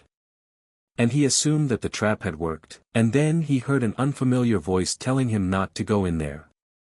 If he wasn't worthy, every unworthy person who enters this place will wander endlessly until he becomes a withered skeleton. And then Mu said what an amazing greeting. He would have been surprised if he hadn't been expecting it. An Ak appeared in front of him and said finally. And immediately launched an attack with his long claws. And then Mu dodged that attack and said that it was still behind him. He turned around and asked who else was there. Is it really Rainbow Sung? Mu turned around and once again saw the assassin he had recently killed in a tough battle for him. It's just like in the novel, all his enemies show up. And they all come at him together. But he sees through the illusions this time. They're just a trick. His eyes, thanks to a long-lost mind training technique, see differently. And of course illusions cannot harm him in such a battle. They are merely fictional beings from his life. And then Mu said that now his second trial would begin. So he went inside and said, here he is. Beck said it was very good that he was okay. Did he see those illusions too? Mu said it was right. And he was surrounded by all the past enemies. Beck said he was the same way too. Beck said that if it wasn't for those words from Mu, he wouldn't have gotten out. Mu told him it was too early to relax. They made it through the first trial thanks to the clues available, but it's unclear what happens next. Beck said that the good of the other people didn't know about this place. So it was time, and Mu told him to go already. Walking down the tunnel, Mu said that the farther he went, the wider the passage. Beck said that fortunately, there were no forks, and then Beck told him to look over there. And up ahead, they saw a statue of an old monk, apparently. Mu asked Beck if they had to go through the gate behind the statue. Beck replied that it looked like they did. But since there shouldn't be a trap or something, and then Mu noticed that it was very clever. And Beck is thinking very right this time. We should activate this statue. And then they walked by this monk and there was nothing at all. But then Beck asked the guy, what's going on? Mu replied that he had to go past the statue to activate the trap. And then Beck pointed his finger to the other side. Beck said, the walls are starting to close in. There's nowhere to go. And then he jumped into the air, and then Mu didn't realize why he jumped up. Beck had told him to have them break down that door. He immediately drew his sword, and immediately launched a crushing attack towards the side where the door was. Walking through the smoke, Beck saw that nothing had happened at all. She was just as she was before. Mu realized it was useless. The purpose of this trap was to scare them and disorient them. And then Beck told him to help him with the door. Mu asked Beck if he remembered the day when he gave him back the northern sun. He considered many solutions as he solved the sword puzzle. He should have just turned the intaglio north. The excitement made him have too many thoughts in his head.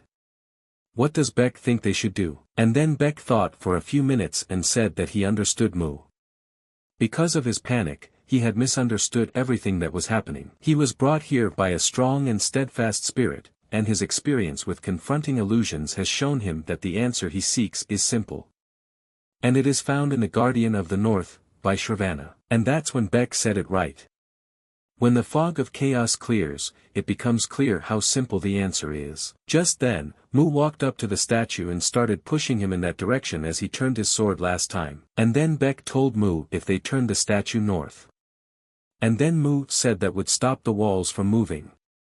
And then they started to rush. And then they started looking around after that, and Mu said they had made it.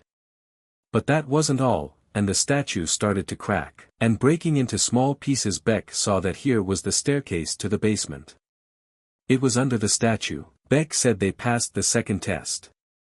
Curious as to what awaited them downstairs, Mu realized that he might not be worried. The hardest part is over. You could say the heavenly sacrament was in their hands. Immediately, Mu told Beck that it was time for them to go. As they entered deep into the ground, Beck realized they were close to their goal. And said he would go first this time. Mu realized that the fortress to defend against the blood demon cult had been erected. Now it was time to taste the sweet fruit of his efforts. And so Mu decided to go too. And taking a step, a voice asked him, to. The test is done alone. Mu asked him who he was. Mu didn't understand what was going on here at all. He hadn't read about it in the novel. They should have heard the voice of the ancient man when they reached the end, but not now. It was not the same voice that gave them the warning when they entered. The voice said that if they took the test together, only one would pass. Mu asked, "Why alone?" So Mu decided to take a couple steps forward and felt the ground start to crack. And then a voice told them to prove that they could make it alone. And then Mu realized that they were about to fall. Falling deep into the ground, Mu would simply block his face to keep the rocks from hitting his face. Mu was saying that this abyss has no end. He'll eventually die if he keeps falling. We have to think of something now. He immediately pulled out his iron sword and stabbed it into the wall. But it didn't help, the sword was just tearing up the ground and wouldn't cling. In a moment it stopped abruptly, and Mu himself had not expected it. He stood alone in the same abyss. Mu sighed in relief and said he had survived. But he slowly made his way down and saw the cave begin to be covered with expensive stones. At this point he wanted to gather them, but first he needed to understand what had happened. The voice said that only one would pass the test. He wondered if that meant there was another test in case two came. And what would it consist of? The voice wanted them to prove themselves worthy of passing it. If so, then maybe he could find the heavenly mystery too. And so Mu's eyes locked on one point where there was a brighter light. So he decided to go and see what was there. Once inside this cave he saw that in the middle of the place there were several pipes, which were embedded in the ground. Now he said that was not an option. And he didn't expect to see huge pillars in a place like this. And then a voice told him that he had done well, had managed to survive. He had a chance, and then Mu heard it again, the same voice. Mu asked him, so would he begin the test? The voice laughed at his words and said he had one more. Mu asked him what the hell. Can't you hear his voice or something? It sounds like a recording of an ancient man's monologue. The voice told him if he wanted to get out of here, let him stand in the center, or he'd be banned here forever, and that wasn't fun. Mu had this excitement because he couldn't do something. And he realized it was some kind of weirdo. So he decided to do as he said. Standing in the middle of the room a voice told him to place his hand, which is on the seal of the circle. Mu thought, does he really need to put on that print?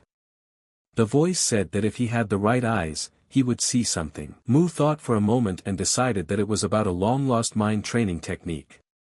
Does he want him to use his internal energy? Mu began to use his technique and didn't notice his body boiling. And then something strange began to happen, the energy spread all over the room. And then Mu saw that this floor was splitting again. And then Vaishravan appeared in front of him. In a moment of looking at him he saw the statue's eyes begin to glow very brightly. But even then he saw Beck's body. Mu didn't expect to see such a twist and called Beck's name. The voice asked him, surprised. That's the one who came with him. Now the test would begin, and here was Vaishravana right in front of him. Mu asked him, what is this treacherous tone? The voice said that he had two choices. Either he gets Vaishravana back to his original position or give it up. He must be puzzled. Mu felt like he had a bad feeling. All the previous trials could end in death. The voice again told him if he turned Vaishravanu he would live and get the heavenly ordinance, and if not. Mu said that Bekri would live, and he would also receive the heavenly ordinance. The voice laughed and asked, fun, right? Mu was very angry, and very eager to kick his ass. He also insulted him with a crazy bastard. And then Mu began to think and took his hand away. The voice said that if he didn't make a choice, he would be stuck here forever. Also, whatever he decided, only one of them would make it out alive. He had to be prepared for that, for it was the test of the eye of truth. It's actually an easy decision to make. He came all this way because of his own stupidity and selfishness. If he chooses to stay alive, he will have to single-handedly stop the cult of a blood demon. He may be the heir to a noble family destined to take down a cult, but he needs Bekri. Since Mu said so, he immediately grabbed his sword and replied that the best solution would be. He immediately drew his sword a few times and cut the statue. The voice said that Mu must be mad. He was told to make a choice, not to smash the statue. Mu told him not to whine. It wasn't like the entire statue was allowed.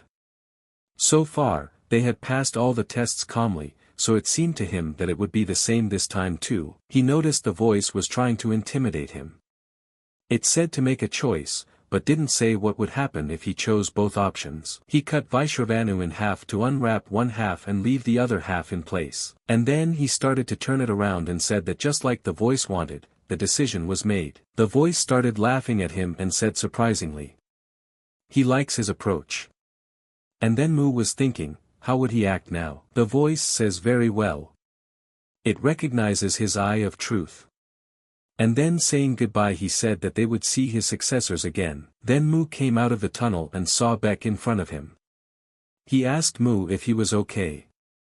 Mu replied that he was fine and that he was not injured. Beck said he was very happy to hear that.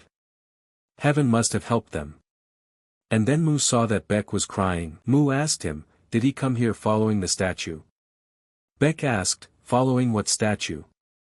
No, he was walking along these rocks. And then Mu thought, they must have been given different tests.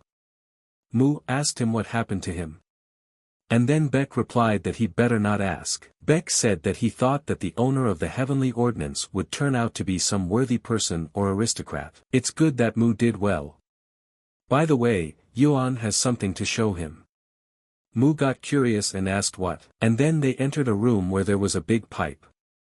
Mu got curious and asked, is this it? Beck said he didn't know what it was, but it wasn't just beautiful, he'd say marvelous. And then Mu said he agreed. Beck said while he happened to Mu, accidentally wandered in here. Mu asked, is there nothing here but pillars? Mu said that one was the only option. Actually, he knew what it was from the beginning. But reading the novel, he can't even imagine that it looks like that. After getting this far, they learn that there is something called the Eye of Truth. It's the most important key to passing the test. And so Mu used his technique, and a bright blue color covered the entire room. Beck stood there, not realizing what was happening. Immediately, Mu opened other symbols that were made in the wall with his energy. And then Beck said, isn't this the gate? Mu looked at him and said that when the pillar opened, he experienced the same feelings as Beck Ri. And here Beck was saying that many years of waiting had passed. It was time to revive the heritage, the forgotten origin and glory of their sect. Disappeared after the sacrifice they made for the glory of Murim. And so Mu went on with his work and said, it has begun. Through his fingertips, an unknown energy penetrates his body. He will accept it without resistance. The heavenly ordinance is only passed on to the heir who has come into contact with it. It can be obtained by one who possesses both the sword and mirror that destroys evil and the prologue of the heavenly ordinance. And as time went on, Mu said he was hot. The flame burns more and more fiercely. The more verses from the heavenly ordinance are recited, the stronger it becomes. He feels like if he opens his mouth, the flames will burn his organs. I'm sure he would fall into chi deviation if that happened. He kept repeating to himself to bitch. First, the accumulations of low center chi with the 5 elements that govern the 5 internal organs and 6 viscera are transformed into chi that flows into the middle center. The middle center chi then converts the chi into a derivative of spirit, which will pass into the upper center chi. This step is called recycling the life force into spirit. And then Mu saw the recycled chi flowing into the middle chi center. It was already almost there. The pain was gradually fading away. His mind had never been so clear. Involving the transformation of spirit, life force and essence, creates the inner core. Through repetitive practice, it would pulverize layer after layer. And then Mu saw that the flames were mixing with his inner chi. The awakening of the golden lotus led to the transformation of the heavenly ordinance into a golden core. And then Beck was saying he couldn't believe his eyes. He had never seen anything so bright and amazing. Mu was horrified by this splendor, though he had read about it all in a novel. The golden core is the epitome of heavenly mystery. He feels his inner chi changed. It would now be possible to utilize the inner chi of the golden core. How much they had to go through for this. Mu said that he had learned something while absorbing the power. The heavenly mystery is one of the natural energies. Beck asked, does that mean there are others like her? Mu said that's right. And it looks like there are a lot of them. He also thinks that the Jianzan sect shares a common origin with the Yeagle family. The fact that his ancestors left their family a long-lost mind training technique is related to heavenly mysteries. At this point, Beck was surprised. And he said that Mu wanted to say that the heavenly mystery had created two branches of martial arts. Mu said it's hard to verify, but that's the way it is. The answer is found here. Awaken the formation with the verses, he says, and let him add the long-lost mind training technique of the Diangtan sect. Beck agreed and said they would try it now to make sure of everything, he said. Beck immediately walked over to the pipe and put up his hand. Mu saw this and realized that he didn't need to worry about him. Beck will have no trouble getting the heavenly ordnance. In the meantime, he would recall what he had learned in the meantime. And then he started meditating and saying what he was seeing. The golden core in his middle center chi, the essence of the heavenly mysteries diary and all his inner chi. They are not yet in perfect harmony, but as he circulates them through his body, using a long-lost mind training technique, every cell feels them. And also when his inner chi and heavenly ordnance essence came into harmony, various skills would appear. The rumors of the heavenly mystery are called duplication phenomenon.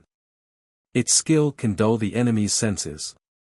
It is called boundless darkness. And then he turned back from the bright light as he saw a very strange and powerful energy emanating from Beck. Beck pulled his sword out and looking at Mu, he immediately flew to the very top without any words. And then Mu realized that in Beck's case, the skill was related to lightning. It's called lightning aura. And then Beck got down on the ground and said that just like Mu said, the heavenly ordnance comes from both the Diangtan sect and his family. Mu said that he didn't look good. Beck said that the heavenly mystery technique could only be fully utilized with a golden core, which was a serious limitation. Also, the legendary martial art of his sect that he had sought for so long was impossible to pass on. In the end, he was only able to benefit himself. And then Mu dropped his gaze to the side, and realized that it was the same in the novel. And he felt immense guilt for becoming stronger because of his sect, and couldn't stop thinking about how he could revive it with his own strength. Mu told him that a person who has a path follows it. But some people can lead others on their path. Does he know what such people are called? These are the greatest masters of all time. I think he's destined to be one of them. Even if not with the help of a heavenly ordnance, Beck would soon be able to revitalize his sect using his deep understanding of its martial arts. Beck asked Mu where are they going now. Mu replied that he wasn't sure.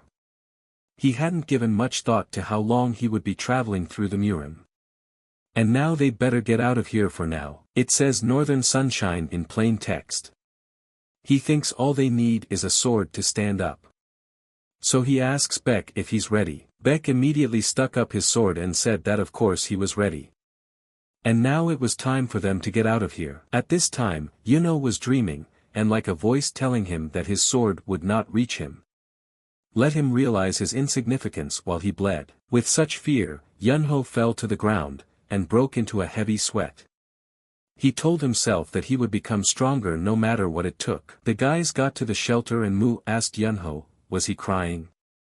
At this point, Yukno asked him what he was saying.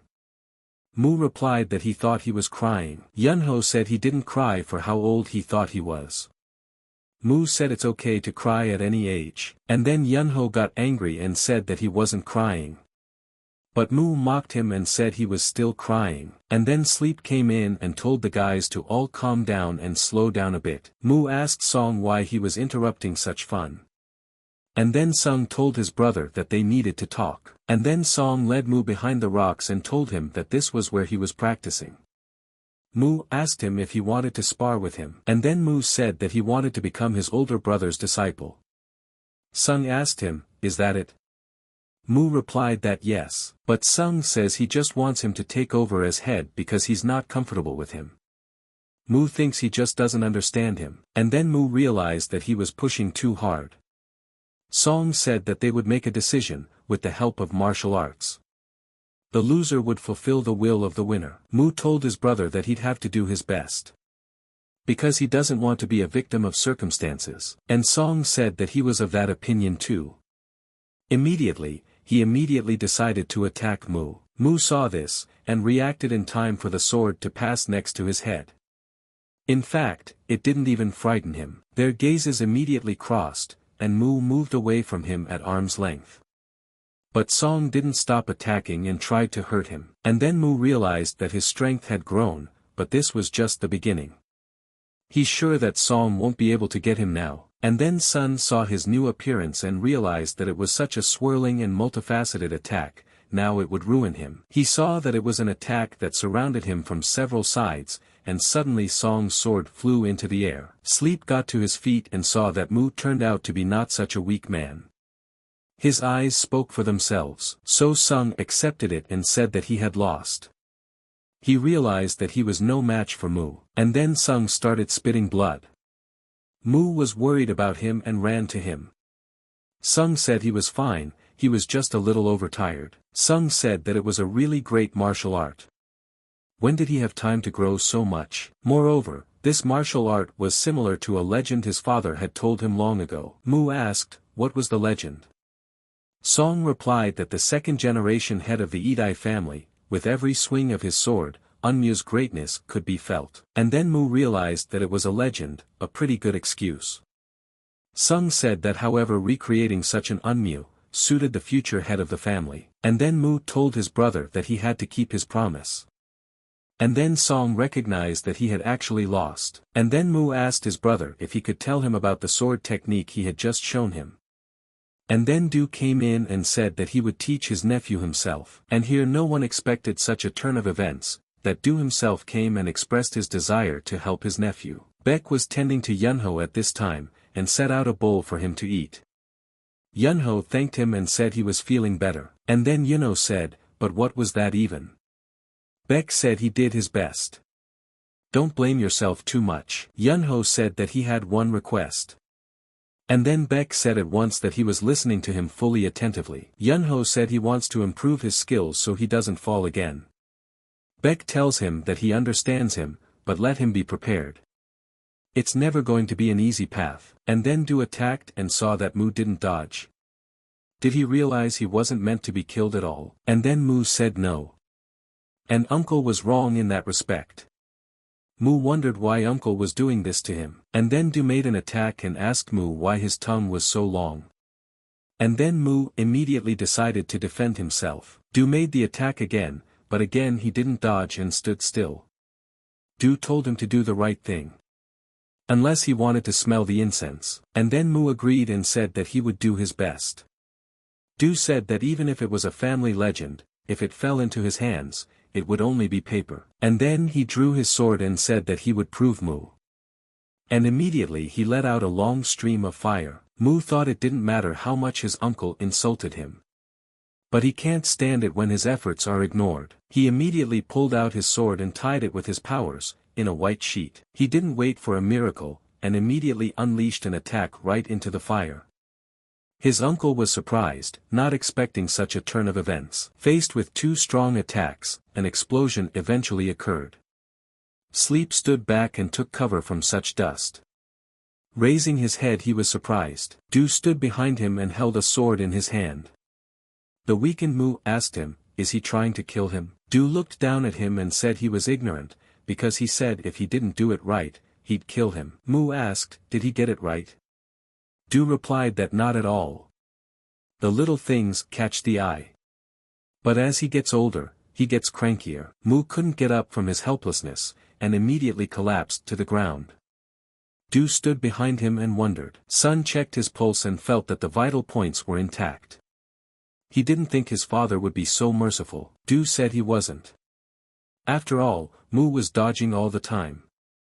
His father's martial arts were close to the peak. However, he didn't consider the possibility of dodging. Son asked Du if this child had reached his father's level. Du replied that it wouldn't. But if you look at the rate of growth, he will catch up with him in a short time. Sung said that it seemed his father also recognized his abilities. And then Du looked at his hand and realized he was having fun. Of course it fascinates him. And so Mu decided that he wanted to get to this star. But in front of him stood a funnel covered in a dark color. Mu immediately got to his feet and went through that black hole with all his speed. But he didn't expect that he would fall into the vortex. Once in another dimension he wondered where he was. But he only saw waves of water appearing in front of him. But out from behind the waves came a huge toad. who was ready to devour everything in front of him. The toad immediately opened its mouth and tried to swallow the guy. Mu was immediately frightened and opened his eyes. Yunho didn't stand idly by either, and woke up screaming as well. Mu asked him, was he scared? Yunho asked him, what the hell was he dreaming about? Mu immediately said that he was dreaming about a toad. Yunho asked what other toad? Mu said that a huge toad had eaten him. Yunho told him that he was not a child, let him go to sleep further. And then Mu realized what he wanted, but he was having this dream. Mu went outside and thought of a dream only available to those who touched the gate. The day he received the diary inscription, he had expected it. It was written in the stone, let the man swallow then. Then he will see the island. That was the point. In other words, if he lets the toad swallow the gate, the location of the hidden island will be revealed. He needs to absorb his portion. And the back part has the location of the toad, so far it doesn't matter much. The location of this place is Shaolin Temple, that is the inner land of the Murim. Mu decided to wait for that incident, and the development of the hero novel. Wonho is the problem now, they are strong enough not to worry about the blood demon cult. And now it's his concern, he'll get forgiveness from Jie Gao. He even has Hong Chion's diary. He needs martial arts. Now he understood everything through sparring. But to go beyond the peak limit one must learn.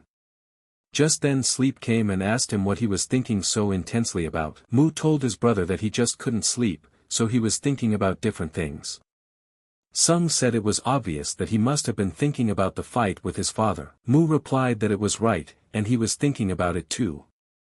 Sung said that he also understood many things as well as Mu. He learned from Mu, and he learned from his father. Is this really true of Mu Young? And then Mu replied that it was correct. Song said that his father told him to teach Mu how to handle the sword. And then Mu asked with surprise, what? Du wrote a letter for the morning, and immediately hitched it to a carrier pigeon and sent it to the recipient. Heading to his office he thought about the attack on his nephew. He wondered if the reason was simple revenge. A good reason would be, fraternal revenge. Still, you have to be sure. Whether it's a personal grudge or something more serious. Depending on the outcome, the actions will change too. All the goods they trade have a high price. Is there such a group only in Shandong province? And then, out of anger, he slammed his fist on the table and said he had to sort it all out himself. And then Mu called Beck in for tea. He told his brother that he thought he should stay here for a while and concentrate on training. Is this going to take a while? Mu replied that was right, and he also thought the same thing. Beck said he was sorry, it would have been nice if they went together. Mu said he'll still catch up with them when he gets stronger. And Beck has to improve too. Beck said his brother was right. Everyone, worried about him. And then Mu held out a bag of money and told him to take this. Beck told him to let it go, he didn't need it. Mu said it wasn't that he wanted to go against his brother's stubbornness, just let him think of it as an investment in his brother's future. Beck said he didn't want to stay in debt. Mu laughed and said it's not a debt, it's an investment. Beck said that he once asked Mu why he was so kind to him. Today he wants to ask him that again. And have a second cup of tea with my brother, it's a special moment for them. And then Mu laughed and said he was embarrassed. And then Beck thought about it and remembered how he had said goodbye to Sensei. His teacher had told him that he was their future, so let him say nothing and accept it. And then BJK apologized for not being able to help them anymore. And then Mu apologized too, just like him. Beck couldn't help himself, and immediately his tears spilled into his teacup. Mu asked him what had happened to him. And then Beck replied that he was just getting it again. And he decided to thank his brother for helping him. Mu told him not to make it sound like they wouldn't see each other again. And then Beck told his brother that he was right. Here came Beck Ri's departure, and it had been 5 days since he left. In the meantime, Mu had been practicing constantly. In every spare moment, he also studied hard to develop his head too, and before going to bed, he would talk to Yuno Myung so he wouldn't be bored. But he was always angry because he was being bullied by him. And then Sung told him that today was the day he had been waiting for. And then Mu said that he couldn't wait for it. Mu realized that his older brother trained with him every day, trying to teach him sword techniques. And he was ready for what lay ahead. His brother would have a unique 7-stroke sword style. This technique would become his main legacy in the future. Now he is also on his way to the top. Sung told his brother that he was in a good mood. But it would be foolish to forget what was beneath his feet, looking only into the distance. Mu said it was crazy, but hearing the story of the next sword method, he had an anticipation. Sung said that Mu has a thirst for knowledge. And he understands him perfectly. Mu asked his brother, had he seen uncle lately? Song replied that his father had gone to find out about the assassin who had attacked Mu.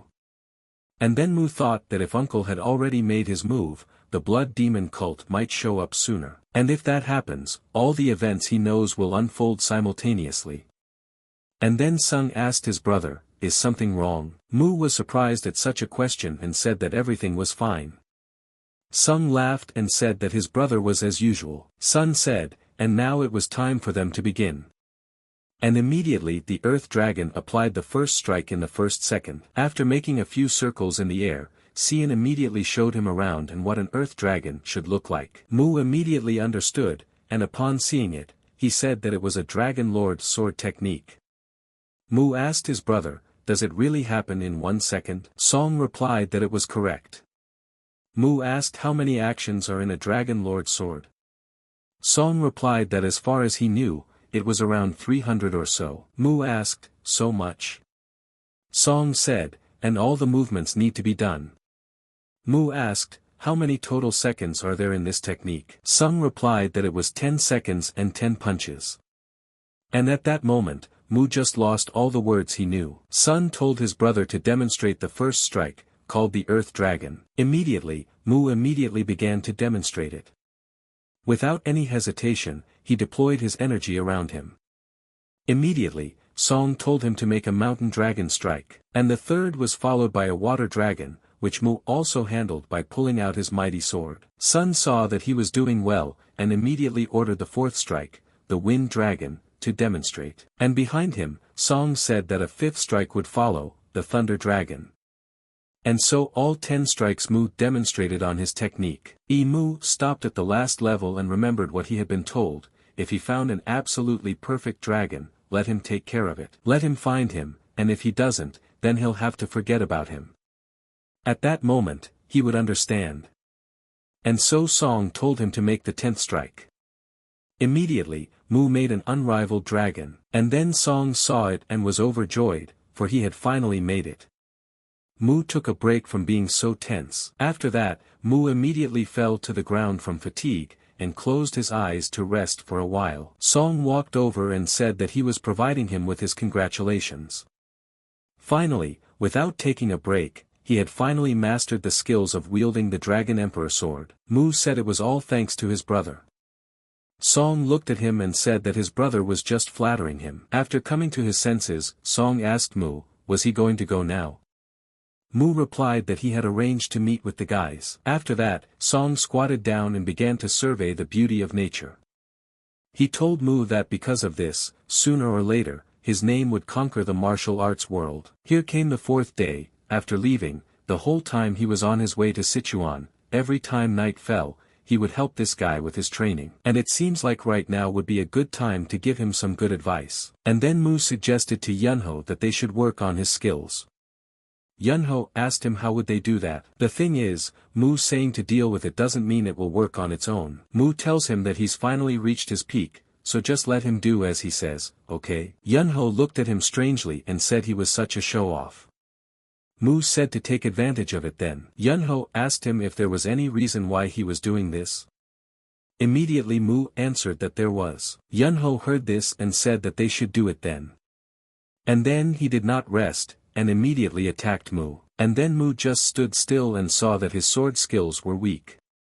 He immediately grabbed the sword with his bare fingers. Mu looked at him and said that Yunho had attacked him too directly, that he had seen it coming. Mu told Yunho that he was currently not combining his sword wielding with his body movements. And Yunho must move with his body. Yunho said it was such a smooth move. Immediately, Mu moved away from him. Mu told him not to focus only on the movement of the conch of his sword, and to use the flexibility of the sword. Yunho asked him, then what? Mu answered him that he would figure it out himself later. And immediately attacked the guy. They clashed swords and Mu asked him if he wasn't going to do it properly. It was then that Yunho realized that it smelled fried. Mu didn't play with him for long, and immediately used one of the techniques. But the technique was so strong that Yunho injured his arm. Mu asked him, was he scared? Should they stop? Just then, Yunho raised his sword and replied that no way in hell. Anyway, that's what he wants. So the next morning they came to the guest house and Mu asked him, is he okay? Yunho replied that he was fine, let his brother not worry about him. Mu realized that either way, they had done a good job finding this place. For the evening, Yunho asked his brother when they would be practicing today. Mu told him to just wait for his command, he had everything planned out. He had prepared something special just for him. Mu searched for this item for a very long time, and finally said he found it. A vicious couple. They're very cunning. That's the bastard who runs this Stella guest house. While at the same time practicing the dark arts to extort property from their victims and even using them as scapegoats. However, today would be an unlucky day for them. He immediately went to wake up his brother Yunho. They headed after them and Yunho asked Mu, was this the hideout of those thugs he had previously called a vicious couple? Mu replied to him that that was correct, and they were using the dark arts. Thus this training would be life-threatening. Yunho, because of all the anger on his face, said proudly that he had made his decision. And don't take a step back. Just then, Yunho stopped and told his brother that before they started, he needed to take a quick pee. Mu shouted to his friend and asked him if he knew that an enemy might appear.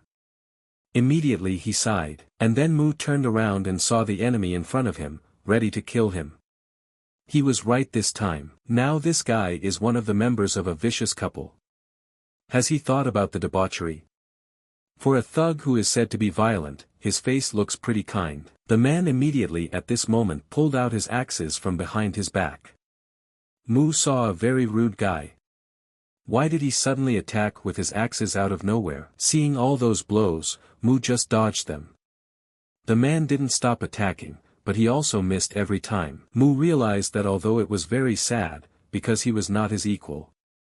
The man was getting tired of this, and with an angry look, he headed towards him. Mu was also tired of standing back and just dodging, and decided to attack.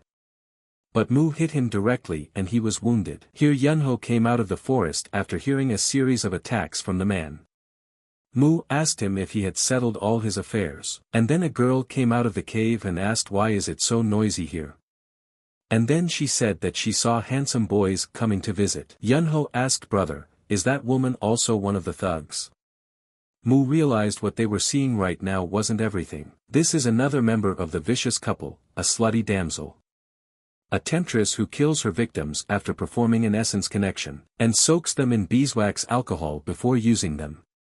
And then Mu pulled out a badge and said he was a Jagal knight. Just now he was throwing his axes at him without even knowing who he was. And then the girl was surprised and said that his husband had his usual good manners, so he thought there must be a huge misunderstanding here. The girl said that however, since he had been seriously injured as a child, he was unable to speak. So please let him accept the apology on his behalf. Mu said then they will do this, let them release the victims they have now, let them surrender and confess everything they have done so far. Mu asked them what they thought.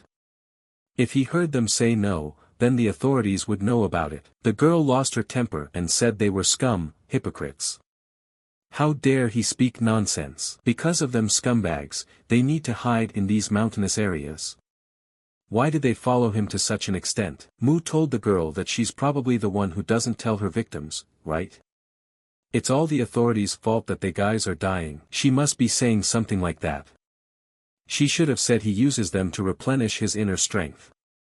He means pooling energy. The girl was very angry with him and gagged him. Immediately she said that now they would see who would have the last laugh. Yunho asked Mu if he thought he was provoking her too much. Mu told him to make sure he takes good care of that guy, and he will take care of this woman. The girl ordered her husband to kill those scumbags and tear them to pieces. Yunho saw that the man was starting to attack them. He didn't stand still and immediately jumped right behind him. Yunho said that a mere guard dares to behave impertinently in front of him. At this moment, the girl attacked Mu and told him to die. She used the ada of a deafening echo. Mu just stood still, and in a moment, used his attack in return. The girl was surprised by such strength, and couldn't believe it. She flew back a few meters from him. Mu looked at his hand and thought, is this the power of ice? So he decided to test it out. Although it wasn't the best technique, the essence of this technique was based on the combination of taekwondo and divine dragon power. The girl jumped into the air and used a majority hand attack. Mu realized that it was important to understand the basic principle of this technique. The girl faced this attack and screamed at the guy to die. After all, he was told to die, you piece of shit. Mu saw that this was the way with external means. A fourfold attack on the body and mind. And so the girl realized she was weak and received an attack on her body. She fell to the ground and told the guy he was a piece of shit. And then Mu jumped out with his fists and told her to take that too. The girl couldn't withstand such force from the guy, and started spitting blood towards the end. And immediately fell to the ground. And then Mu looked up at the sky and he wondered, how is this guy doing? After all, he was worried about him. Yunho was still fighting at this time. His strength was mightier than the man, and he was just defending himself from his attacks. But Yunho saw something, for his hand was wounded. And this time, the man immediately released his axe right at him. Mu immediately saw this and shouted at him to wake up. But at this, Mu came up and released his sword into the axe to keep it from hitting him. Mu told him to keep calm. Had he forgotten everything he had taught him? And then Yunho went through his thoughts once more. He clutched his sword hard and realized that he had to pull himself together and overpower the man. And then Yunho's magic was so visible that energy covered him and he said that he would give up. That energy made even the man scared. But not all was lost yet, he immediately headed to attack the guy. Yunho jumped up as well, and launched his attack. Yunho saw that the man's sword-wielding technique was the worst for him. But with a secret technique with no shadow if the opponent is strong. And at this moment, Yunho unleashed a multi-sword attack that the man had no option to dodge. He understood that when the first of the 5 gates opened, the flower seeds that had been scattered by the wind would find the source of the earth. And so Yunho reached his sword to the target, and immediately thrust it into the man's body and said that and spilled blood. Yunho said that was enough, he didn't have the strength to stand up. Mu held out his hand and said he knew. And offered to take something. Mu said that it was a 2nd-grade jade pill and a 3rd-grade essence. One of them is designed for quick recovery. The other is a spiritual pill that increases his inner strength. They're very valuable. And then Yunho gobbled them up without thinking. Mu said that he thought Yunho would refuse because it was too much. Yunho said that he's a lifelong guard anyway. Instead of being owed his life, you just have to do your job well. And then Mu realized that it looked like he had surpassed the 1st rank with this and had reached the threshold of the peak. But this is just the beginning. So Mu suggested he go inside. Then Yunho said that this must be their hiding place. Mu replied that it looked like it. Mu thought they must have been preparing the ingredients for the liquid wax. Just then, someone shouted for the guy to spare him. So the guy in the cage yelled out if there was anyone in the cave. And asked the guys to save his life. The guys immediately broke the chains and let the guy out. The boy bowed and thanked the boys for saving him. Mu said that was enough, now let him go back to his family. The boy said he would. The boy said, shouldn't he at least know the names of his benefactor? And here they laughed and remained silent. Yunho decided to stand out and showed his hand and said that he was a son from the great Yeagle clan. The boy said that Mu was a descendant of the Yeagle clan, which had a great reputation in the martial arts world. It's not even surprising that he has such a noble look. Mu said that the guy is very kind. The boy said that when he went out, he would be sure to tell about the heroic deeds of the son of the Yeagle clan. The guy said for them to remember him too. His name is Bang Wook, a descendant of the Chongram clan. He'll repay this favor one day. Mu saw that this guy has a very long tongue.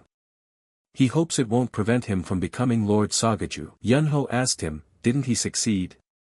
Mu asked what he had succeeded in. Yunho replied that he had given his name so that his fame would spread throughout the county. At this speed.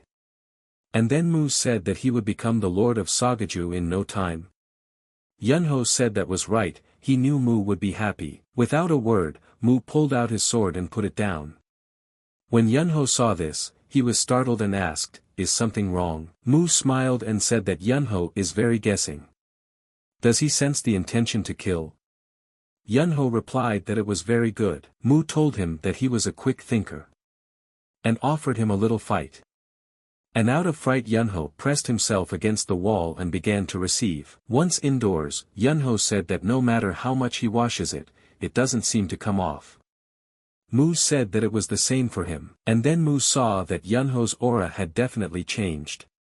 He drank one of the 200 alcoholic drinks that were preserved in the cave, and it wasn't enough. He also helped him internalize it, guiding, of course, he had to change. Yunho said that he feels like everyone is looking at them. Mu said it must be because of the smell of slag coming from their bodies during. Yunho told his brother to eat quickly and get out of here. Mu immediately agreed with him, but then they didn't have time to run away, and some guy sat down with his drink at the table, and immediately greeted his friends. Mu immediately saw the rough hands that were trained, he was a martial arts master. The guy asked the guys where they came from. Mu asked him rudely, what did he mean by that question? The guy said that even though he looks flashy, they can tell their people apart by their scent. Yunho asked bro, does he want to keep listening to this nonsense? Mu said that he thought he would listen for a while eating, and then guy said they were still lying. Just like his master said. He really came secretly, and then the guy smiled and asked Mu, now did he recognize him? They're from the same family, right? Yunho asked him who he was. The guy replied that he wasn't someone who came out of the justice system. He's the one who uses odor concealers. Mu realized that it was an information group called Shadow of Discovery.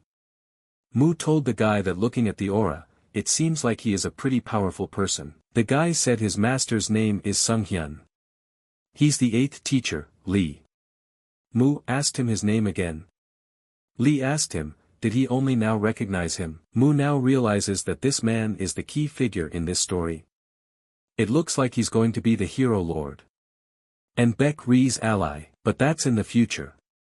He didn't expect to meet him so soon. Lee asked Mu, could he help him? He looked down and said this is not a good situation. Immediately he saw that there were people below who were following him. Lee said he was chasing Poon San. It's a group that worships a monster. They call it Poon San, the wind beast. Yunho asked, do they worship such a thing? Are they crazy? Lee said he agreed with him too. Mu asked him why they were after him. Lee said that recently there had been rumors of people disappearing around. He found out they were behind it. And these guys, they're basically trading with Palby Jack. Mu realized that they were wanted by the government, and the fighting world. They are heartless creatures who would kill even a newborn baby for money. Everything around them becomes strange. The leader of the Palby Gek will be Enko's last opponent. Yunho said, what do you get? A guy asking them for help. Lee asked, aren't they blood brothers? And then Mu got to thinking and it seems to him that they have an unexpected counterpart that they didn't even know they had. And then Mu realized that they had to deal with them first. Yunho stood up and asked him, shouldn't the go trip be urgent? Mu said it's on the way, so why not? Let him take care of the 2nd floor. He should be able to do that, right? Yunho took up his sword and told his brother not to worry about it. Immediately, he headed towards the enemies, and then Mu decided to show up unexpectedly, and jumped at them from the 2nd floor. The enemies saw this, but they were slow. Mu immediately punched one of them and said that his inner strength was an endless movement of will. He immediately released smoke everywhere. The enemies asked what was that. The guy said that a fog had suddenly appeared. Mu immediately appeared behind the guy, and at the appropriate moment, he immediately punched him so that he wouldn't even snarl anymore. The other guy saw that a hat had fallen in front of him and his friend was already dead. Mu did not hide anymore and stood in front of him. The guy immediately drew his sword, and decided to attack him first. And then Mu used the caution wiggle technique. Mu blew them all away in a few minutes that even the waiter was scared. After all, the 1st floor was destroyed. Mu looked at the 2nd floor and heard the noise and realized that Yunho was not done yet. Just then, two enemies fell through the window. One of the enemies lowered his sword and told the boys that he was asking them to spare him. Yunho wouldn't talk to him, and cut his head out right away. Mu told Lee after the battle to have something to drink. Yunho said that he couldn't refuse to drink even if he was being punished. And then Lee took the jug and agreed. Lee said as he expected it. The Eastern Dragon had completed its preparation for awakening. And it's amazing, Mu asked, an Oriental Dragon. And what does Lee mean by that? Lee said, Mu was able to become so strong in such a short time, it's amazing. Did he really think that he wouldn't recognize him? Although the reputation of a Grand Master is still weak, they know all the late-stage masters who will probably shake up the mill martial arts soon. Mu figured as much. Well, considering then he is an apprentice. It would be surprising if he didn't recognize a famous martial arts master by sight. Yunho asked Lee what he was planning to do now. Is he going to go back? Lee replied that he can't do that. The sect is still causing trouble. Lee said that they need to catch them as soon as possible. They are all righteous martial artists who are fighting for cooperation, aren't they? Mu realized that he was going to go this route anyway, just to practice. It would also be a good idea to leave him in debt for the future. Mu replied to him that it would be a little awkward to just leave. So let them do it after all. Mu suggested to him that they should be friends from now on. Because being friends means helping each other, right? Lee said the age difference would be too big. Wouldn't it be better to call each other brothers? Yunho told him that he was younger than he looked. Is he already in his 40s? Lee said that's not it at all. He's 18. He means he's young. And then the boys did not expect such a turn of events. They decided that it was time to go on their way. But there was also a bird with them and Lee asked Mu, is this spirit bird his pet? He heard that the spirit of the white jade sea dragon doesn't follow anyone. Well, that's strange. Lee said that someone from the Sharp Peak sect is on friendly terms with the spirit bird. He was once a dishonored man but has now become a powerful martial arts master. Mu asked him, is that it? Just then, Lee took out a bottle of wine and said, not yet. But he wouldn't just share such valuable information. He would keep it to himself. Mu told him that he could use his name anywhere. But always let him mention the northern swordsman Cho first. Lee said that Mu is a strange person. Mu asked him why that is. Lee replied that in the martial arts world, everyone wants to leave their own mark, but he doesn't seem to want to. Or perhaps there's some secret in his family that he has to hide. Immediately he got a rock on his forehead. Lee asked the guy why he did that. Mu replied that it was because he was thinking about useless things. Lee asked him why then he wanted to hide it. There is no reason for that. Mu replied that he didn't want to be a sect leader. That is why he is cautious about gaining fame. Lee said descendant of a prestigious family who would refuse a leadership position. That's not a very convincing excuse, is it? Mu replied that it was true, but what could he do? Lee agreed and said that whatever secret he wanted to hide, he would protect it for them. Mu saw Lee's face change and thought, what kind of expression is that? Yunho said that now he understood why he was hit earlier. If Mu thought so, he should have said so. There was no need to hit him so hard. Mu could see that this brat was becoming more and more shallow. The hero he knew wasn't like that. Mu asked him, didn't he realize what was going on? Even the bodyguard should have noticed it by now. There are unique and strange people in this world, like grains of sand.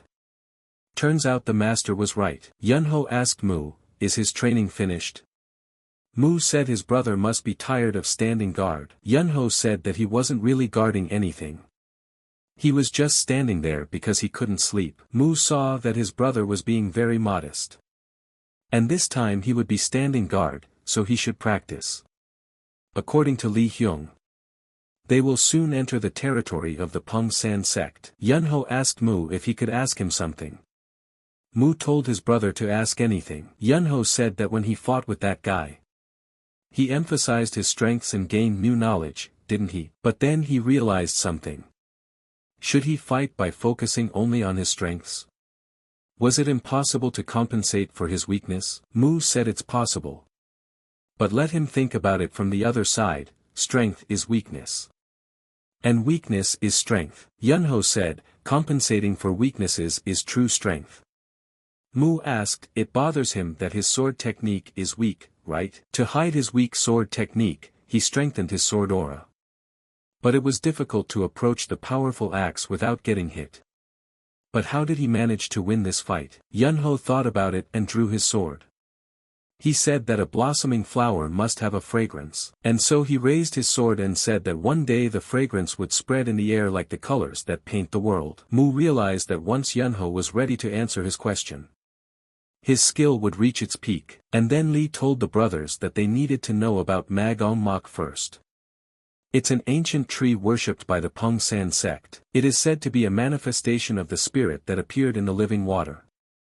The Pengsan sect lives in a village centered around this tree, and they call this place Shinji, a sacred place. Mu asked him, is that it? Li immediately replied, yes. And then they saw the very tree he had just been told about. And it was Shinji. Li said that it was possible to remove the iron rings. It looked like it was going to be a tough battle. He asked Mu, was he wearing something like that? Mu said for him to try it next time. Li asked if he should. Mu replied that even if he told him to stay here, he would go with him, right? Li said he's grown up a little, hasn't he? Mu told him to do what he wanted to do. Mu realized that this was the end of the preparations. He told the boys that it was time for them to move out. Passing through the forest they came to a village that had been destroyed. There was not even the slightest scream or sound. Mu noticed a few people watching them. They were sitting by the cliff, just watching them. And then Mu said that the Poon sect was sending their best wishes to them.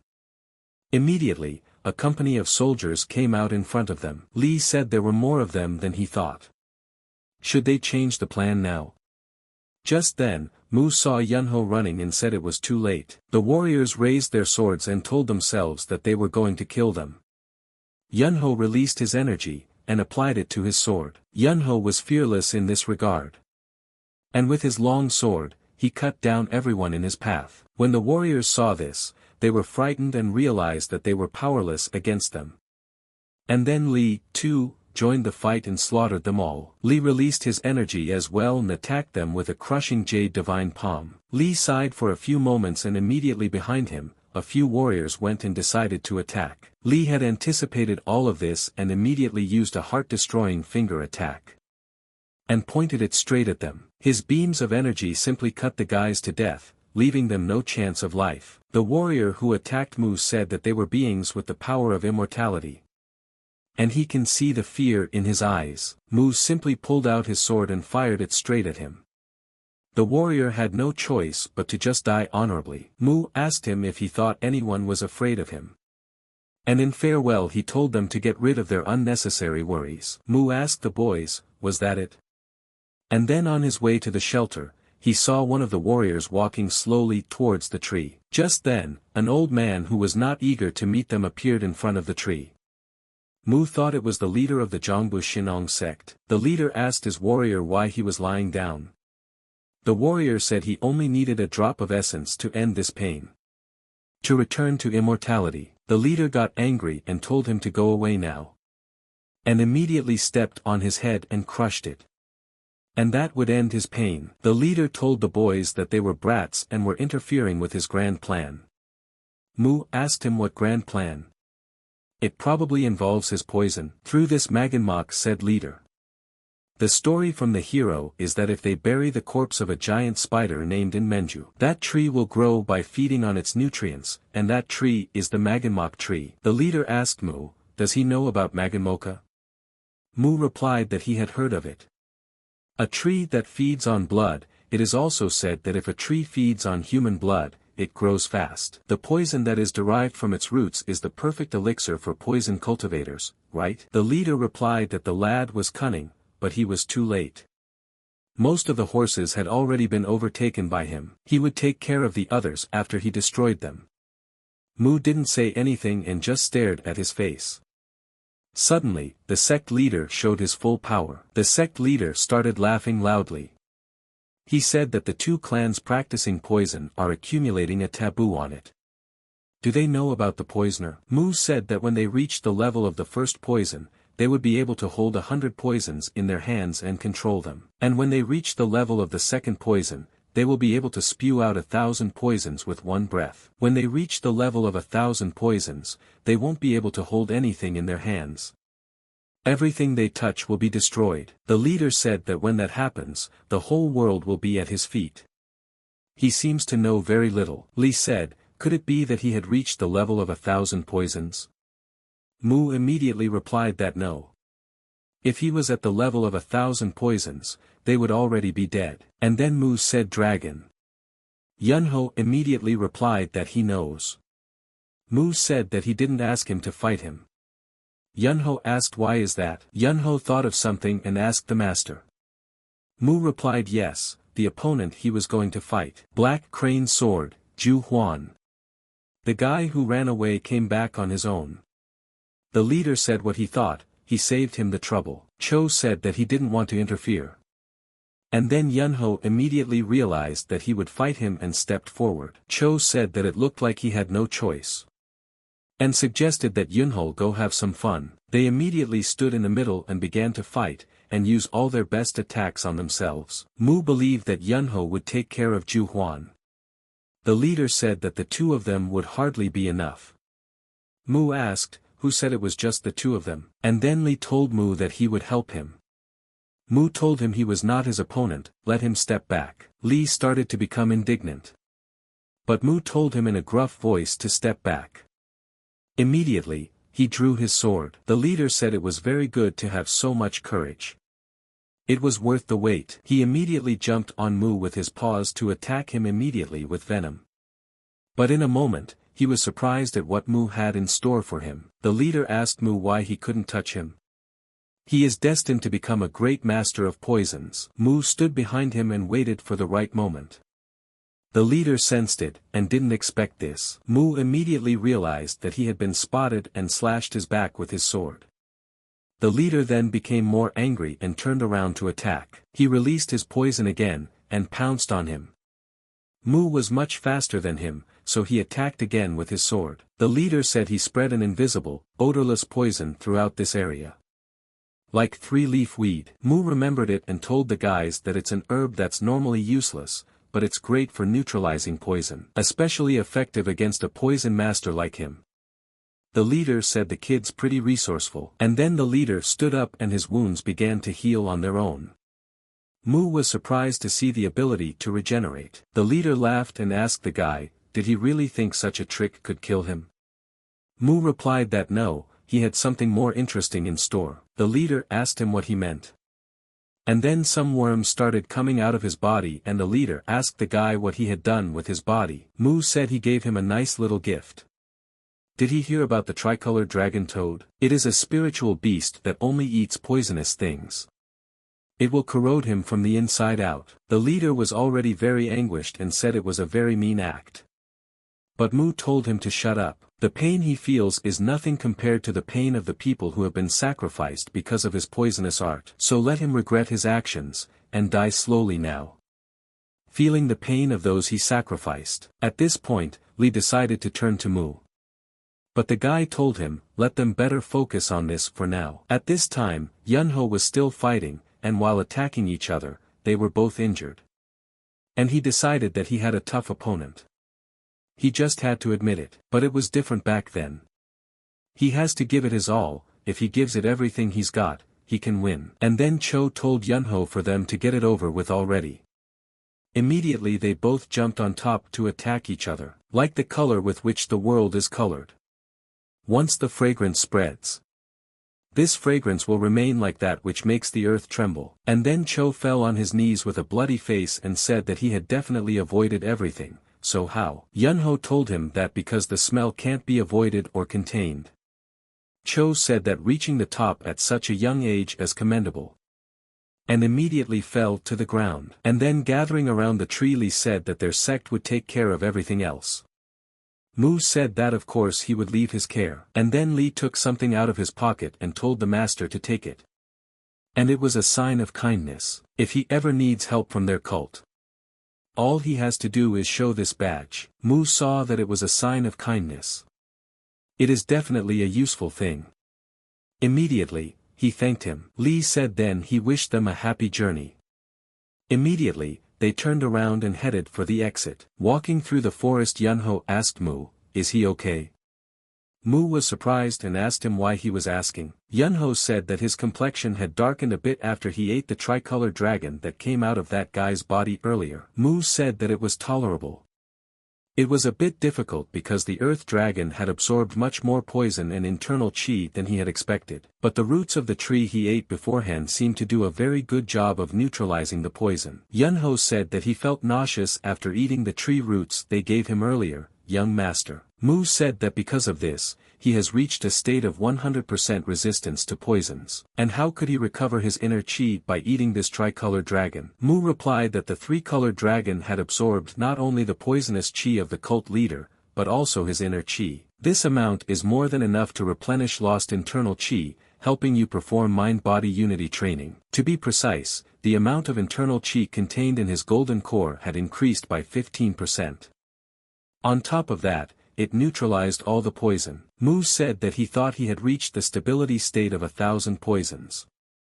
Although it's progressing faster than he expected. Not only did he acquire a sword, but Yunho had also reached the top, so it wasn't bad at all. Mu suggested to his brother that they go out to eat.